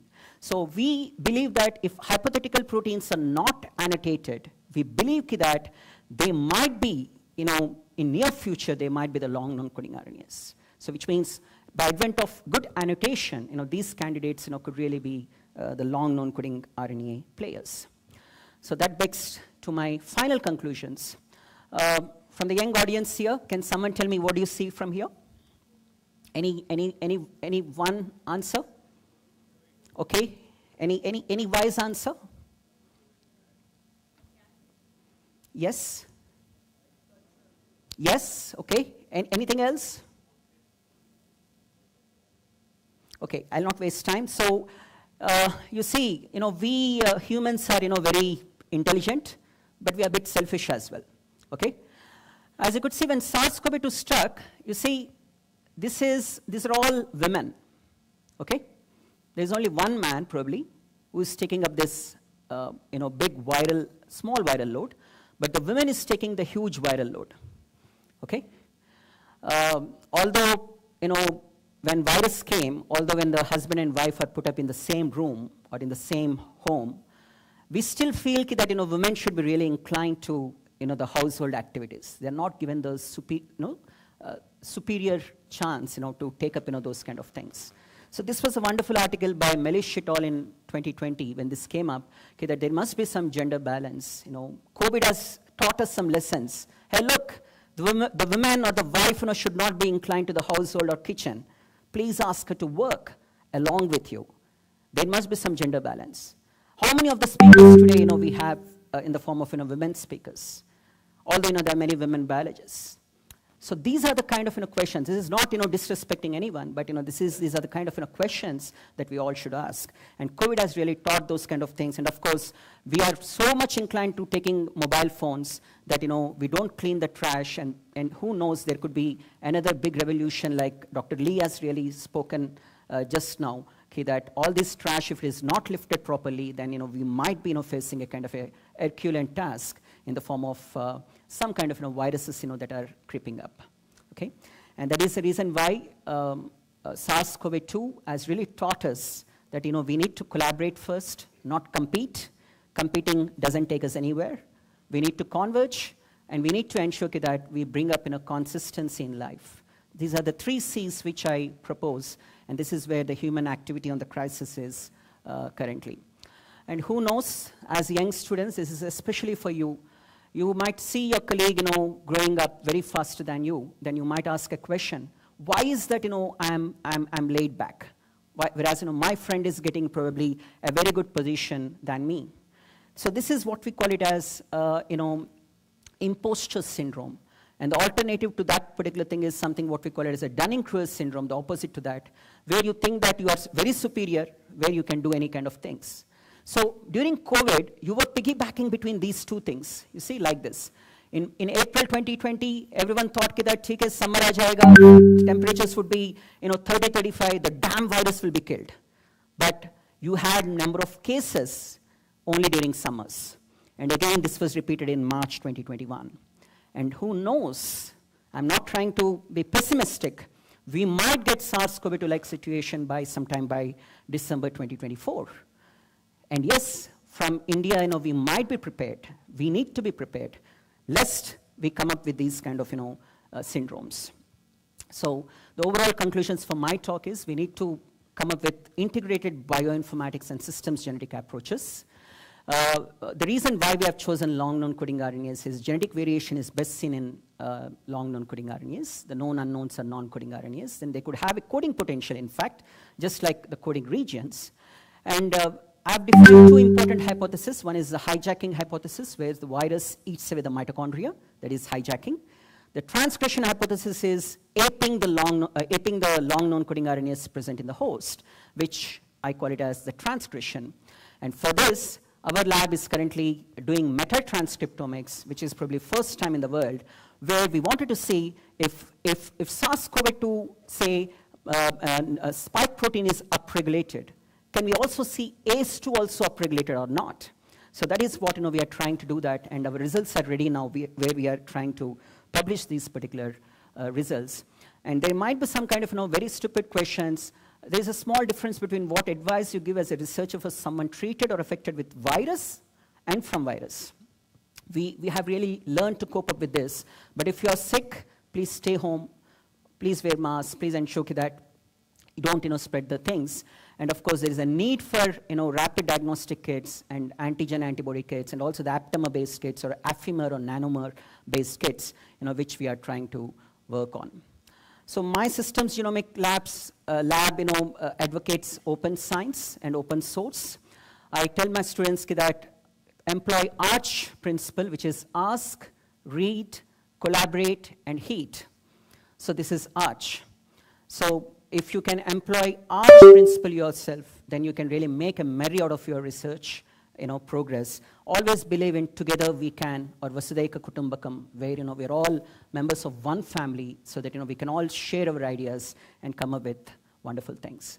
So finally, I'm the founder of BioClues, which is India's largest bioinformatics society. We have mentored about 3,000 students. We have more than 9,000 members today.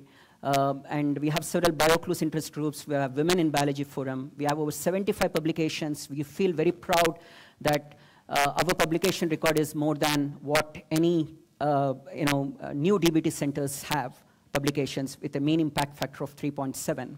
And we have bioinformatics for school children called BIGS program, where we introduce coding and other stuff to young children from age 11 years to 17 years. And we educate them. And we organize Indian Conference in Bioinformatics. This time it's in Weller Institute of Technology, and it's from 24 to 26 November. Last year, Sir Richie Roberts gave keynote talk last year.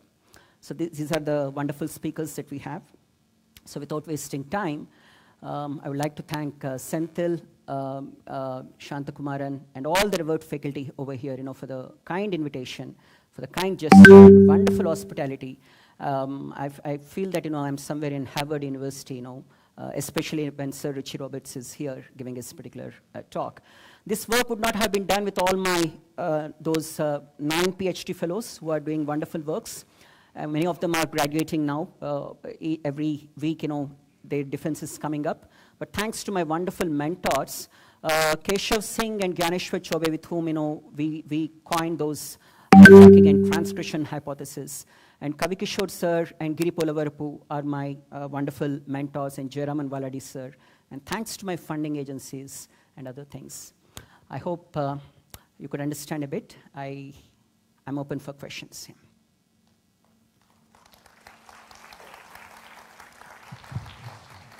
Thank you very much for an insightful talk, sir. I now welcome, actually sir is running short of time. So, sir, can I have your mail ID? Yeah, I'm sorry. It's there, I think. Didn't I give? It's prash, P-R-A-S-H, at bioclues.org. Okay? I think it is there.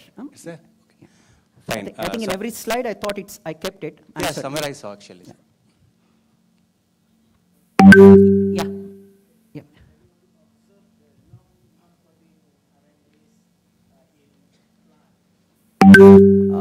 I'm not a plant biologist, but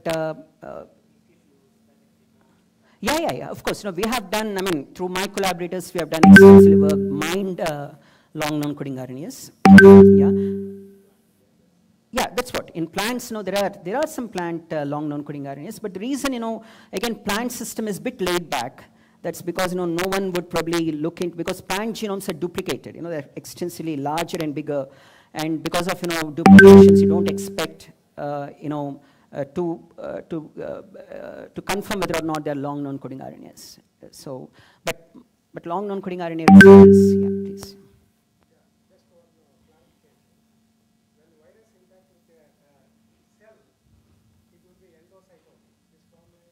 Yeah.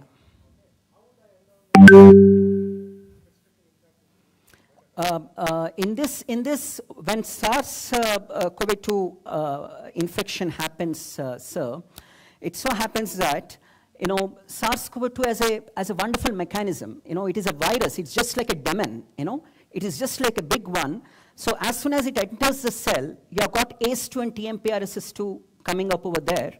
Just because the SARS-CoV-2 enters the thing, there's no endosomal activity that is really taking place. The immune system is so lost that that entire endosomal cavity is really lost. And ACE2 and TMPRSS2 are really in a very bad situation. It tries to bind to the virus, but the virus pushes the ACE2 and TMPRSS2. Yes, Yes, but it has that mitochondrial ER Golgi complex and ribosomal complex is really lost with this viral infection. The spike cascade allows this particular virus to get deep within these particular cells and get deprived of this mitochondria. That is the reason why we call it as dysfunctional mitochondria, and that's where this fragmentation of all those particular activities take place, taking up dysregulation and the metabolic pathways at a huge loss. Thank you, sir. Yeah. As sir is running short of time, sir has to travel. Right? So please mail whatever with your questions to Prashant sir ID. I now welcome Dr. Vivek Keshri to render the vote of thanks. Thank you. Thank you so much.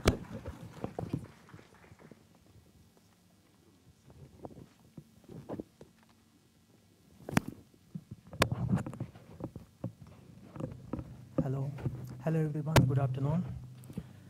My sincere thanks to Dr. Prashant for his enlightening and inspiring talk.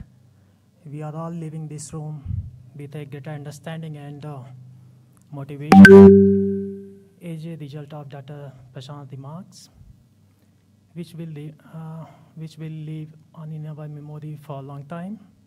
I think I speak for everyone when I say that Dr. Prashant's presentation was thought-provoking and insightful. We sincerely appreciate his time, knowledge, and insightful information he has provided us. Dr. Prashant, thank you very much for your wonderful presentation and for being a part of this international conference. Thank you to our participants for making this a memorable gathering. Now I kindly request to session chair kindly felicitate to speaker, Dr. Prashant.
Is Bhaskar not Emmanuel? Yeah, I have this. What's your name, sir? Bhaskar. Bhaskar. Okay. You can say Dr. Bhaskar. Dr. Bhaskar. Thank you, sir.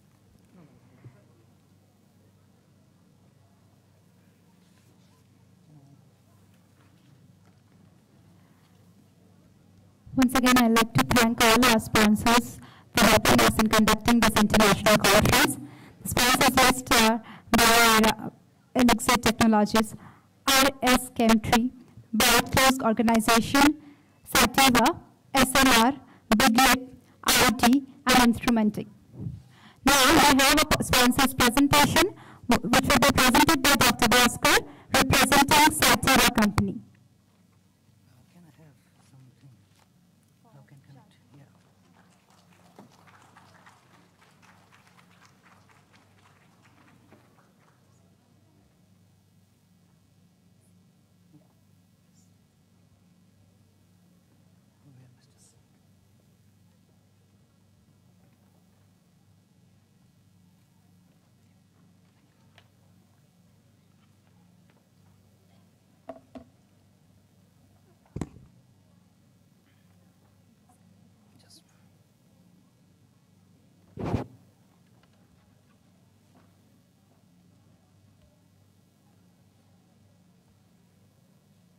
adjustment.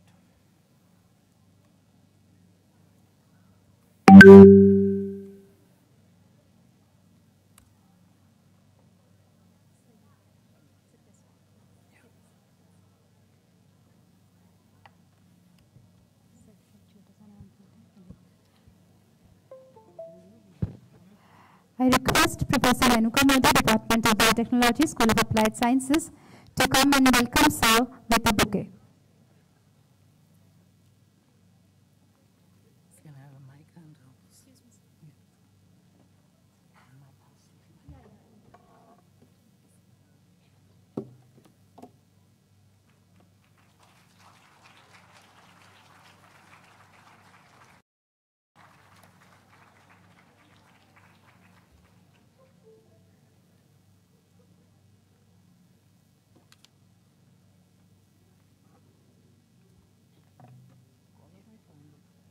Color my final.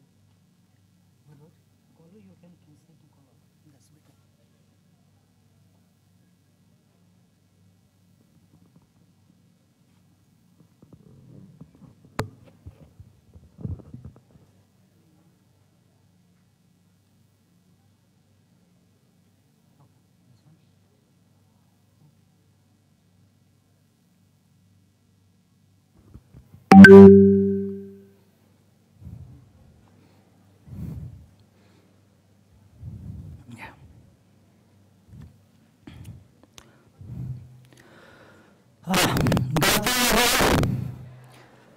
And I really thank Dr. Prashant for all his talk on COVID.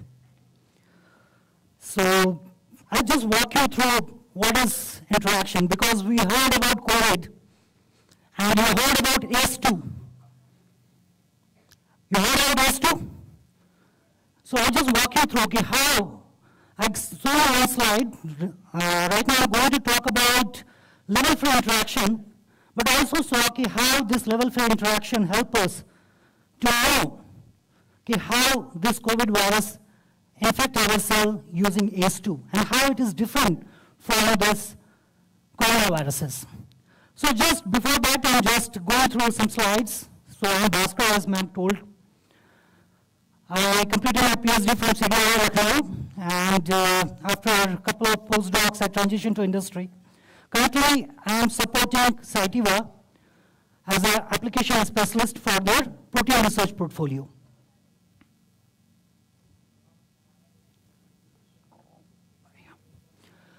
So, for doing our research, what we need is to prepare a sample. And for preparing a sample, what do you need? You have to collect those samples, just like Sir told, like swabs and all, and you have to clean up those. And to identify where, in which protein we have to work, we have to do, there are various methods, one Western blotting and 2D dyes, to identify those biomarkers on which we can work. Similarly, people have found how COVID infected or any disorder or any cancer, what is the one gene which is responsible or one particular protein which is responsible for that disease. So the biomarker identifications are done using Western blotting, dyes, 2D, mass spec. And once we did that, finally we have to explore what is the function of that protein. For that, what we need to do, we have to purify those proteins. There are various methods to purify those proteins. You might have used, or you have seen your professors doing that using gravitational flow method. We also have automated system called FPLC, which help you to purify your protein, or DNA or RNA, whatever it is. We use this to purify our protein, and once we purify those proteins, which we called earlier as a biomarker, and to know its function, we have to analyze that, and we have to characterize that, what is called functional analysis of characterization. And how we do that? If to happen any form of action, two molecules have to interact. Either for an infection, a bacteria have to interact our body. So where it interact on certain receptor, similar ways, whatever the drug pill which we take, it also interact with the receptor in our body. And that's how the cascade of signaling happens, and we get relief for that particular disease. And how we can do that? It can be done using BIACOR. It can be done using BIACOR. So now, what is BIACOR?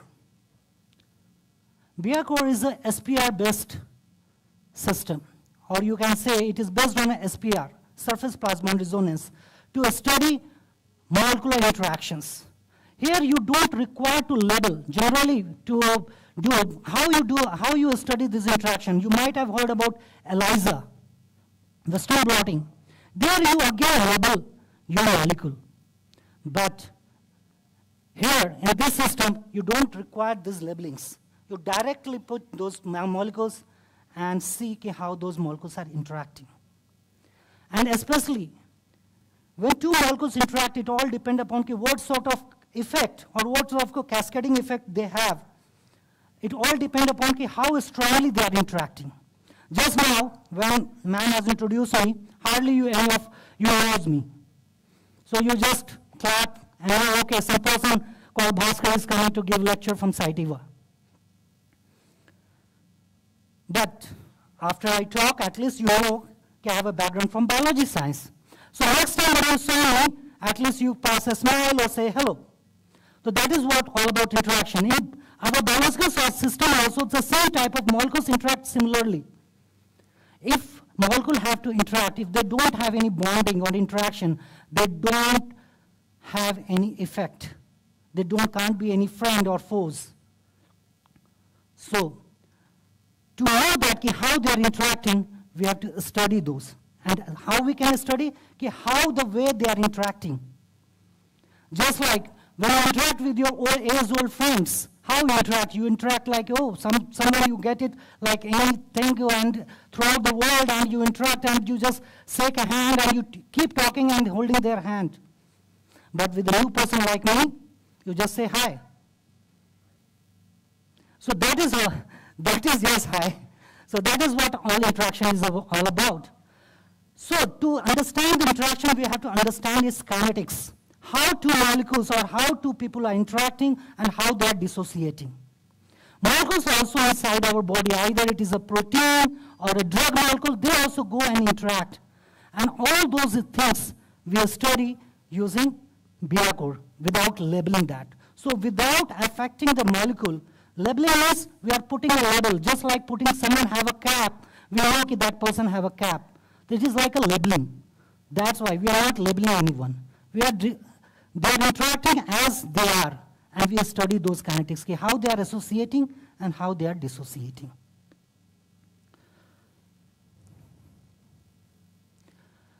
So why do we monitor this biomolecular interaction? Because we all know we are living in a dynamic, all these biological events are dynamic in nature. There is not like a fixed, okay, they are sitting over there, you go and study and come out. No, they happen in a snap. Sometimes they take time, and sometimes they happen in a snap, just like COVID happened to us. Or someone who has suffered from cancer, which prognosis take years after years. So that's what. These are dynamic, that's why biological interactions are dynamic in nature. And if we want to understand how these interactions are happening, we have to study at real time. And whatever the data it gives us to know how this molecule is going to behave, how long that molecule is with that partner, and what can be its effect. Later in the last of the slide, I will show you how this new COVID, what we call COVID, it is different from coronavirus. It is from the family of same coronavirus, but how it is different. Before that, we understand how we can study this and how we can do that. So by studying your molecular interaction, what we do? We do a protein research. We try to understand our own protein. Just like sir is explaining your non-coding RNAs and coding RNAs, or any other protein. In protein research, it is very helpful to know okay, what is the structure of some protein and how it functions, how your antibody go and bind to the antigen. All those structure activity relationship we can study, how the signaling cascade happen. You might have to come upon the term called complement system in your immunology class. Those from your biological science background or immunology background, they might have heard about complement system. How that cascade happens, how the signaling happens, and to understand the mechanism of action. How, if we eat any drug, how we get that effect. If you have a fever, you take a paracetamol, within 20 minutes, you get relief from that fever. How it does. So all these, how we can do? By studying these molecular interactions. Similar way, when we know, okay, when two molecules are interacting, two proteins are interacting, they have some effect. Similar way, our drugs also have effect. So we can design our drug according to. Like curcumin, it is a very well-known drug for anti-inflammatory.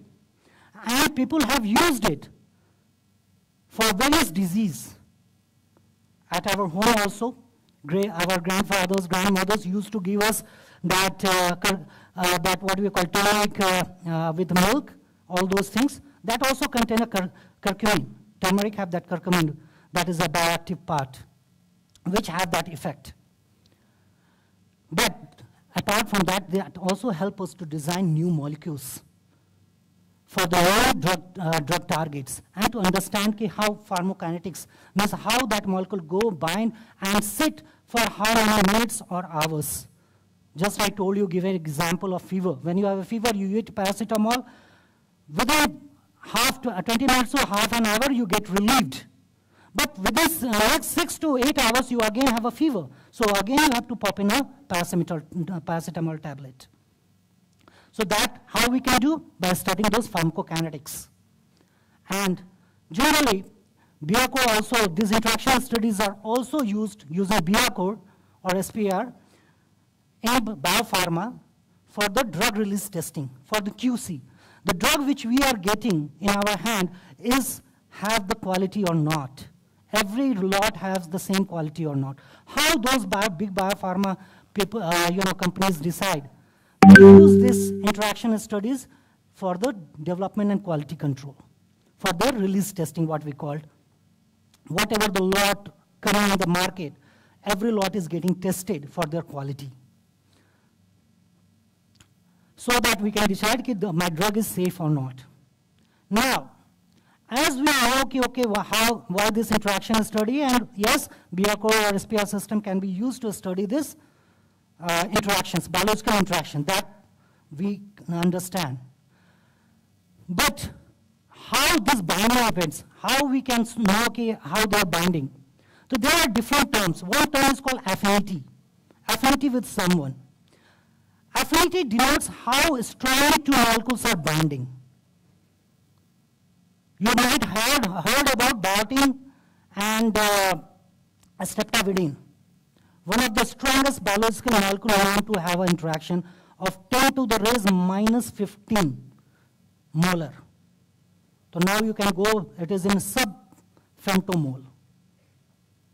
That much concentration, that strength is. If you leave that two molecules which are forming the complex of biotin and the streptavidin, it takes years to come out.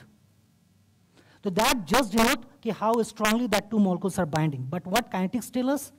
Kinetics tell us how these two molecules have get interacted and how they are getting off. Once that, because all the biological reactions are reversible reaction. They are not irreversible reaction. Because they are happening using all those what sort of bond? Weak forces, hydrophobic forces, London forces. All those forces help these interactions. So we have, if two molecules are interacting after some time, they will come out. So there is a part called association, the time they will take to go and bind, and there is a time when two molecules are binded, it will take to dissociate. So this is one on when we know the kinetics, how the molecules are interacting. Now, we always heard about, with the cell also you have heard about the bioactive, What is the bioavailability of curcumin? So every molecule what we purify is not 100% biologically active. They can be 99% pure, but they can't be 100% or 99% active. More the purity, less the activity. Go back to your biochemistry class. There you know about the activity and a specific activity relationship.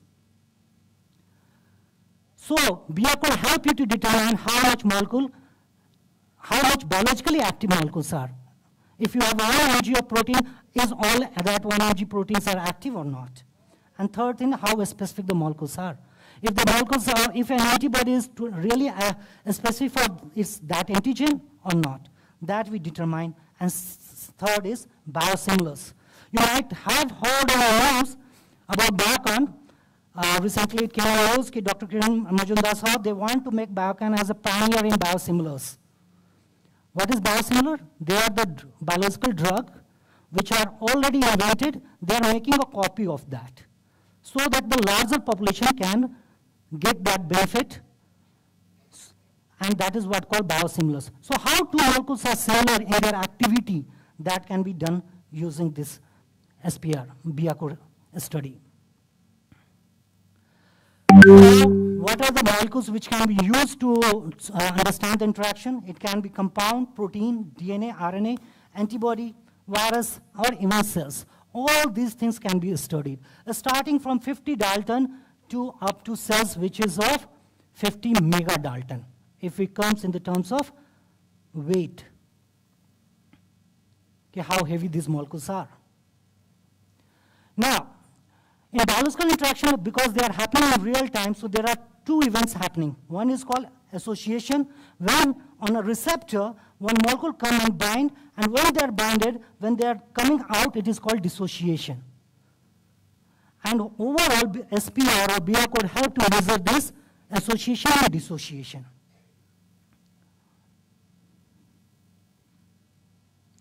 So once a BIACOR analysis, how in BIACOR we used to do, there is a chip like this, BIACOR sensor chip, what we call.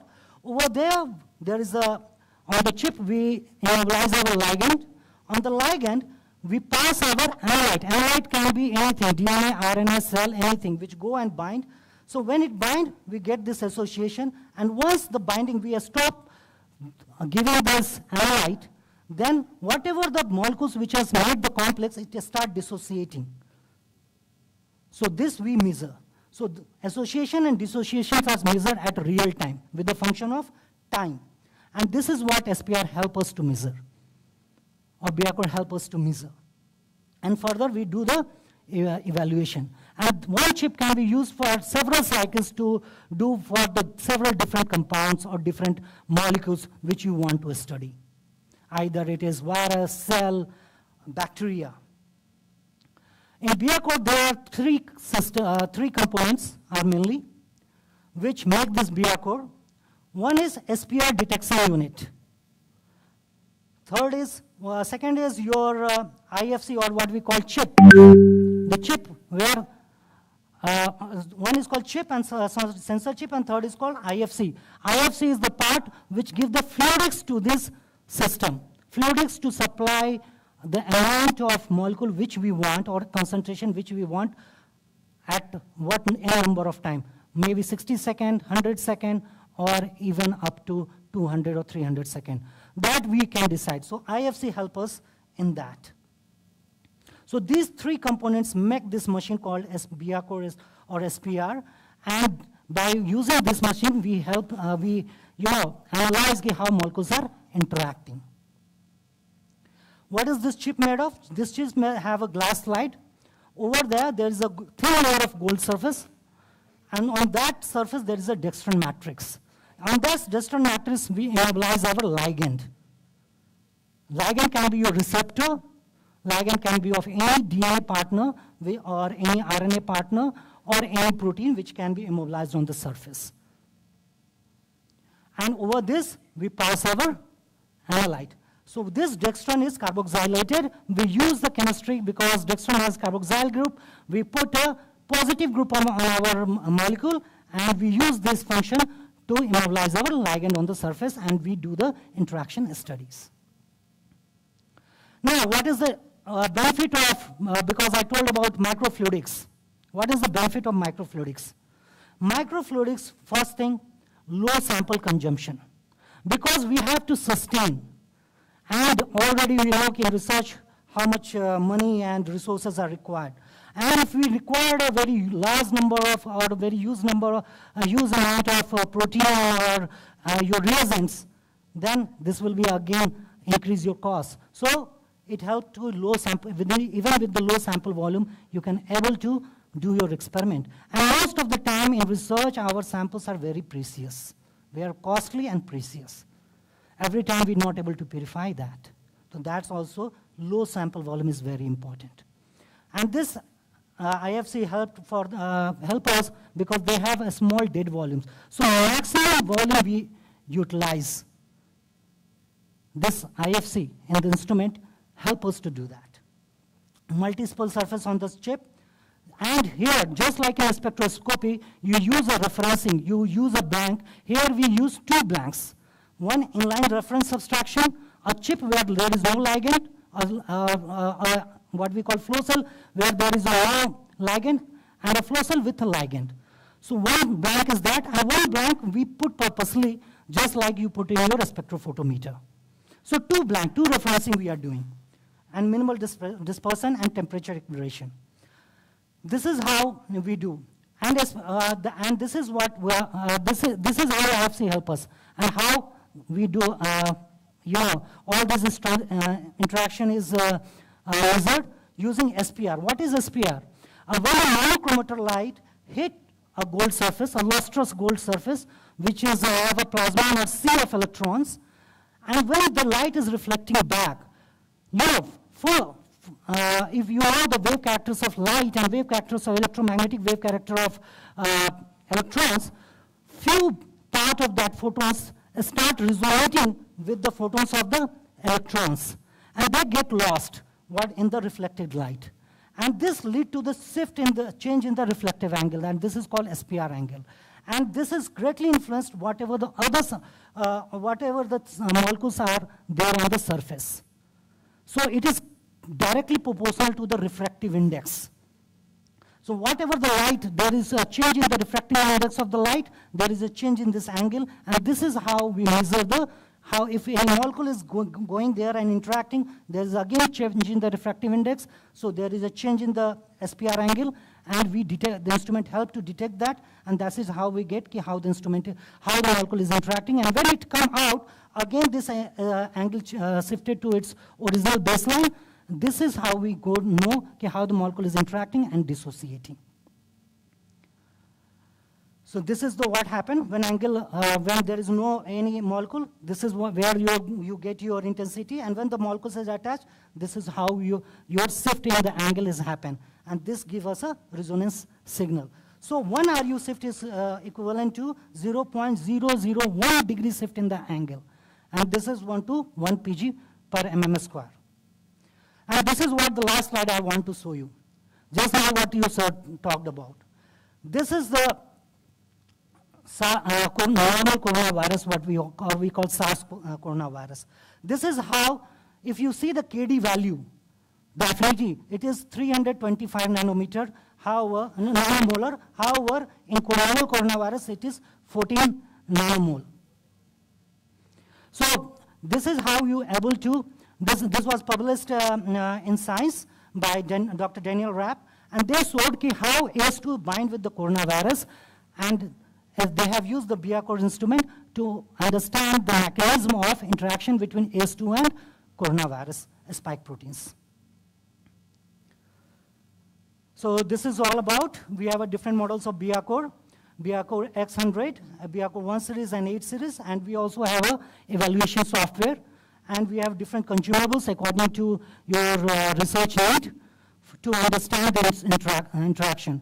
This interaction study can be used for most of your biological understanding, for understanding of the signaling cascade, for drug discovery, and also for the industry. People are already, biopharma industry, are extensively use this instrument. So we have a different chemistry, different formats. And this is a few of the tools and information if you are interested in interaction about about SPR and more about the SPR, you can go on our webpage and you can, enroll yourself, do these courses, and obviously after completing the course, you have to pass exam with 80% of marks. Then only you get a certificate. And this is really very helpful for you as a student and also in later of your career. Thank you.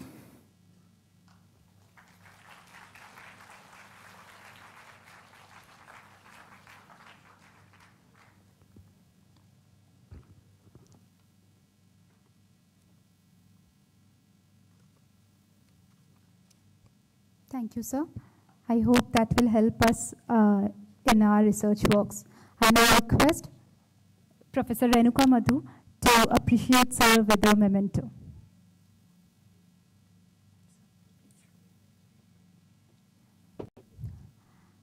This is a token of appreciation from School of Applied Sciences, Reva University.